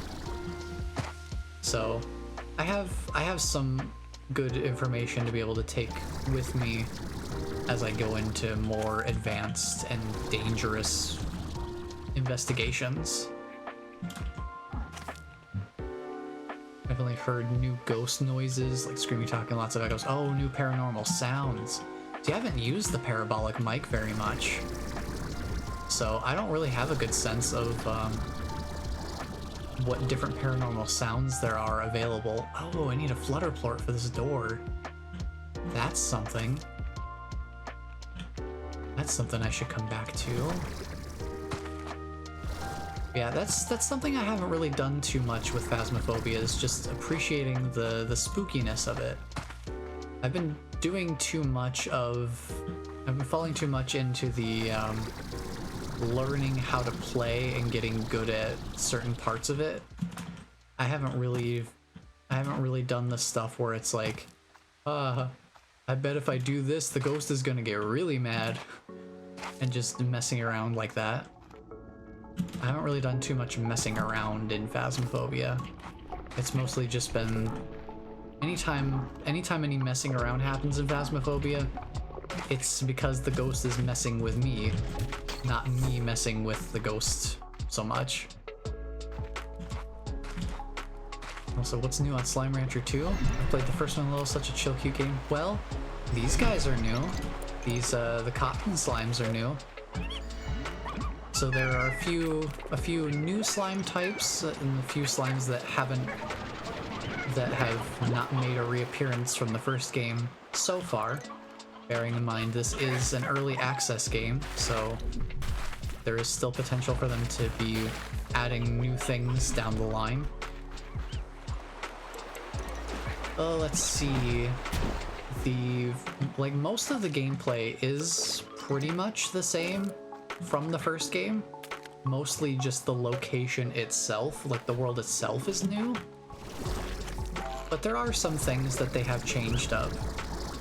that are mostly progression based, I would say. Like upgrades, you used to be able to just kind of, you could just buy them with money and buy them with the in-game money, and then after a certain amount of time passed, the next level of the upgrade would eventually become unlockable and you could just buy it with more in-game money. But in this game, there are certain like baseline things that you can buy with the in-game money to start with, but pretty much all of the upgrades require you to go out into the world and pick up resources from these different resource nodes. Now if I can find one, I can show you. See, like we have this beehive here. I don't know if you ever got far enough into the first game. There were these resource extractors that you would set up in an area. There would be a timer on them, and then you would, once they were done, you could come collect the resources from them. In this game, that's been completely removed. Instead, you have these randomly spawning resource nodes that look like this. Like, they'll have a unique visual depending on what type of resource it is. So like this is wild honey. So you go out into the world and you find the resources and gather them yourself manually. And then you use those for pretty much all of your upgrades and slime science gadgets. So that's a pretty major change. And I think it's much better because it really encourages more of the world exploration, and you can't really just, you know, stay on the farm and get all your upgrades that way. So that's a change that I'm pretty happy with. It encourages more of the world exploration, and there's more world to explore. Like, when I first came in here, when I first like got into the game, that was the first feeling I had was, oh boy, I definitely see myself getting lost in this world quite a bit. Just because there's so much area to cover. But now that I've explored it a bunch, it's not quite as confusing for me. But it's definitely a lot less linearly laid out than the first game.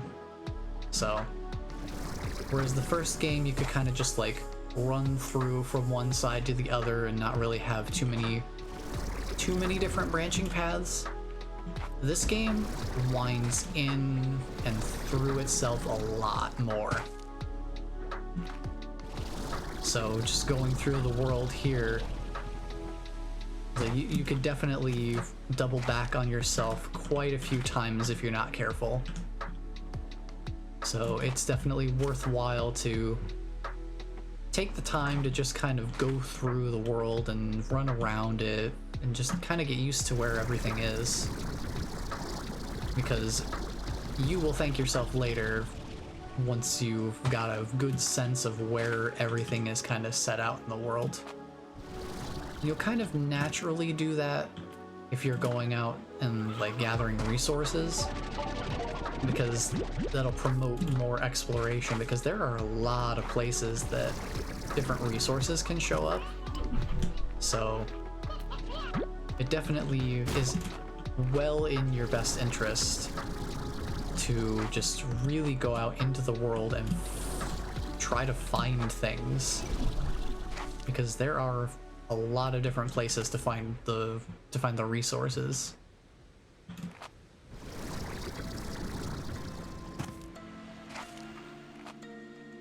And I don't know if you ever encountered the locked gates where you would need a slime key to open them, but usually you would get those slime keys from, there are these really, really big slimes that just sit in one place. They're called gordo slimes. And each type of slime in the game had a corresponding gordo slime that you could feed, and when you fed them enough, they would leave behind a slime key most of the time. And you would use that to open one of the locked gates. In this game, they've completely done away with the slime keys.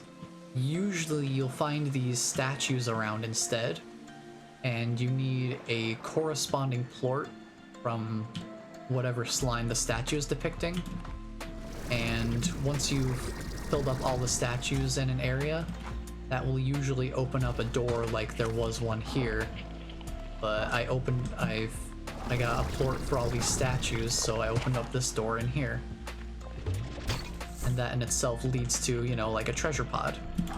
Or for some places, it opens up a shortcut so that you can navigate an area more conveniently. So that you don't have to run around when you can just run through. Just some different things like that.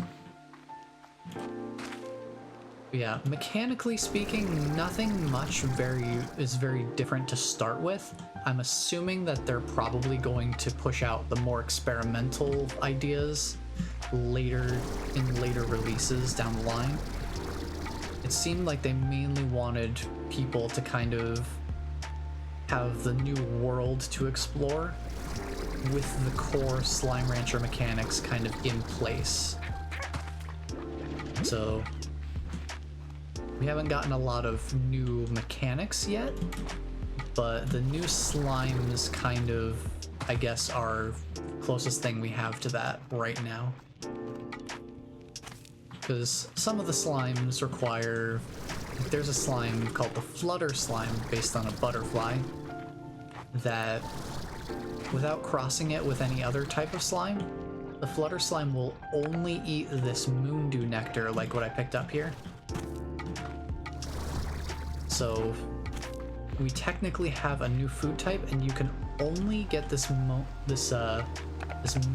nectar from this area, from specific spots, like you would gather a fruit. And you can't grow it. So you have to come to this area to be able to actually get more moondew nectar. So like these little flowers at night will open up and produce one of that moondew nectar. So that's another thing that kind of encourages world exploration, is you'll find some things like that. Of course, we still have treasure pods, which are the thing that I've been mainly trying to look for this time around on this stream. Because the treasure pods are still here from the first game, but they are treated differently. There aren't different levels of treasure pods to open, like level 1, level 2, or level 3. They just exist in the world, and you can open them anytime as long as you can find them. So it's mainly finding the treasure pods that's the big thing here. So like here, this is what the treasure pods look like now. They don't have a specific color coding to them because you don't need a specific level of treasure cracker to open them. You don't even need to unlock the ability to open these anymore. You just start with it now. So as soon as you find your first one, you can just open it up and get whatever's inside. A lot of them are decorations, like the sharp boulder here. But you can find some other things in them, like upgrade components, which allow you to unlock some of the higher tiers of upgrades, which is another thing I think is really nice. Again, encourages exploration, but also makes it so you can't just beef yourself up on upgrades right off the bat. You kind of have to go into the world and explore if you want to be, you know, fully upgraded with all of your equipment. So you actually do need to go out and find the treasure pods if you want to get all of your equipment upgrades. So I think that's a pretty nice change. And it does help that they have more world to explore to really make it so you feel like compelled to actually explore the world, both with an extrinsic reward. Like I don't know what, I can't remember the difference between extrinsic and intrinsic reward.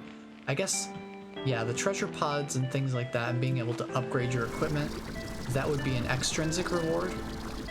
But just having more world to explore, there's a lot of nice little vistas. Like, you can look pretty much anywhere and find a nice view to look at. So things like that are just, it's just inherently rewarding to explore the world, just because it's like the world looks really nice. Like, you can just be here and see like, oh, there's the split tree, because the whole thing about the Starlight Strand is that you can kind of see it on the map too. It's been split into two different colors. So half of it is in this like blue indigo-ish color, and this other one is in like a reddish pinkish color. So we're in like the pink area right now. But if we crossed over in that direction, it's split like right at the tree.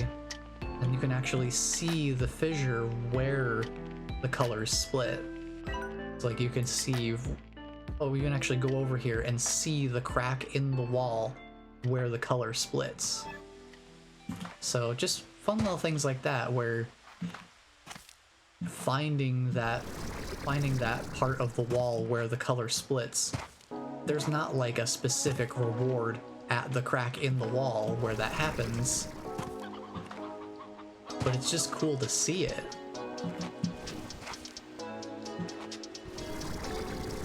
It also helps that they did a bit of an overhaul with the physics in this game too.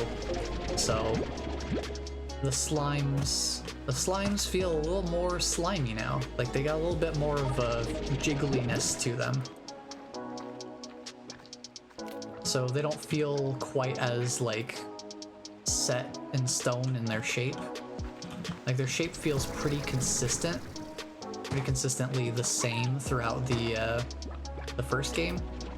In this game, they definitely are like they wibble and wobble a lot more. I want to see if I can try to find a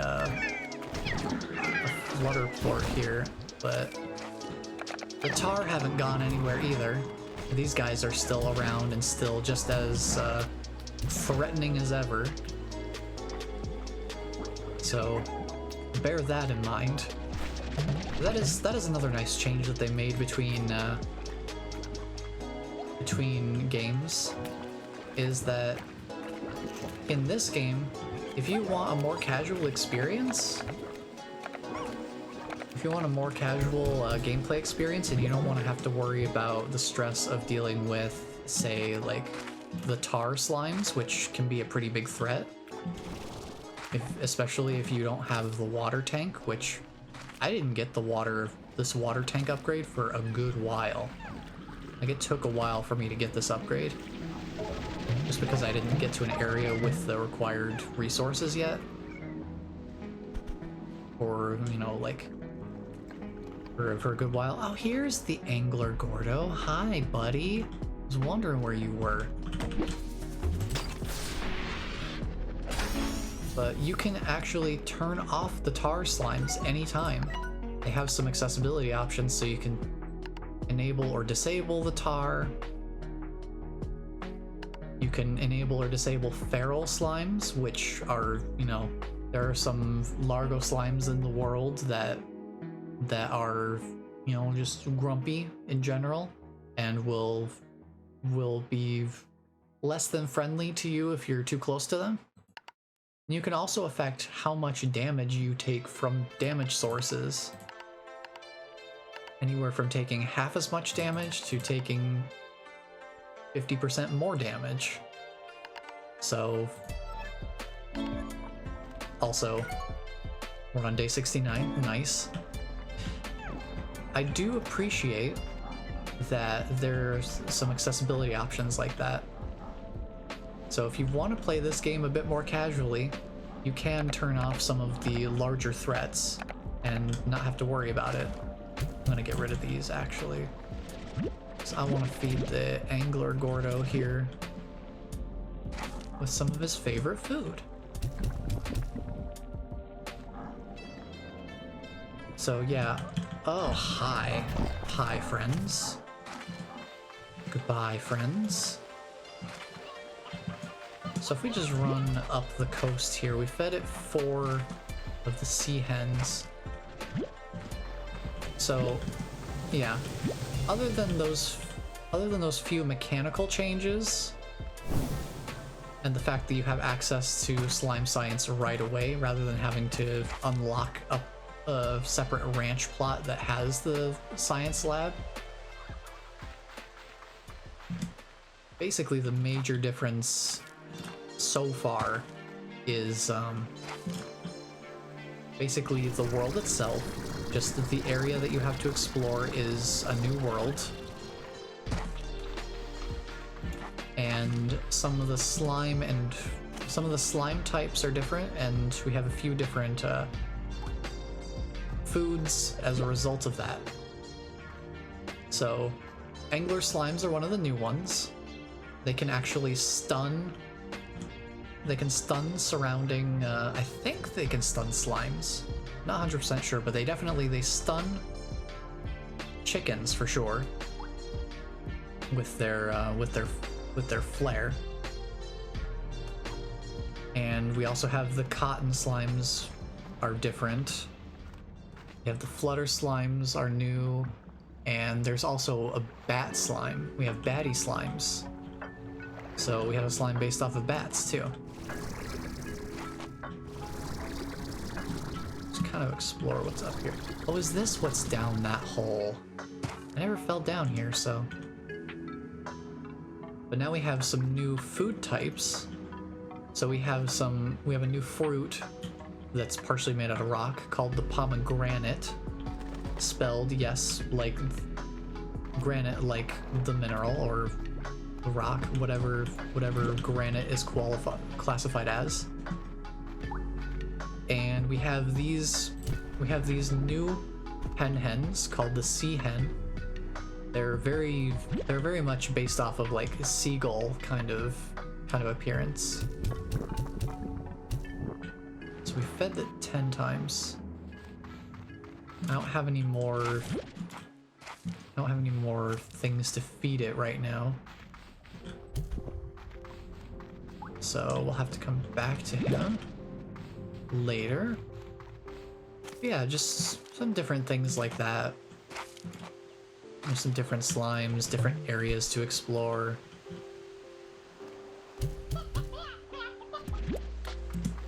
And we'll probably be getting more of like the really new stuff in future updates. That would be my guess.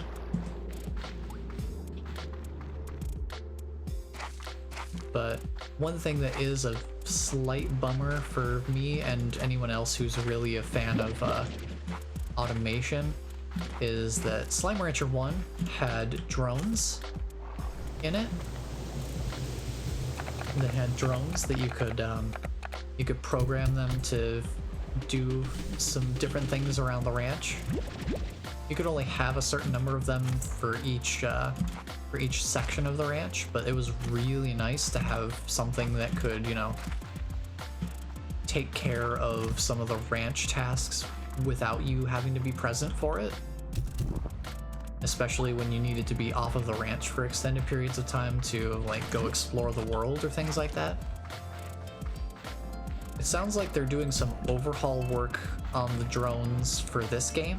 So on the early access launch, we don't have the drones, which is a bit unfortunate just because I really miss having some automation. But at the very least, it sounds like it's for a good reason, and I will definitely be happy just to have better drones. Whatever improvements they're making with the drones, I'm just glad that they're taking the time to do so. Because ultimately that's more important to me, is if they see improvements that can be made with a system and they're taking the time to actually, you know, make those improvements and work on them, that means more to me than just having the same thing back immediately, you know? Because we have plenty of things that have been consistent between Slime Rancher 1 and this game. So it's not like they've been throwing people for too much of a loop or anything.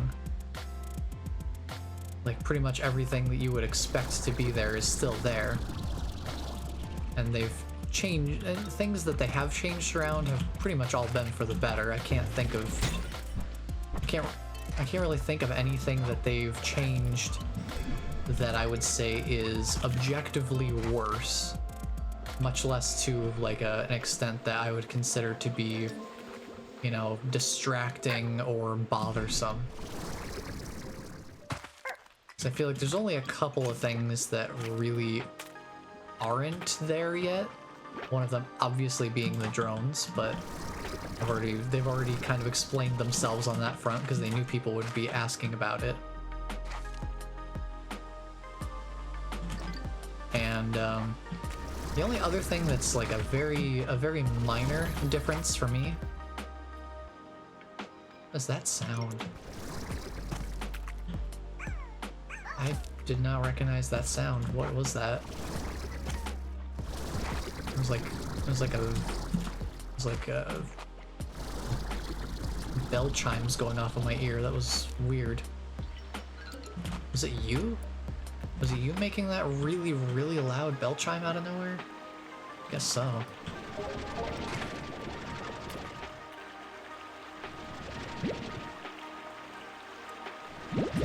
Where did all this buzzwax come from? I have no idea.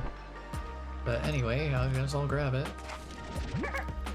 But yeah, the only other thing that's kind of like minor that is not in the game right at this very moment is a flashlight function. I do kind of miss the flashlight sometimes, especially when I'm in like a dark cave and it's nighttime. Sometimes that's a little bit bothersome to not have a flashlight. But again, I kind of consider that to be a pretty minor thing to not be having. All things considered, this game is pretty well lit. And it's not like I really struggle to see in certain places or anything like that.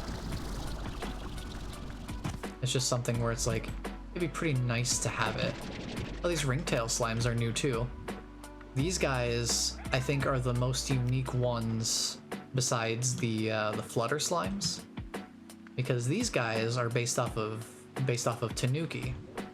And what these guys do is, during the daytime, they turn into stone statues of themselves, and they only become their slimy selves once the night falls. And what they do is they'll eat anything, just like pink slimes will, but they will eat even when they're not hungry. So if left unchecked, the ringtail slime will very much just decimate and absolutely destroy food supplies if you're not careful. So if you do decide to ranch them, you just have to be mindful of how you're feeding them and all, and where you're keeping them and all that. But here's the part of the world where the color splits, right here. And there's, like I said, there's nothing really like extrinsically rewarding about finding this particular spot, other than that there's a flutter gordo blocking this hole usually. But just like being here, seeing these like crazy trippy colors is like, that in itself is pretty cool. But I do want to drop in here. But here you can see the pomegranate. You can see how it's spelled, and If I had a flashlight, I could shine a light on it. But I don't, so oh well. So just there's like nice little caves and stuff. There's a lot more verticality to this game too. This game definitely puts more emphasis on being able to have like a lot more verticality to things. The first game, very flat, very horizontally based, very linear. They've really expanded a lot with the world on this one, and we still don't have all the areas yet because they're gonna roll out new areas with further early access content. They still do have like world logs to find, like how Hobson left little notes around the world for you to find in the first game. They've still got a pretty similar storytelling device in this game. Although I will say with this game, it seems like they're definitely hinting at a larger story, branching out beyond just like the kind of slice of life feel of the first game. Like this game definitely feels like there's going to be like there's a plot happening. There's a plot happening within this game, and I'm not sure what it is yet.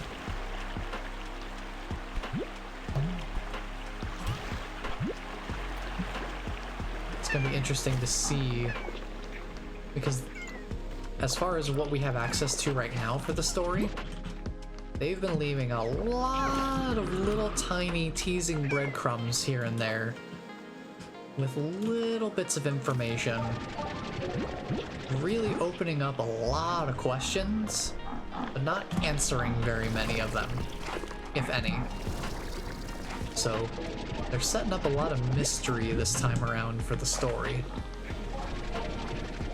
Well, whatever the case is with the story in this game, it seems like we're definitely going to get something that's very timey-wimey, I guess, would be one way that I've described it. It seems like there's going to be a question of not just what happened, but when did it happen? And it seems like that's going to be a major question with the story this time around. So I'm really interested to see how they expand upon that with future updates as well. Because so far they have been leaving a lot of questions. Like, a lot of questions. Not many answers yet. We've gotten some answers, but usually those answers open up to more questions. I guess we got the answer to this, but that still leaves an information gap about this, or brings up an entirely new questioning. Ooh, power chip, yes. So that's an example of a treasure pod that has an upgrade component. That power chip is one of the components required for higher tiers of energy storage. So we should be able to upgrade our energy storage to go from 200 to 250. And energy is what we use for sprinting around, for our jetpack, our little pulse cannon. Also uses energy. So energy is a pretty useful resource. So having more of it is definitely a good thing. So being able to have that upgrade will be just extra bit of niceness on top of everything else. Plus, I think that just leaves us with, what, 4 treasure pods left to find in this area? 3, actually. We're almost back up to the same amount as we would have in the Ember Valley.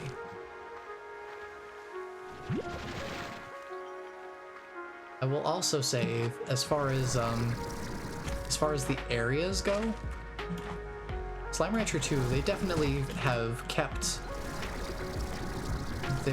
kept up with having each area feel unique. And the nice thing is they still have it so that even within each of these areas, it still feels like there are some unique biomes within each area. So, like, one thing that's kind of new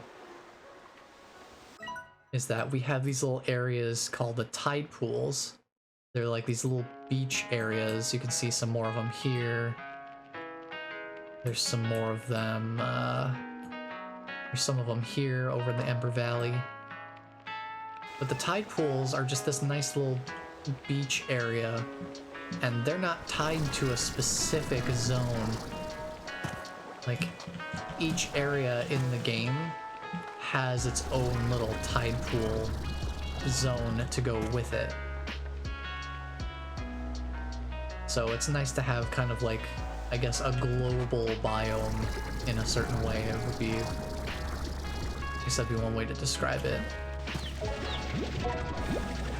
So you can find tide pools in multiple places. Oh, I need a rock plort for this. I forgot about that door. Well, I know there's rock slimes around somewhere. I could probably grab one real easy. Here's where I went. Yeah, I'm just grabbing some resources while I'm here. May as well.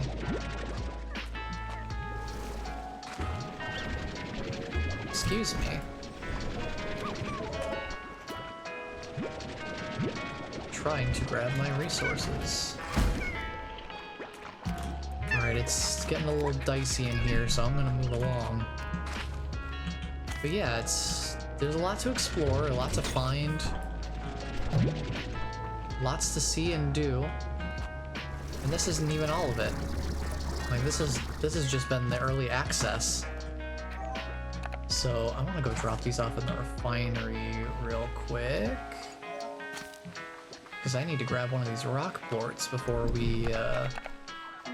they all get consumed. So we still have a lot of the same gadgets too from the first game. I know you said you didn't really manage to get to that part of the game very much, but we still have access to a lot of the same kinds of gadgets, so things like the refinery link become really important when you have to go out into the world to gather your resources. Being able to say, hey, I can just drop off these resources whenever I need to, and just be able to set them up wherever is really convenient, because resources do play a much bigger role in this game. So being able to have a place to drop off those resources more conveniently at hand becomes even more noticeable in this game. So some things like that. Hi. Could you, give me a little bit of space here, pal? Just a little bit more space would be nice, thank you. So, let's see what's going on in here. Does this area look familiar? Have I been here before? Maybe. Well, looks like Twitch is starting an ad soon here. I'm glad I noticed that. But this area does not feel familiar. So I'm gonna just sit tight while the ad happens in case I stumble across anything. Oh. We need another hunter plort, it looks like. So I guess that was also an example of a door. That in itself was an example of a door that needs plorts, but we can grab... Oh wait, we have rock slimes right here. I just need a vegetable to feed them. Can I find a vegetable to feed them? Yes, I can. Absolutely, I can. Absolutely, I can. Get some water too. Cool. Beans. Okay. Okay. Welcome back to everyone who's coming back from the ad break. I didn't go any further into the tunnel at all. I just wanted to... I just went to try and find some food because I see we have a hunter rock plort here. And that means we can just feed it a carrot and get one of each slime. One of each slime plort. And just use the hunter plort right away. And that's an example of a door that requires a plort to open. So, oh, this is the other door. This is the other side of that door. Okay, so I've been in that place before. But that door was gray from the other side, and we couldn't open it. So, this area is definitely new then. So, I think we're practically guaranteed to find a treasure pod here, but like, look at this. Like, just this excavation area, like, this is kind of cool.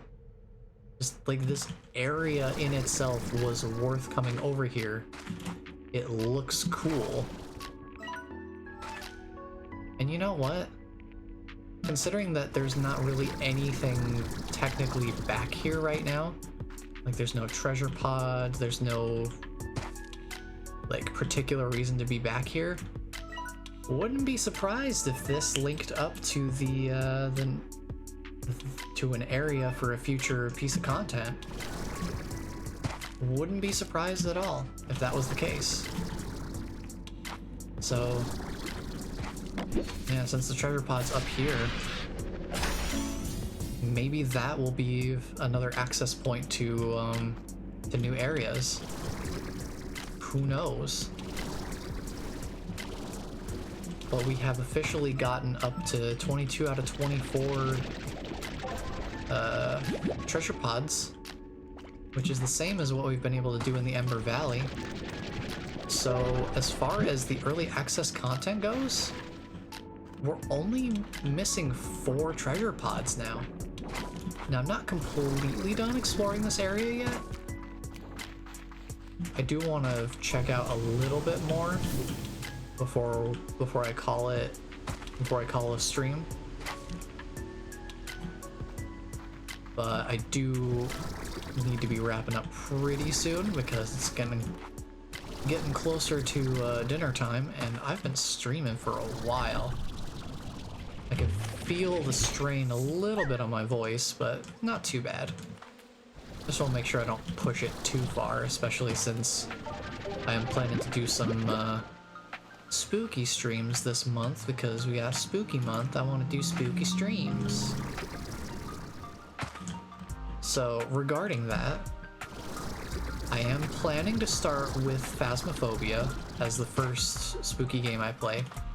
I don't know if I'll do more than one stream of it. It really depends on how the first time kind of goes with it. So I've never streamed it before, so I guess it'll kind of depend on like how we all feel about it collectively and all that sort of stuff. And depending on what other spooky games you guys would want to see as well. But I do want to do some additional spooky streams, and that wouldn't interfere with my Slime Rancher Saturday at all. I plan to keep it entirely separate. And so I actually do have a poll set up on Twitter right now. I'll link that once we wrap up the stream. I'll link to the poll specifically on I'm just trying to get a feel for whether people would want to see like what evening stream. I plan to do them as evening streams. What night of the week people would want to see the streams happen. So I have a poll set up for that right now. That should be going for at least another day and a half, I think, is the amount of time that's on it. But I've basically got Tuesday and Thursday nights that I'm thinking about. Doing the streams. So one of those 2 nights I will be doing some evening spooky streams. And then once spooky month is over, I want to shift those evening streams into possibly doing some additional daytime streams. Because I want to stream more than once a week, but I still haven't figured out what day of the week I want to do that yet. So maybe we'll stick with evening streams, but I'll see how everybody feels about that long term, because I want to stream at a time where as many of you guys are able to kind of like tag along and enjoy it as well as possible. So that's why I try to like reach out to you guys and get your opinions on like what timing works best for you and all that sort of stuff. Because if I wanna just play games, I can play games any old time. The reason I stream games, oh, goody. Of course. OBS disconnect, huh?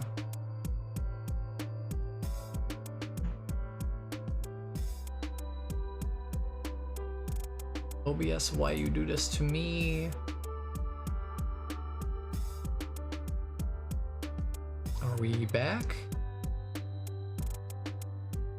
Interesting timing for the stream to drop right as I'm getting all like, right when I'm getting real. But anyway, what I was saying is I try to get your guys' opinion on when I stream and all that, because if I want to play games, I can play games any old time. The reason I stream the games is to, you know, provide a place for you guys to hang out and just chill and, you know, not have to worry about things.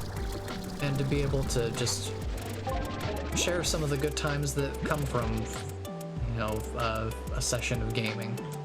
Because sometimes games do surprise me. Sometimes the games pull a little bit of a surprise on me.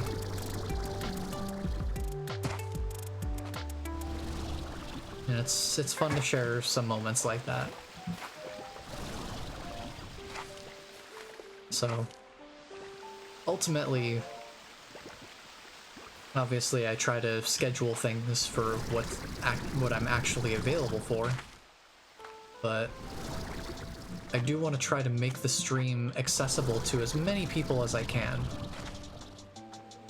because what I really want to try to emphasize is just being a very accessible person and being able to cultivate an environment that, you know, kind of matches that accessibility, at least in terms of, you know, the mood and the general vibe and expectations and all that. So not having like a, ooh, okay, I think I figured out why the game was chugging a little bit when I walked over here. That's a lot of chickens. Oh my god. Why are there so many chickens? Okay, so I did see a video of someone who they had some chickens escape on their ranch, and the number of chickens got out of hand on their ranch. I think I found a natural example of it, because boy, there's a lot of chickens here. You know what? I'm morbidly curious. I'm not gonna touch it. I'm not gonna do anything to that to cull the numbers at all. I'm just gonna leave it alone and see what happens over time. That's a lot of chickens. I'm not gonna touch this at all. I'm not gonna do anything with this area. I'm not taking any chickens. I'm not adding any chickens. I'm just gonna let that area be what it is. And I suppose for now, I think we'll call it good. I think that's a pretty good note to end on. I don't think my brain could take much more after witnessing the absolute sheer madness that is. And oh, this glitch is happening again where I can't actually vacuum up resources. So yeah, definitely a good time to end. The game has given me all the signs that I need to stop playing for now and give myself a break. Because, oh boy, the game itself is breaking. As I can drop these guys off in here. Roostro, drop you off in there. Roostro, drop you off in there. Okay, I'm gonna just drop these things off. We're gonna check our final communications. Because that's another thing that's different between this game and Slime Rancher 1 is there is no range exchange anymore where you like do jobs for NPCs. Now you just have straight up communications. Oh, Bob is back. Oh, what's he got to say this time? Guess what? Dot dot dot dot dot dot dot dot dot dot dot. Present time.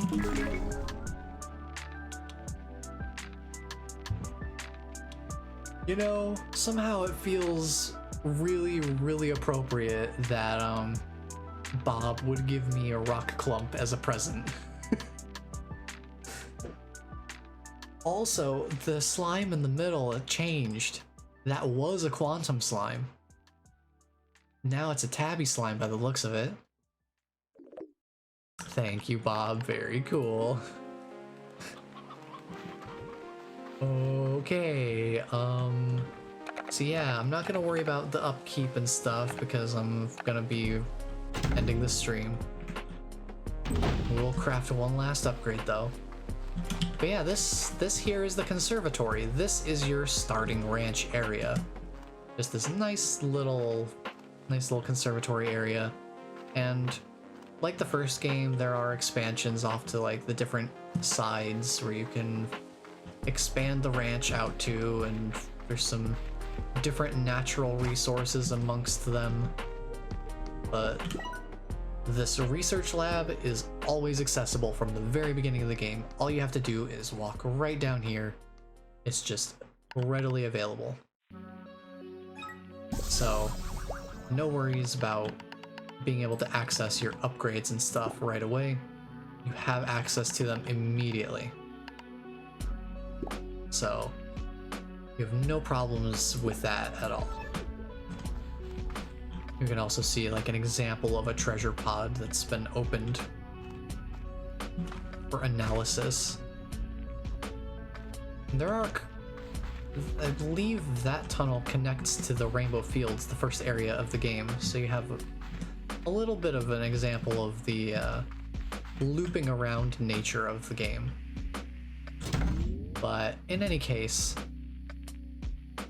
that is going to be it for me for today, because I've been going for a good while and ooh, my brain is starting to feel it. But we got some good progress today.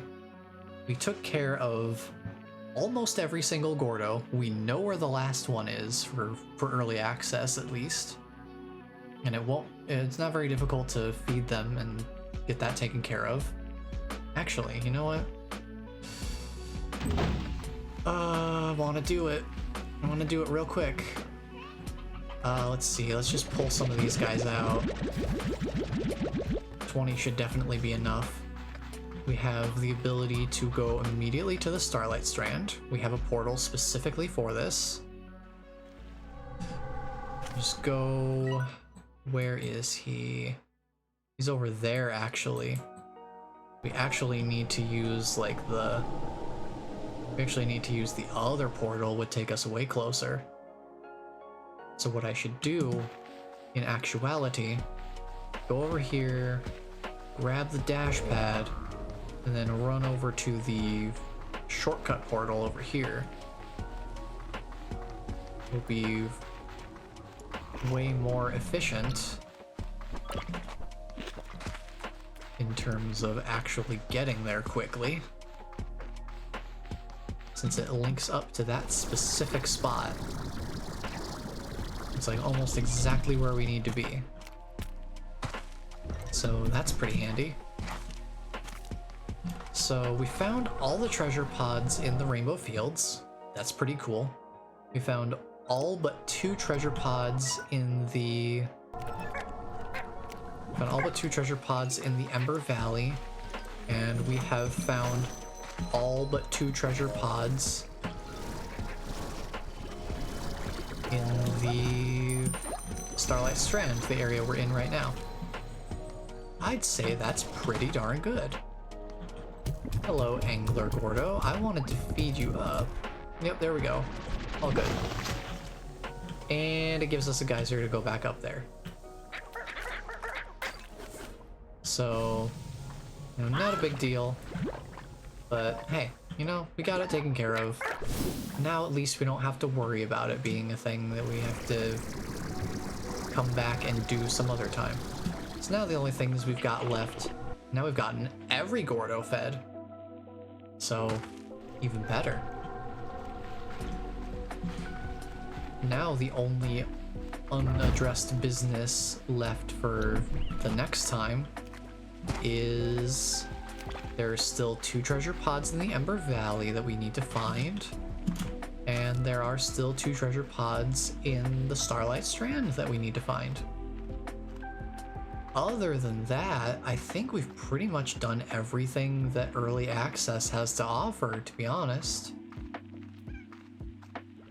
In terms of, you know, tangible reward. Because I don't really think there's much else that we could really do, or much else that's really set out for us to go find or collect or anything like that. So now we'll sign off. Now we'll sign off. So just to recap, we've got 2 treasure pods left to find in the Ember Valley, 2 treasure pods to find in the Starlight Strand, and I think that's it. We found all the treasure pods in the Rainbow Fields, the only other area that we have access to right now. And then beyond that, I don't think there's any other collectibles right now. So I think those last 4 treasure pods are basically all we have in terms of direct tangible rewards for early access. Doesn't mean we'll stop playing the game. We'll find other ways to play the game. Possibly even revisiting the first game if we need to. Because I didn't get to show off all of the content in that game before in my most recent recap leading up to Slime Rancher 2's early access release. So there's still plenty of untapped potential there too. But in any case, that will be it from me for today. I will go grab the link to the poll real quick. So for anyone who wants to have a say in whether we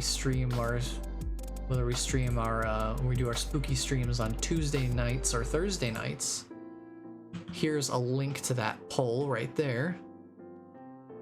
So you can let your voice be heard.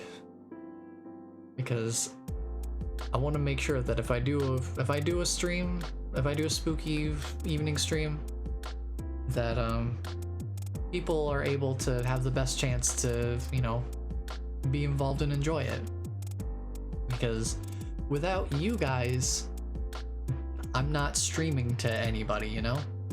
Like, you guys out there watching the stream right now, You are what makes streaming what it is. I'm only part of the equation.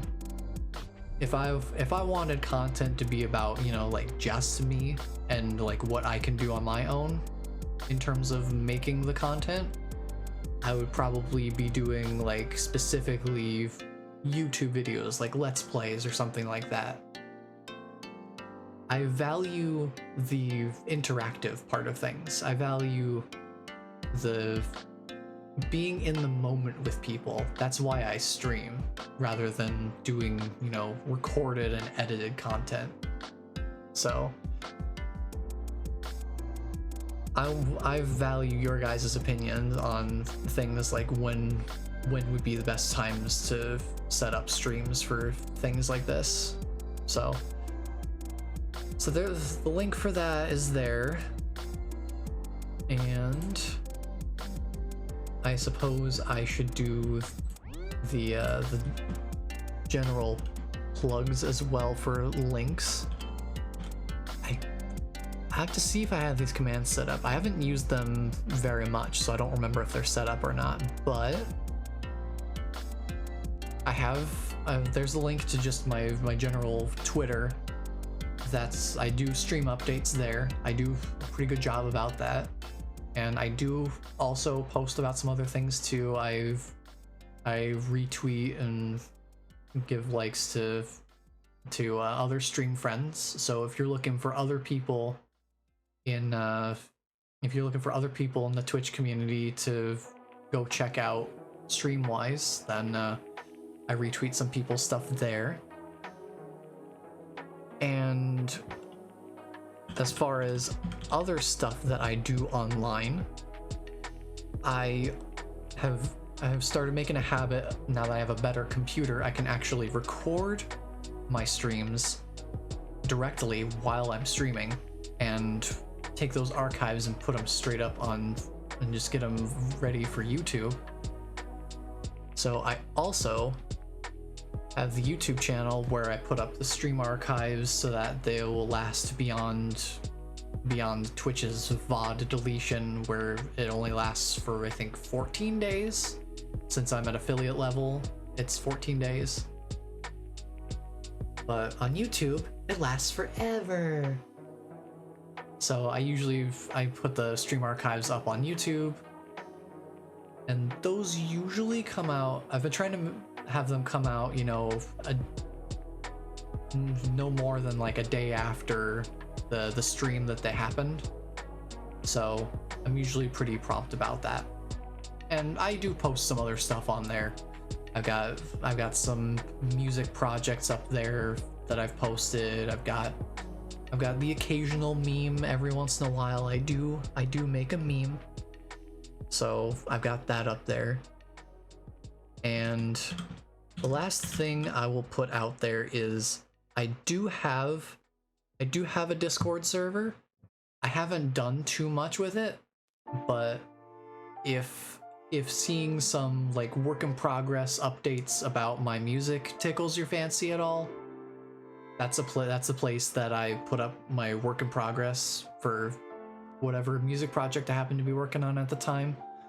I did just put some news out recently. I have started working on a new cover for a song that is 14 minutes long. 14-minute long song. I just finished tempo mapping the reference tracks so that I can, you know, I have the reference material to base the rest of the cover on, so that I've got the timing matched up properly for things, for all the different parts. So just throwing that out there if anyone has any interest. So I think that's all I really have to say, unless there's anything else I'm forgetting, though I don't know if there is anything else. I think there's only one other thing I want to check here real quick, just to make sure. Anything going on?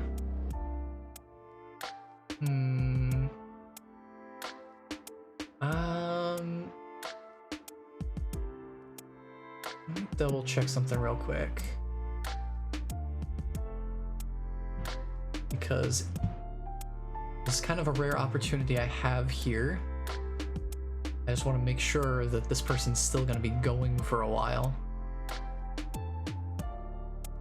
That they're not like immediately wrapping up. Yeah, it looks like they're still going. Hey, y'all want to raid somebody? I haven't done that for a hot minute. Oh, yeah, let's raid. I haven't done a raid in a while because I usually don't have anybody online at the time I'm done that that is really like good for raiding. But now we've actually got an opportunity to do so. So I have both raid messages here. The first one for anyone who has access to the sub emotes, and one below for anyone who doesn't. So anyone who wants to participate in popping along for the raid can do so. But we are going to raid, if it will let me. Hopefully it's actually working. I can't tell if it's working or not. Yes, okay, it's working.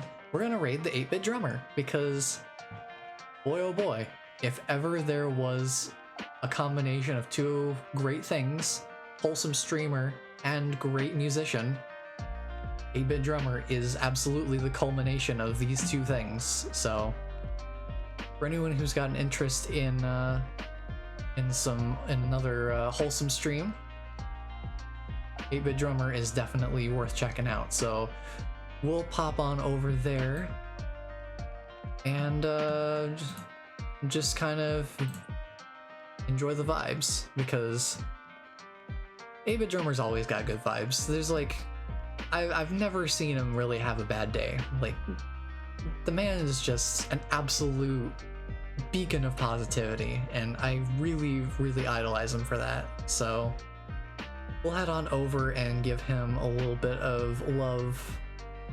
So thank you all so much for being here and hanging out. I appreciate you all being here and hanging out. And until the next stream, take care, everyone.